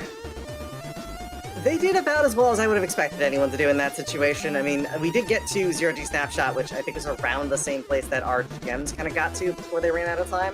Yeah. So it makes a lot of sense that we saw people get there. We saw a lot of interesting stuff. There's actually more skipping than I thought there would be. Oh, really? Yeah, I was expecting people would be a little bit faster to get onto some of the specific strategies for it, but that's just, I mean, otherwise, they all did fantastically. Yeah. Well, welcome, Daman. The referees will completely nail down all of the scores and such, but from what things appear right now, you did get a tiny piece of your body inside the photo frame, and because of that, you are the victor today. Wait, does that really make a difference to who wins? Actually, well, I think that you technically would have gotten the tiebreaker. Otherwise, you would have been straight up tied, and it would have been whoever made it there first, which I think you did. But you solidified, you broke the tiebreaker by getting, I don't know, Big the Cat's shoulder inside a picture. Okay. This game was a little interesting with the way that it was run, because normally you don't get any kind of indication of where everybody else is, but the whole having to put in the chat that you're skipping a stage kind of gave me at least like an idea of where everybody else was, and that kind of calmed my nerves a lot because I saw people skipping the same stage as me but after me usually. Yeah. I think that sometimes that would worry me, but at the same time, I saw other people who, were on earlier stages, but with a much higher score because they, spent a little bit more time with the stages and actually did get the victory there. So it wasn't completely like if you were the furthest ahead in stages, you were currently in the lead. But a lot of the times, especially for you, that did manage to help out. Yeah. Well, that's something because the mini games that I skipped, none of them except for the Bucket of Rings one, none of them really seemed realistically doable unless you just got really lucky one time, especially Void Battle. That was so garbage. Oh, really? With all the NPCs jumping to steal the rings even if you press the button. It's so annoying. What about the Sonic Tag? That was a good one. Sonic Tag? Oh my god. You forgot about that one? No, I didn't forget about it. It's just been a while. It was in the middle. But, the freaking floor not rendering. Yeah, that was how lively. zoomed in and fast it is. It's so ridiculously zoomed in. You can't see anything. Like, how are you supposed to actually do that? I don't know. I did figure out you can press B or I don't remember what button it is, some button to zoom to change like camera a little bit, and I got a little bit zoomed out. And then I kind of figured out that the gong was how the other guys were getting their rings, and so I just kind of camped around running around this around the spire to get the rings that they were spitting out. And then that was the only reason I won. I mean, that's fair. It's a valid way to take the victory. Oh. Just to give a little context, by the way, one of the GMs who vetted this game for that specific game wrote, "There is no God, this is just impossible." And it does. It seemed impossible. It felt impossible to actually catch anybody once I was the first round, and not knowing that the exclamation mark above the top of the screen was telling you that the it person is nearby was a little bit rough for the first time because immediately got tagged. Yeah, I saw that. I was like, yeah, I don't know if you have any hope. You actually completed that one then? Yeah, I'm pretty sure I won that one. I don't think anybody else did. Kudos to you for somehow doing Sonic Tag. Yeah, Grey Goo Glitch was telling us that essentially she put it in because she's like, well, I got it pretty quickly, so I put it in pretty high up because technically each one was considered easier than the next one, so you were going easiest to hardest. But she's like, people are going to disagree with the placement of this game. Oh yeah. And I mean, there were such. I didn't expect some of them to actually be playable. There was some games where the NPCs hard AI is just so oppressive, and then there's some other games like Final Frontier where you can see the fire as it's coming up from the platform and completely dodge it, but the computers still get hit by it almost every time, expecting rings to come out. And I was like, this one is.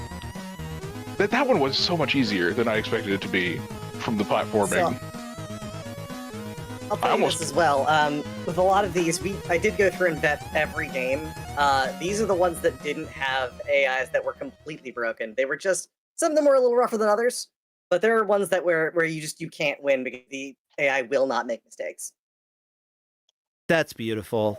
Yeah. And I really, kudos to anybody who championed through the games that I skipped other than Bucket of Rings. Because I Bucket of Rings seemed doable, but it was just RNG based on what Sonic gives you. But the other ones, anybody that skipped any of the other ones, kudos to them, because those were... I could not see any path to win. Yeah, I did see... now, you were given the easiest... character placement when it came to the AI when you were on a team battle. Becca, unfortunately, there was a bad thing that happened. You didn't quite choose the right slot for where you were supposed to go in the team battles, and because of that, you had the harder position, specifically because the AI could not do it. So, like, the door cracking one, oh my god. Wait, It is was the AI impossible. capable of doing that, the other slot? Yeah. They are not. They're okay. So there's just two things. One, they can do the other slot, but they're gonna do it in way worse than you would do it. And on one like the door cracking, they don't take any consideration to human movement and selection times. So like, you know, you have to point the direction you want the number to be, and it'll like indicate it. They don't wait through that. You have to just kind of hit it the second it's there, or you miss it. Whereas with players, they can kind of slowly move through until it sees it, and then it'll makes it a lot easier. I don't even know what you're talking about, because all I thought that the door cracking one was I just press it when it beeps. You.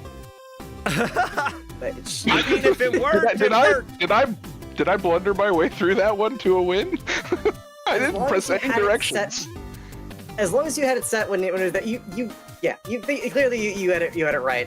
Then the way it was set up is that game is very, very odd. The other position just makes it a lot harder. Yeah.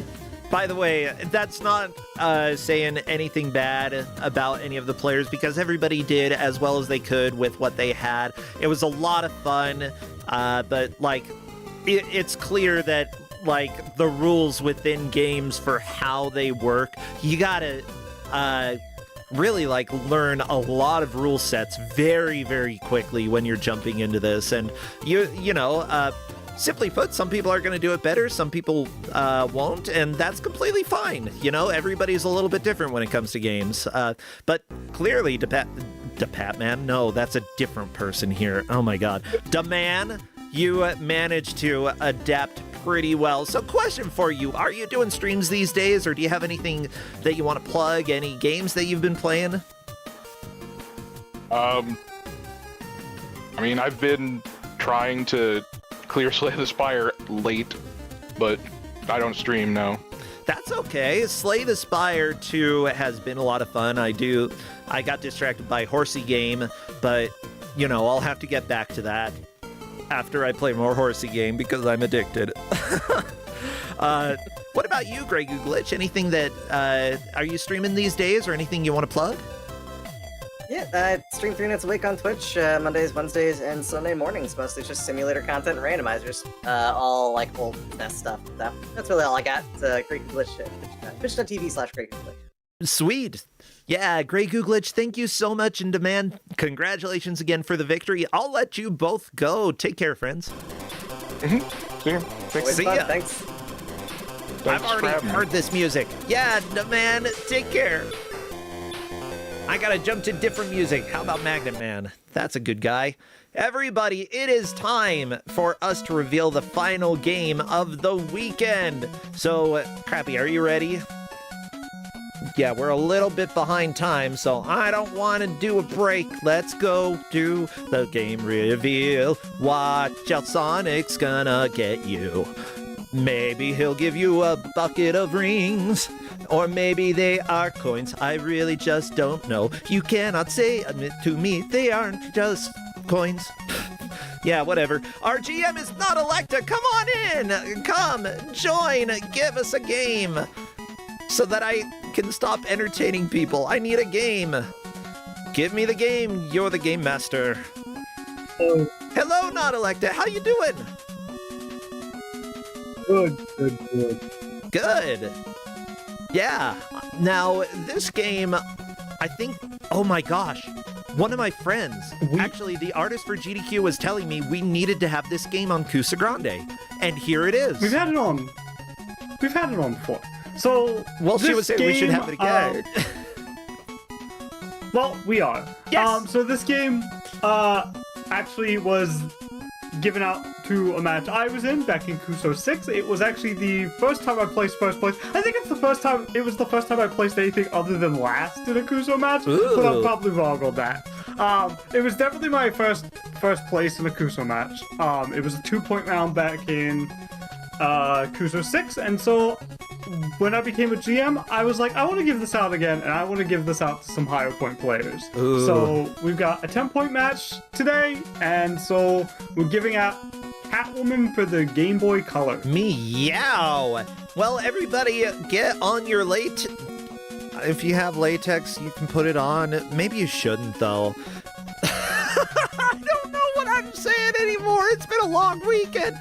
We've got 4 players who are gonna Catwoman their way to victory, and I don't care. That's how they're gonna do it.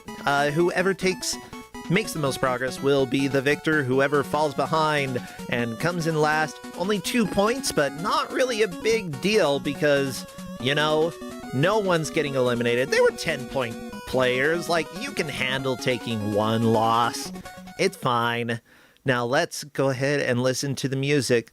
By the way, I decided for now, I'm going to keep the purple. I've been cropping the purple out, but I kind of like it, and I'm kind of also tired of cropping it out. Maybe that's why I like it, because I got tired. Purple. I mean, and purple's like the Purple's a color good of color. Kusogrande anyway. It is. Like, every time I make a background, it ends up being some weird pink-purple combination. We use purple on the OBS. It's just purple, purple, purple. Crappy's got some purple on him. Can't get rid of it. He's been trying for years.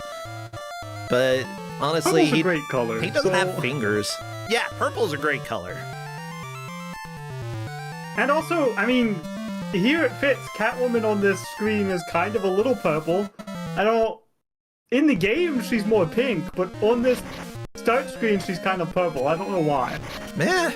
Some cats are purple. Oh, or maybe just for some reason it looks purplish on Smumbler's side. Who knows? Well, we are doing the countdown, so what would be some good emotes for chat to spam? It's definitely purple.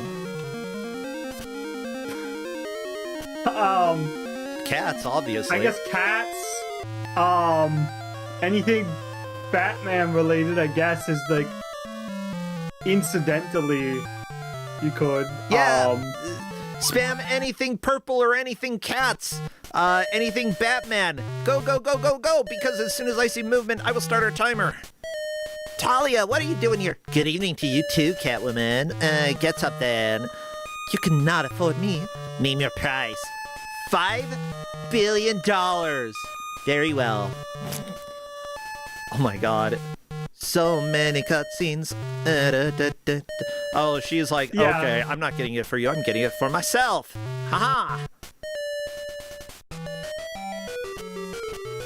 And here we go, Catwoman for Game Boy Color.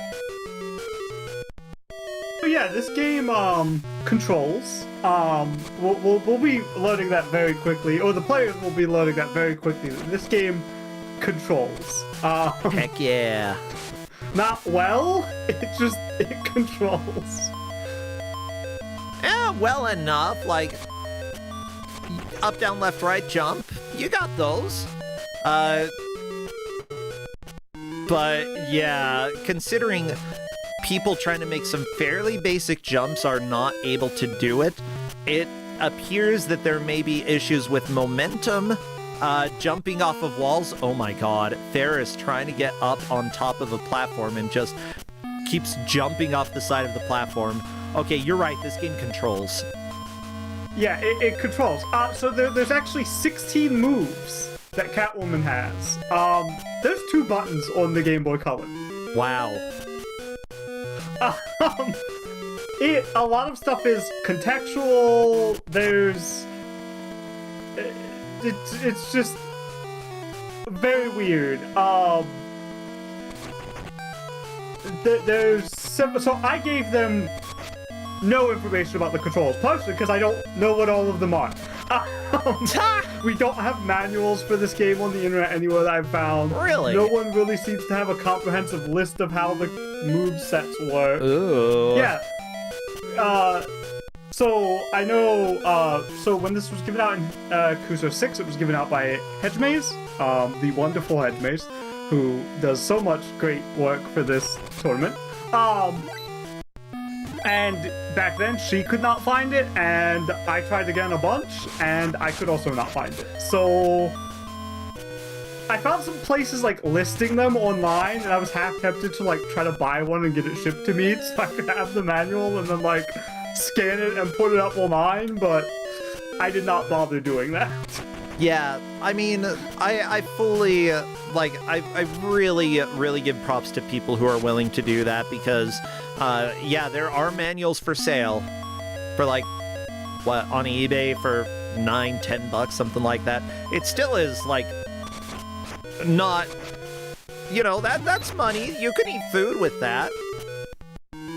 So a lot of the ones I was seeing where manuals were actually available, it was complete in box, the entire game and manual and everything, and it's like $70-80, and I'm like, I'm not paying $80 for a game and manual just to scan the manual.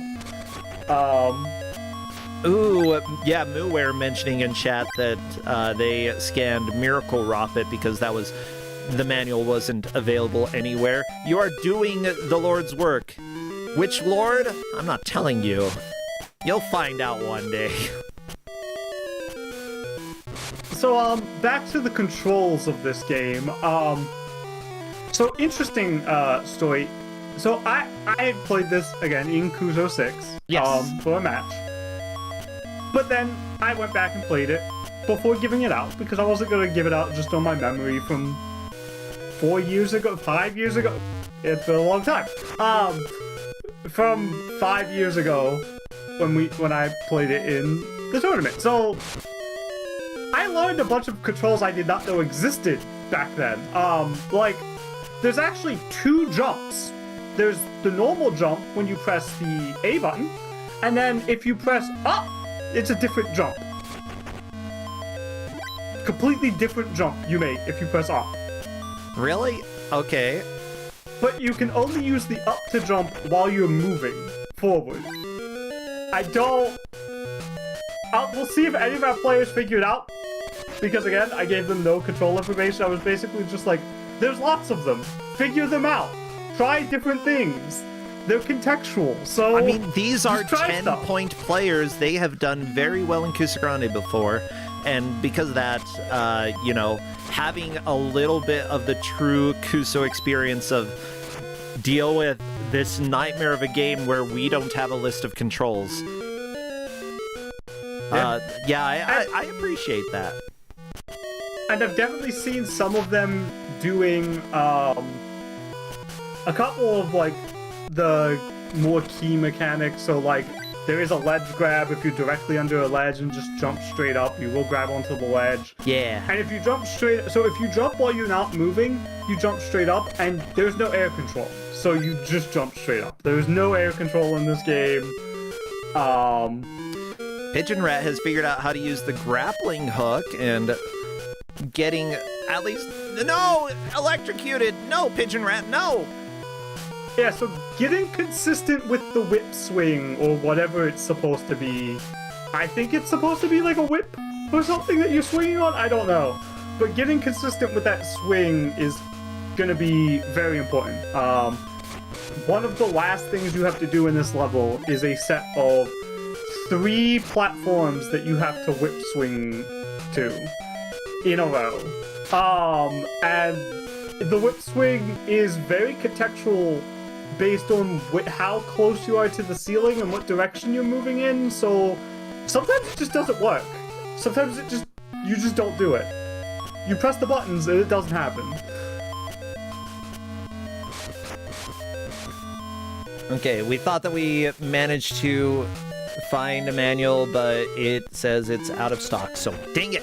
We're trying to find Catwoman.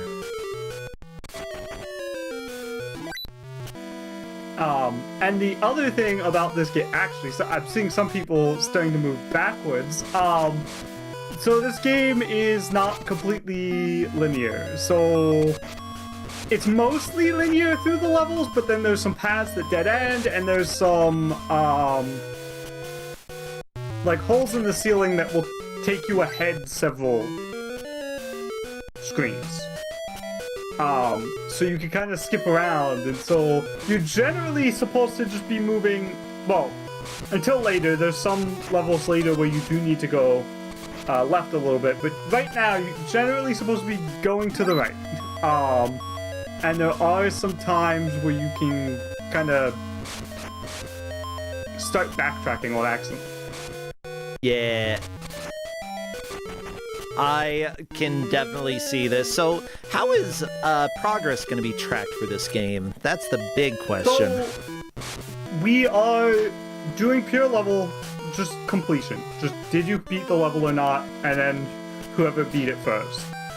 With exception of level 1, just to be safe in case more than... I don't think it's going to happen with these 10-point players, but in case more than one player gets stuck on level 1, we did go ahead and tell them... I did go ahead and set up for the refs 3 points in this level that are kind of you have to go past. Stage 2 for Ferris. Beat the level. Very nice. Well, I do want to say thank you to all the referees who are helping to track this match. We've got Salmon Buffalo Meow. Blastness endorses the cool crime of cat burglary. I can't say that we as a community endorse it, but we like cats who burgle sometimes. Mendez is still just more of a cat girl. That's okay. You can be as much cat and as much girl as you want. I have no problem with that. A true Redford would not wear armor. Would you wear latex, though? And we've also got Hazel Shade, :3. See, the :3 adds to it. And Mumbler has also finished the first level. So we have 2 players onto level 2. Level 2 is an auto-scroller. That you can speed up. You can speed it up. So it's not the worst auto-scroller. There are some blindish jumps in it though, so... But for the most part, it's just you jump and you're safe. You don't... It's not like you have to jump to a specific spot. It's pretty forgiving. Yeah. Gunstar Heroes also finishing level 1. Now, I'm pretty sure people were stuck on level 1 for a very long time in the match back in Kuso 6. So this is just... You know, these 5-point players, I mean, these 10-point players showing you, you know, how they got 10 points. Yeah, they are not disappointing at all. This has been a great watch so far. Pigeon Rat is a little bit behind, but again, we've got a full hour, and that is plenty of time to make a comeback. Also, I don't know how continues work in the game. If you have unlimited continues, do you happen to know? I believe you have unlimited continues. There are also passwords. If you pause, you can get a password. Yes. I did tell them if they feel like it, they can pause and grab a password to, like, in case they're scared of crashes or anything. But I am pretty sure that to my knowledge, the continues are unlimited. So that shouldn't be a problem. Good. And for the most part, Stage when you 3. die, you just get put back on the same screen you were already on. So you don't really even lose any progress. Because these screens really aren't long enough for me to call your progress through a screen progress.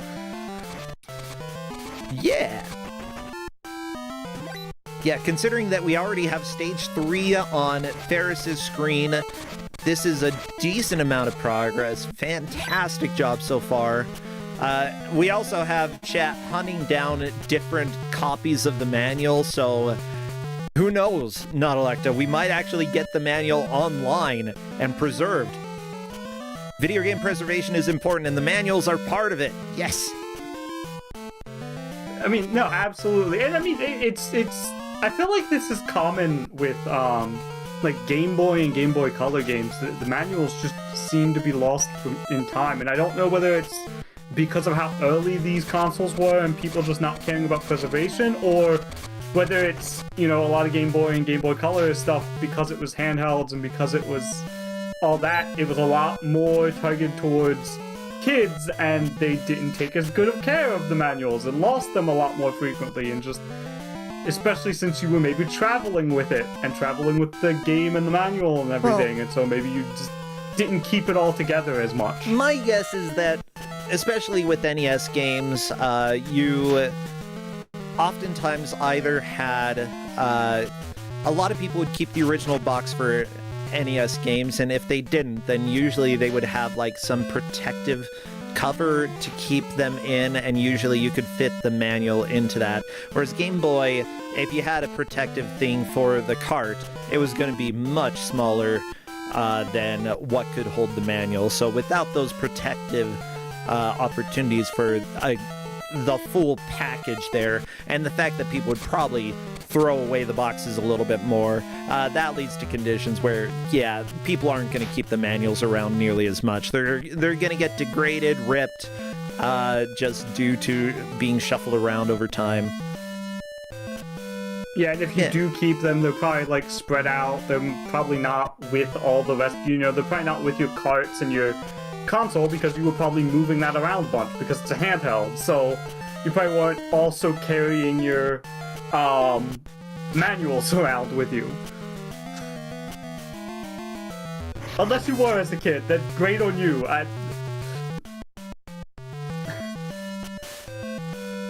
So it looks like we have now 2 players on level 3, and the other 2 are still on level 2. And I think in the original match, one of the players never got out of level 1. So these players are actually doing very good. I mean, I expected them to do good, but I don't know that I expected everyone to get out of level 1 within 15 minutes. Not Electa. We're pet sitting and Justin is asleep and the dog is bothering me, which means I need to take the dog outside. So it'll probably be a few minutes, if that's okay with you. Yep, that's fine. Okay, I'll be back, everybody. Gotta take care of the dog.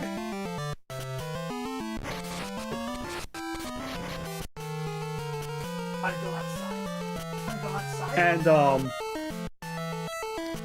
so we now have 3 players on this 3rd level. This is Cybercat's lair. I believe this is Cybercat's hideout. Now this is the 3rd level of 9. So this is some pretty good progress within 15 minutes. There are some levels though still coming up that are going to be a little bit mazy and potentially have just more places for them to kind of get lost in and not know where to go to progress. Oh, and with that, Pidgemat is also onto the 3rd level.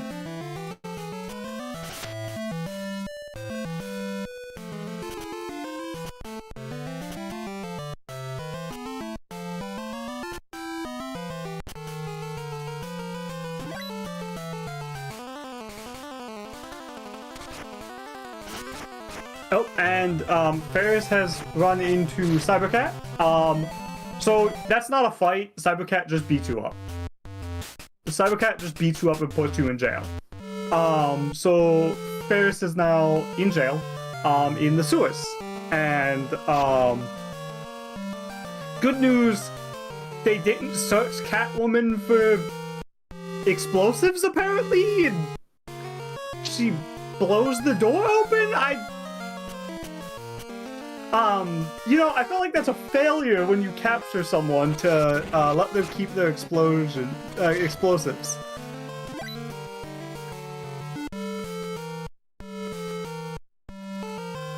Anyways, I have such mixed feelings about the music in this game, because, like, it is, like, not great, but, like, some of it is fine, in my opinion. And then you have levels like this, which I think we have Ferris's music going right now, and this is, I feel like, one of the less palatable ones.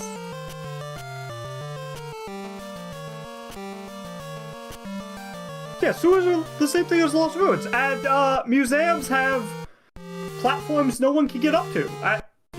Haven't you gone to museums where you have to parkour to get to the platform? The different art pieces? I do all the time.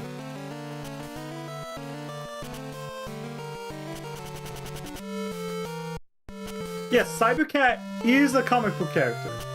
This game is based on the comics, is my understanding. Well, it's definitely before the movie.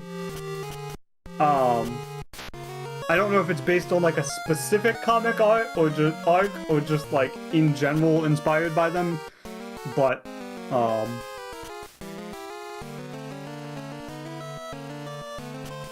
it is based on the comics.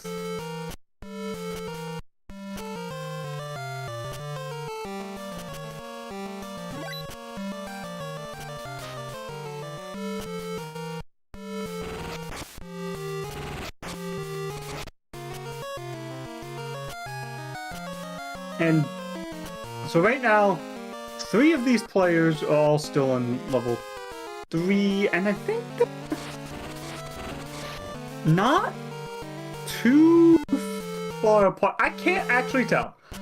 This game looks very samey at times, so I'm not, without having been watching every screen intently the entire time, it's hard for me to tell who is closest to the end right now of stage 3. Okay, I'm back. Oh, welcome back. I think while you were gone, we had Ferris get to stage 4.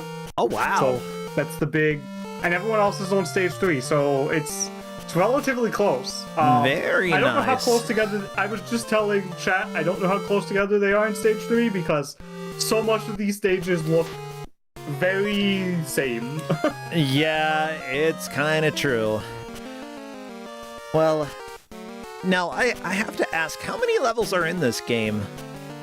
9 levels. Okay. So, you know, because cats have 9 lives. Ah, 9 levels. A level is just a life spelled really wrong. No, it's not. What am I saying? Wrong. Like, extremely wrong. Like, what are you doing? How did you, like, grow up to spell like that? I mean, it's not even like dyslexia could explain that, right? Like, it's completely different letters. No, it's different lives. Okay, anyways, Ferris, still in this bluish area. Schmumbler, maybe... Schmumbler's in jail? Schmumbler's now in... So jail is the... So at the end of level 3, you get beat up by Cybercat and you get put in jail. But Cybercat does not take your explosives away, so you can break out of jail. Cybercat, come on. So this is now level 4. So Schmumbler is in the sewers that look like ruins. Well, chat called out that they look like ruins, not sewers, but... The ruined sewers.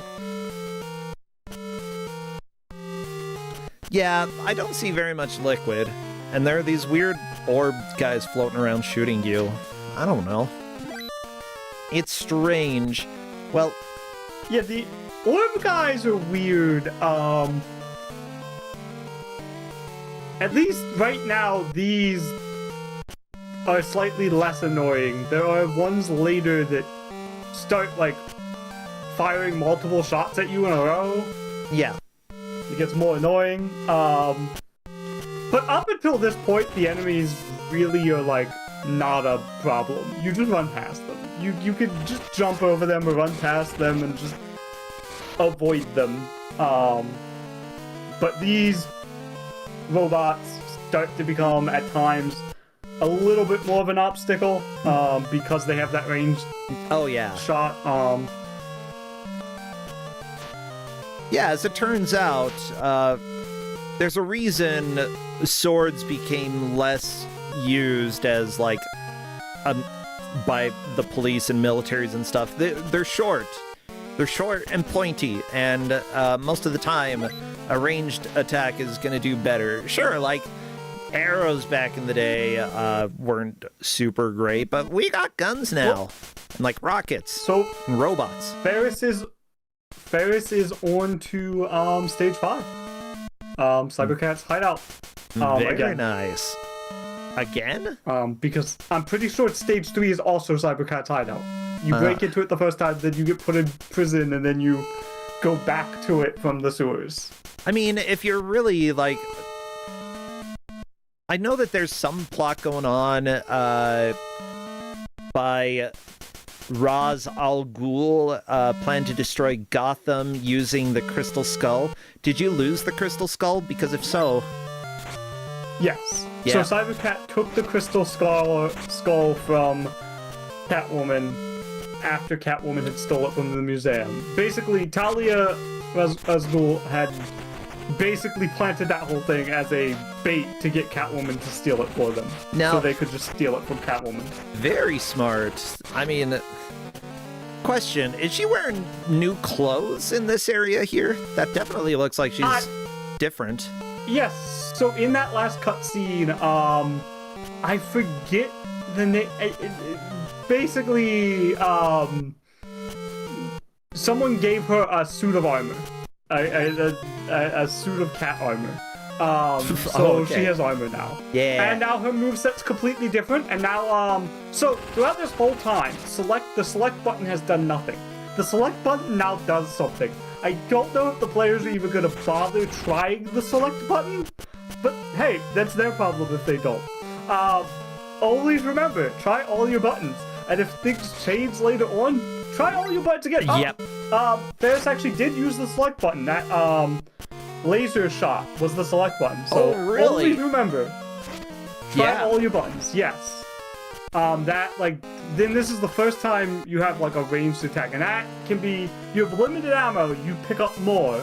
That BX2 is the amount of shots you have. Gotcha.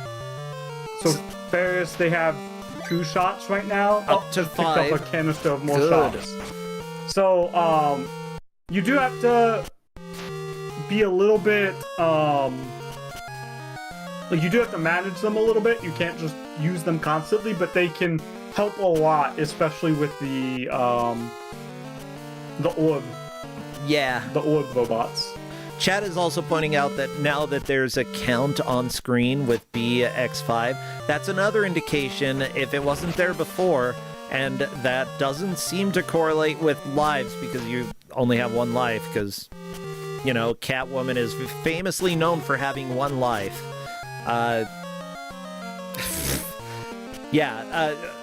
Take into consideration that probably matters somehow, and you should check things out. Yeah, if certain moves have changed, it's very likely you should check all of your buttons. And Ferris definitely has learned that lesson here. So, I'm gonna be honest, I wasn't worried about a completion. Because I thought they would do well, but I thought, like, you know, it's still 9 levels, the platforming is kind of janky, it's really hard to get onto some of these spots. But with one of our players already on to stage 5, and we're only 25 minutes in, and there's only 9 levels, we might see a completion here. I don't That's know fine. for sure, but I think there's a much higher chance than I thought there was going to be. I love it when players do better than expected. It's always exciting, especially with something that, like, I don't think we saw players make it this far the first time that we had this on Kusogrande. I might be mistaken. The screen Ferris is on is the screen I got stuck on because I was trying to figure out where I was supposed to go, and it turns out this is a dead end. You have to go backwards. Okay, so we'll see very how long it nice. takes Ferris to figure out that they cannot make any progress. Okay, it looks like they've already seen that they need to, or not. I'm not sure. No, I'm not Ferris sure is if like, they figured out. let's try, Okay, let's they're explore. Resetting health. I think they were just falling in that pit to reset their health. I think they were trying to see if there was anything down in the pit, which I would have done, like see if that was a passageway to go somewhere, because this is Kusogrande after all. The games aren't exactly the best. Yeah, I thought they might have thought it was an insta-death and they could just, like, reset, but no. I think you're right, that they were just looking for different places to go. Yeah, they have to go back 2 whole screens to make any progress, so... Yeah. We'll see. This might be the place they get stuck. This is where I got stuck, and this was the furthest anyone made it, was this specific screen Ferris is on, I believe. I love it. Well, you know, this was made by Kenko right around the same time they made what was it? Shadowgate 64 Trials of the Four Towers for N64 is what I'm seeing here. Some Bugs Bunny collections, including Crazy Castle for Game Boy. Kemco, not known for the best games. Ooh, Dr. Fraken on Game Boy. Okay. A Blues Brothers game. First Samurai, which I love, but that was the Amiga version. Well, maybe they worked on I don't know which version they worked on. But yeah, decent variety. And the Bugs Bunny Birthday Blowout, which is a game that I loved when I was a kid. One of my favorite rentals. I wouldn't say it's a good game, but it's a fun game. I mean, that's what matters, right? Yeah, for sure. Good, bad, who cares? As long as you're enjoying it. Yeah, now people are wondering, why is the game canceling Gunstar's rope swing at this specific point? Oh, there, Gunstar made it. It's fine. Rope swing canceled, but it didn't matter. I did not see what was going on. I don't know, the game is weird. The rope swing is weird, everything behaves weird. I could not tell you why. Everything about the way this game controls, the platforming and the momentum and just everything, it just feels wrong. So on Ferris' side, and the one reason why I think we might oh no, Ferris has figured it out. So if you watch Ferris, they are doing some lower height jumps where they spin, where they do like a little like cartwheel flip thing. Okay. That is a jump. That is the up while moving forward jump. The one where you press up instead of A, because again there are two jump buttons in this game, but one of them only works while you're moving. So that is actually very important because there are some jumps that you have to make that you cannot make with the regular jump because you hit the ceiling and just fall straight down. So you need to figure out that little like flip jump, the lower height jump, and Ferris has figured it out. So very nice. That's good for them. We'll see if all the other players figure it out. I haven't seen anyone else do it, but I could have missed. Oh, I just saw Pigeon Rat do it. Ooh. So it looks like some of the players have figured it out. Good on them. I mean, they're all clearly playing around with the controls quite a bit and trying different things. Good. And, you need to do that in Kuso. Yeah, it looks like Pigeon Rat is to level 5 as well, closing in on Ferris a little bit. That leaves Gunstar Heroes and Schmumbler a little bit behind. I actually think that pulls Pigeon Rat, I think, was behind Schmumbler before. Schmumbler, I believe, got to level 4 second, so... I believe so. That is some good work catching up for Pigeon Rat. Schmumbler just trying to get some of these tricky jumps. There we go. Unfortunately falling down, but if you just jump straight up, it doesn't matter. My god. Like, watching these players fighting with the controls. There we go, Schmumbler moving on to stage 3 as well. Or stage 5, sorry, whatever. It's complicated.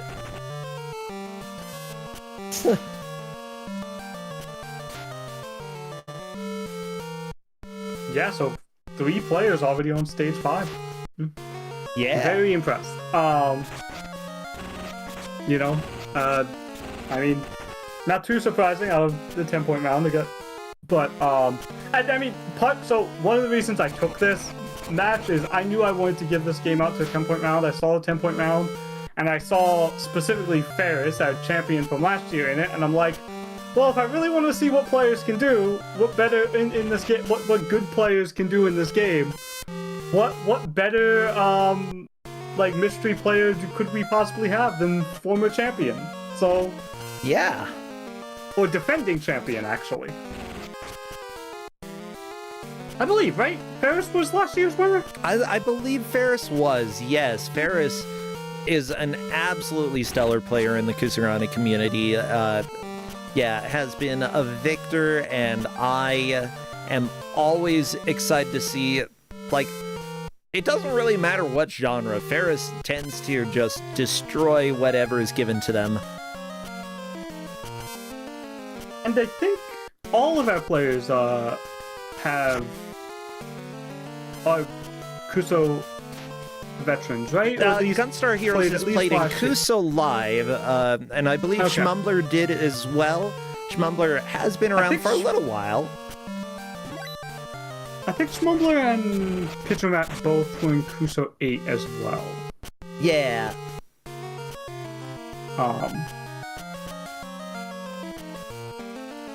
I believe you're correct. Looks like you're right. Gunstar was not in the last Kuso, might have been in Kuso Live, but was not in a previous mainline tournament.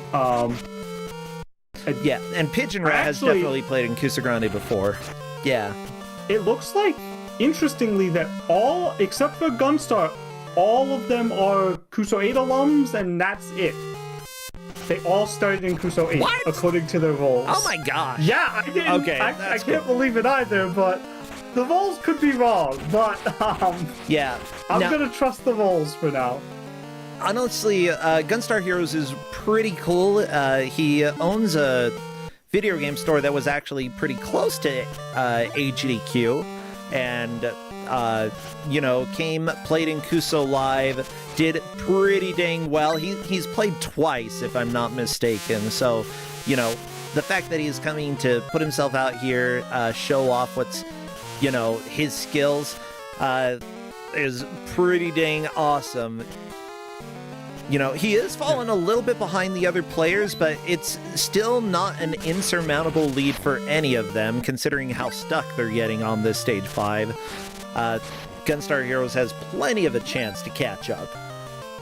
Absolutely. And I mean, also, like, in a match like this, like, these are 4 players all 4 performing extremely well. I mean, like we said, we had this in Kuso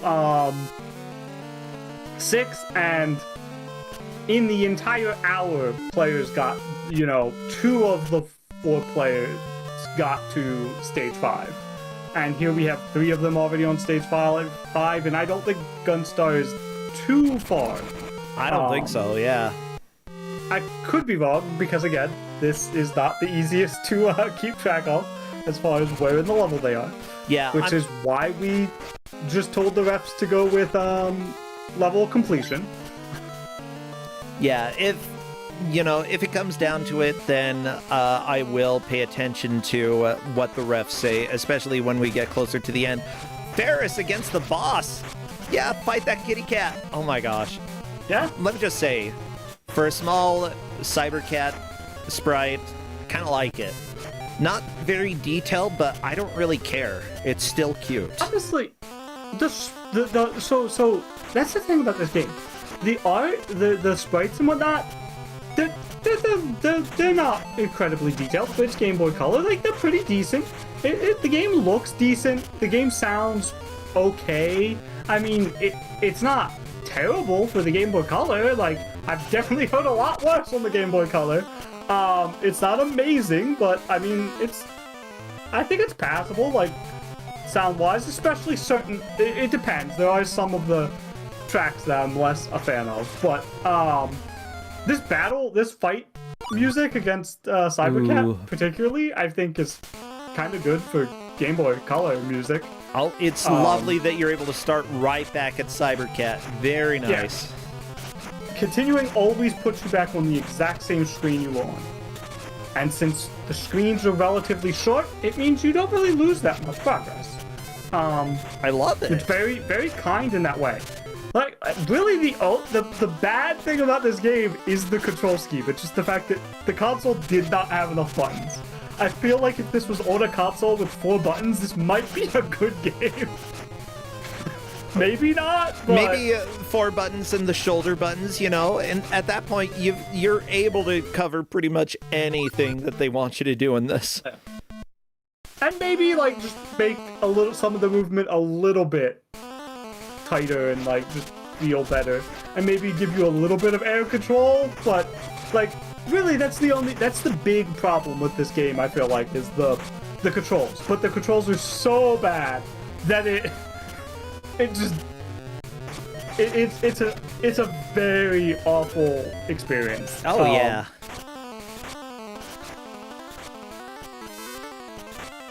I think Gunstar Heroes is close to the exit here. Again, that's just a guess. Ferris on to stage 6.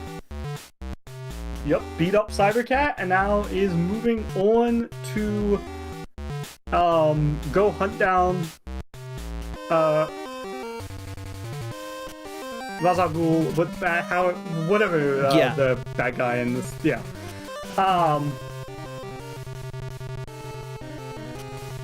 gotta go through the forest though, for some reason. I don't know why we're in a forest. The famous Forest of Gotham, you know? Oh, lighting straight into the pit. Actually, that's a good point. Are there any forests in, like, any of the comics around Batman or Catwoman or any of the Gotham stuff? Are there forests in any of the material? I don't know, but Gunstar Heroes is moving on to stage 5, starting to make a comeback as well. Very nice. I must obtain the skull.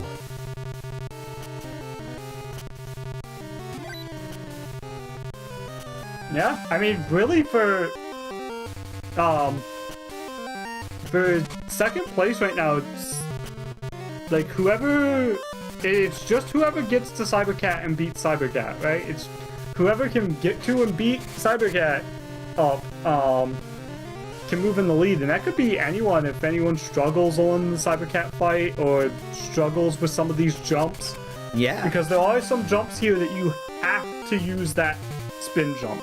You cannot do a regular jump on. And those didn't hold up Ferris at all, but it's possible they could hold up some of the other players if they don't realize what they need to do.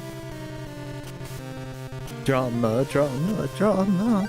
I kind of like this music. It's very atypical. It's got changing rhythms. It's like 3-4 at times, but then it changes it up. It's just really interesting. Unfortunately, there's not really much information about who worked on this game or who made the music, at least from what I've been able to see.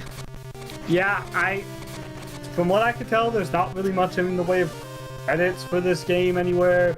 That the manual isn't on the internet yet. It sounds like some of our chat members might fix that for us. Although I think there's a couple of reviews out there, and that's about it. It could possibly be, let's see,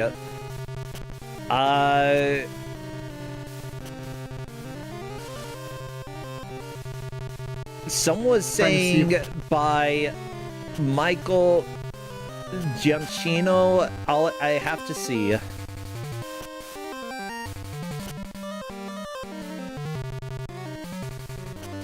I don't know if this game has in-game credits at the end. I haven't checked the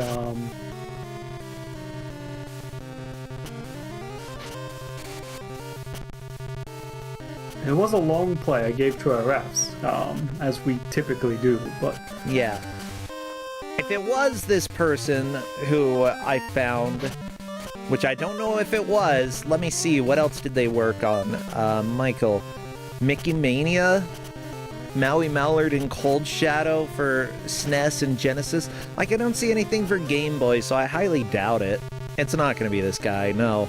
Sorry, Michael Giacchino. I don't buy random Facebook post here.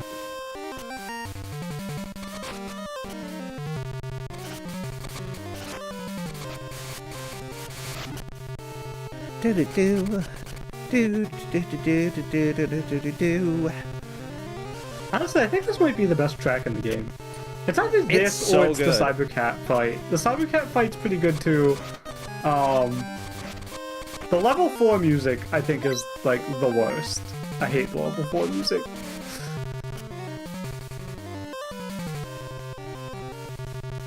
Ferris keeps falling in a pit here. I think they need to go high and up onto the tree branches.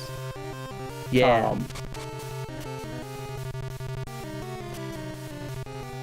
But, you know, that's not as easy as it sounds. Because the movement of this game, again, is not very precise. And some of these, like, jumps are pretty precise. Like, some of these jumps want you to have a level of precision that the game does not give you. I like a Nintendo making some lyrics to the song. She's a cat woman. She dressed like a cat. But she isn't an actual cat. She's the cat woman. She's a cat woman. She dressed like a cat. But she isn't an actual cat. She's the cat woman. At least that's my interpretation there. Yeah. It works. It works. I think it works. Is she dressed like a cat? She is. Unfortunately, no longer wearing a mech suit. I don't know why you lose your cool suit after the last level. Well, you just need it to fight Cybercat. Oh. I don't know, it seemed pretty helpful in most situations. Yeah, I mean, I don't understand it either. It's not like it did away with any of your, like, movement abilities or anything. Like, seemed like you were moving just fine at it. Like, the cutscene does, like, say, oh, it's really hard to move in it. Like, it's heavy, it's hard to move in a... Doesn't seem like it. Whoa, But it Ferris seems is fighting fine. this guy. Whoever the Yeah, I crap know he who this is. is. We're gonna call Does him anyone- does- Bayou Billy. He's large. The fist. Very... Yeah, it seems like if you duck, you're safe. Just duck and kick. There we go, he's down. Ferris moving on to stage 7. And it seems like it's, What? 5-4? This mansion. This freaking music is amazing. Yeah, this is also... Yeah, this is a good track, yeah. I didn't know the music got better this far, and I've never made it to level 7. Yeah, I don't know if this is better than the forest, but this is just, like, the amount of work that they put into this music and the amount of moves here, like, I think this is a highly flawed game, but that it is so compelling. There's so much that I love about this. I really think it was mostly overly ambitious for the Game Boy Color. Like, I really just think that they tried to do too much for the console they had. Oh, yeah. Oh, no, lasers! Ferris, the lasers are coming for you. Well, okay, there wasn't anything over there. Laser defending nothing. My favorite. Evil J, thanks for subscribing using Prime. I very much appreciate it. You know, we're getting close to the end of the match. Only got 15 minutes left, but, you know, this is level 7. I mean, there's only 2 more after this. I don't know how long the last 2 levels are. I think Ferris could still potentially do this. I think so. Okay, using the rope swing, good idea. Oh. Movement in this game is so hard. And we've had a very quiet chat, so everyone's been very focused on the game. Yeah, No one's nobody in been the game complaining is too talking much? about the game. Like, nobody playing is sitting around talking. They're just focused on playing. And that's always Which I don't a know if good that means sign. they're enjoying it or just they're making good progress, so they're, you know, real focused on continuing. Usually, in my experience, it's a sign that not necessarily that they're enjoying the game, but that they are committed and they feel like they're going to be able to make progress. And that's the big thing here. I do think that they have that feeling that, you know, it's worth pushing, it's worth giving my focus to this instead of, like, complaining about things in the game, because I think that I can make a little more progress. And that's always a good thing to feel.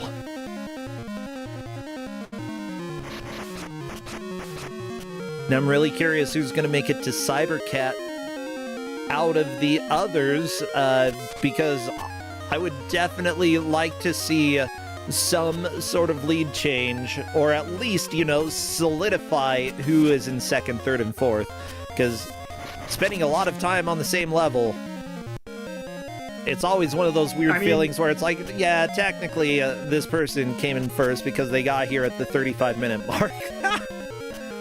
I mean, it But happens that in is what Kusogrande. it's gonna come down to, because right, we can't really track progress within these levels, so it's just whoever got to this level first, whoever beat the last one first, more so. But Yeah. Yeah, and while it would be like measurable progress reaching the boss, at the same time, that's not how the rules were stated before starting the match. And we do not change the rules mid-match. I would have had to have like come up with a whole list of individual like things in different, that of mandatory points of progress in different stages, and I just figured it was not worth putting the refs through that. If I had maps of this game, we probably could have done it. Yeah, but I think there's no maps, there's nothing. I think the only suggestion that I would have is like, if there's a clear marker of progress and the refs are able to like say, yeah, that's a clear marker, like making it to a boss, then that counts as progress. But that would pretty much be the only thing. Otherwise, yeah, the levels are so windy and confusing here. Pigeon Rat is at the boss, though. The refs also thank me because they're like, it also all looks the same, so... Yeah, Gunstar really needs to leave this room because it is a dead end. There's nothing in that room. Gunstar deciding to get a game over, just refill health, and hopefully he leaves. To the left. No. Leave the dead end. Gunstar, no! Oh, yeah. The interesting thing is... Left. Keep going. Yes! There are other places. I did tell them that there are dead ends, because in the tracking information, like, I was like, we're not going to track we're not going to track progress in levels because there's dead ends, and it's not fully linear, and just... So, none of that's being tracked. You're just getting tracked on level. Completed. So they do kind of know that they could be in dead ends. Yeah. So. Now, Gunstar did leave the dead end room, which is fantastic. Good. That's and then fell into a pit. Pigeon Rat's into the forest. Yeah, Pigeon Rat making good progress here. That is fantastic to see. I don't know if Pigeon Rat can quite take the lead from... If Pigeon Rat... I think if Pigeon Rat could beat this level, he potentially could also beat the next level quickly enough. Yeah, if he managed to just like randomly go the correct way the first time, which can happen, Yeah, you can get lucky. Yeah. Essentially, it would come down to getting lucky, and if Pigeon Rat happens to have luck on his side, he could move into first place. I don't foresee that. I think that it's going to be really difficult. Gunstar Heroes, by the way, having a hard time getting through this screen, considering this robot trap here. Oh, there we go. Gunstar Heroes using the select button to shoot the laser. Yes.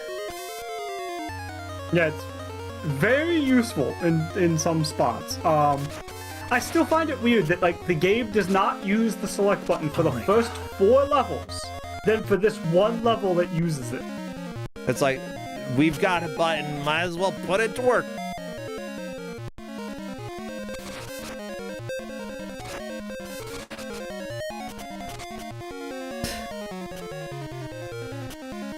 Another button I don't think, when I played this, I don't think I figured it out. That button did anything. Because, you're 4 levels into the game. Why would you try new buttons now? You get a new suit, you try new buttons. That's how it works. Yeah. Ferris getting another death in the mansion. Unfortunately, this mansion is extremely difficult. Evil J, what the crap? Thank you so much for those gift subs. I really appreciate that. You don't even know. Maybe you do know, but I appreciate it nonetheless. Oh, it's been a really good day. Just so everybody knows, by the way, starting on Wednesday through the following Monday, I am traveling to Vegas to work an escape room at Las Vegas FurCon, so I'm going to be busy during that. We'll have a little bit of a Kusogrande hiatus, but you know, considering how many matches we've had during the last string, we can handle like a week of a break, you know? I think everybody can just chill for a second. Yeah, the community is very generous, and I appreciate everybody here. Thank you. I know as GM, I will appreciate the extra time to hunt for more junk. Yeah. I mean, I've got at least one game that, like, I was testing out a while ago that I'm like, it's never been on Kusogrande, and I kind of want to try it sometime. We'll see if I do. But I've been leaving most of the GMing to other people because, I don't know, I've done a lot of GMing in my life. It's nice to see the kind of things that y'all come up with.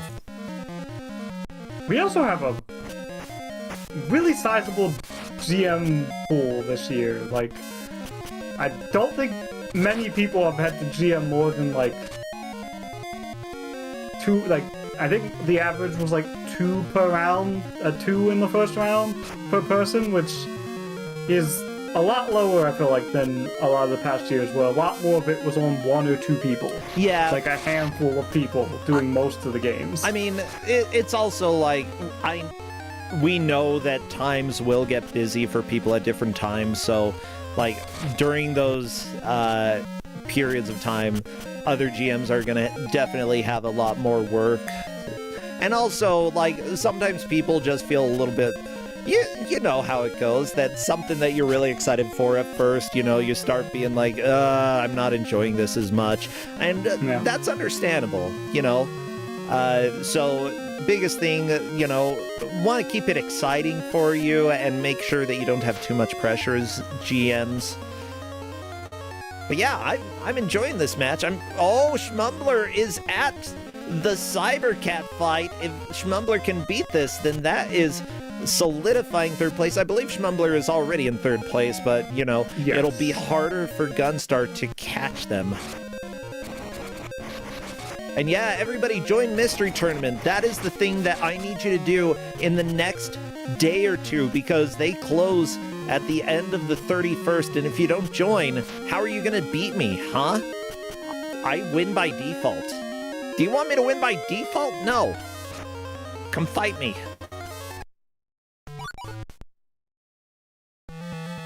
There we go, Schmumbler's through! Yep. Solidifying 3rd place. If Schmumbler can beat level 6 before Pigeon Rat, that is moving into 2nd place. There's not much time, but you can do this in 5 minutes. This level is not long.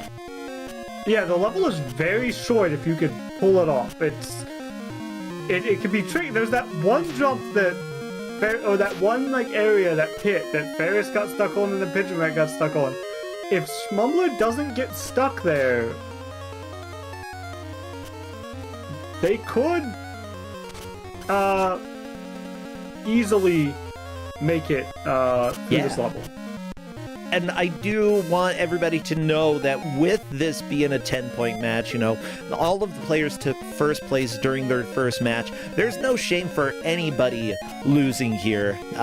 They're not out of the tournament, first off, and second off, like, when you're going up against other people who were in 1st place, it's definitely an intimidating group. So, seriously, kudos to all of the players for doing as well as they have. I find this game extremely fascinating. Like, it's so close to being good. Like, it's got fantastic ideas that I don't know if you could, like, if you did a lot of work to fix the controls, maybe it would be a little redeemable. Gunstar Heroes also, that was the boss fight, wasn't it? No? I'm not sure. Huh.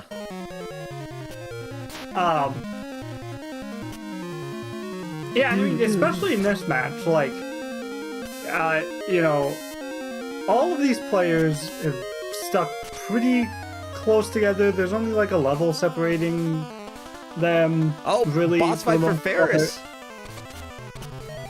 Oh, there's...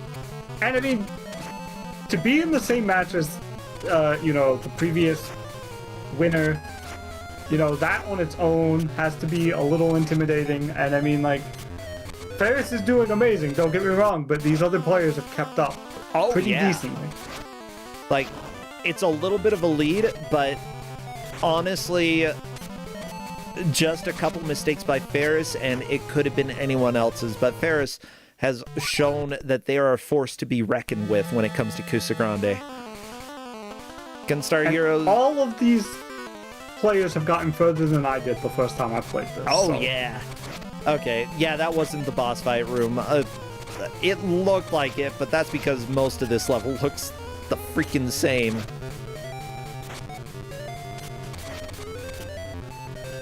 I'm very interesting. I don't know who this boss is on Ferris's side either. Are these projectiles they're throwing, or are they like stretching their arms out? I don't know. Ooh, good kicks though. Yeah, this could be Ra. Does Ra...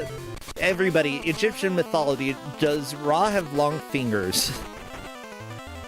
And there we go! I think that might have been Talia Al Ghul. You are not invited. It's hard to tell.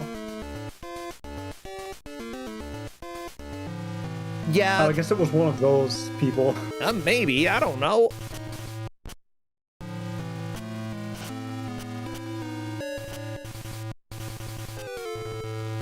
Level 8's definitely good progress in an hour. I mean... Yeah, this is honestly... Like... I wouldn't expect anybody to make it this far. My gosh.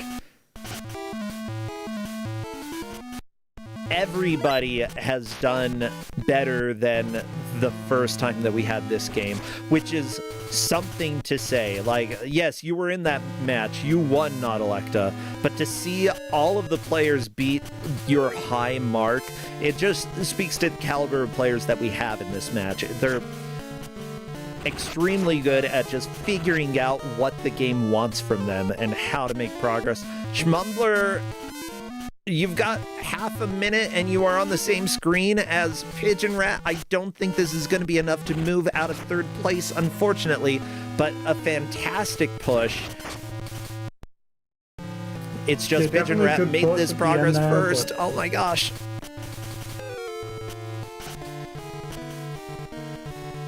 And Crow Phoenix is saying this game looks like a nightmare. It is a nightmare to control, but genuinely kind of a beautiful game in some ways. It's just when it comes to playing, oh, you don't want to be Catwoman. Well, that, everybody, is time. Put your hands in the air. Give them a round of applause because our players managed to make so much freaking progress in this. Let me go ahead and message Ferris because they are the clear winner. After that, Pigeon Rat is... Let me just go ahead and confirm based off of the sheet here. Pigeon Rat in second, Schmumbler third, Gunstar Heroes in fourth. But with a match like this, it really, like, there is no shame to anybody. With that said, Ferris, V5 is here. Hello there, Ferris. Hello. Congratulations, you made an incredible amount of progress in here. Like, to stage 8? I think so, yeah. Yeah, now, last time we had this, nobody beat stage 5. We had one person make it there, not Electa. And 2 people made it there. Okay, 2 people. Made it there first, I think. I forget. But yeah, so it's... But all of you in this match beat that amount of progress. All of you. Which is really, really cool. So, what do you think of this game, Ferris? It's pretty great, actually, especially for the Game Boy Color. Like, it's a little janky, sure, but this basically feels like a Tomb Raider game, but 2D. It's pretty good, honestly. That's really cool. Yeah, the fact that we didn't have a list of controls because it doesn't exist anywhere. Nobody knows all of the controls. It's just, like, there's so much that you can do in this game. Yeah, for what I figured out was, as well as like horizontal and ducking punches and kicks, if you hold up while near a ceiling, you can grappling hook. If while running you tap up, you do like the forward somersault. You can grab walls, you can hold A to wall jump if you're sprinting at a wall. There's a lot of little nuance to it, and it works really well for only having 2 buttons. Yeah, like, that's the thing. Only having 2 buttons and having this level of depth is surprising for a Game Boy game. And honestly, I think that tends to lend itself to confusion because there's so much you can do as Catwoman. But, I don't know, were you able to get used to the confusion there? Oh, easily. Okay. It just took some experimenting to understand what buttons did what, but once I got the grappling hook down, the forward jump and that, and just sort of like realized that the key buttons were the directions and the jump for all the movement, I could sort of just follow the level design and trust that it's like, okay, this is where you'd skip ahead using one of the abilities versus going the long way around if you've only got the basic jumps down. Yeah.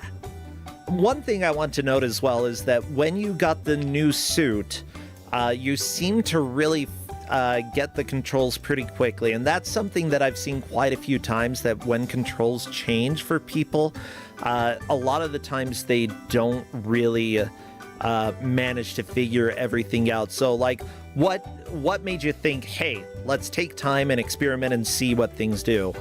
Like, what was the cue for you? I mean, Yeah, so, you had the laser shots. Your attacks were completely different, and you got the laser shot, which before that, Select did nothing as a button, and then Select started doing something. So what made you decide to try the Select button again? Because I had a bit, what I assumed was some kind of bomb that I didn't know how to use, so I started mashing buttons.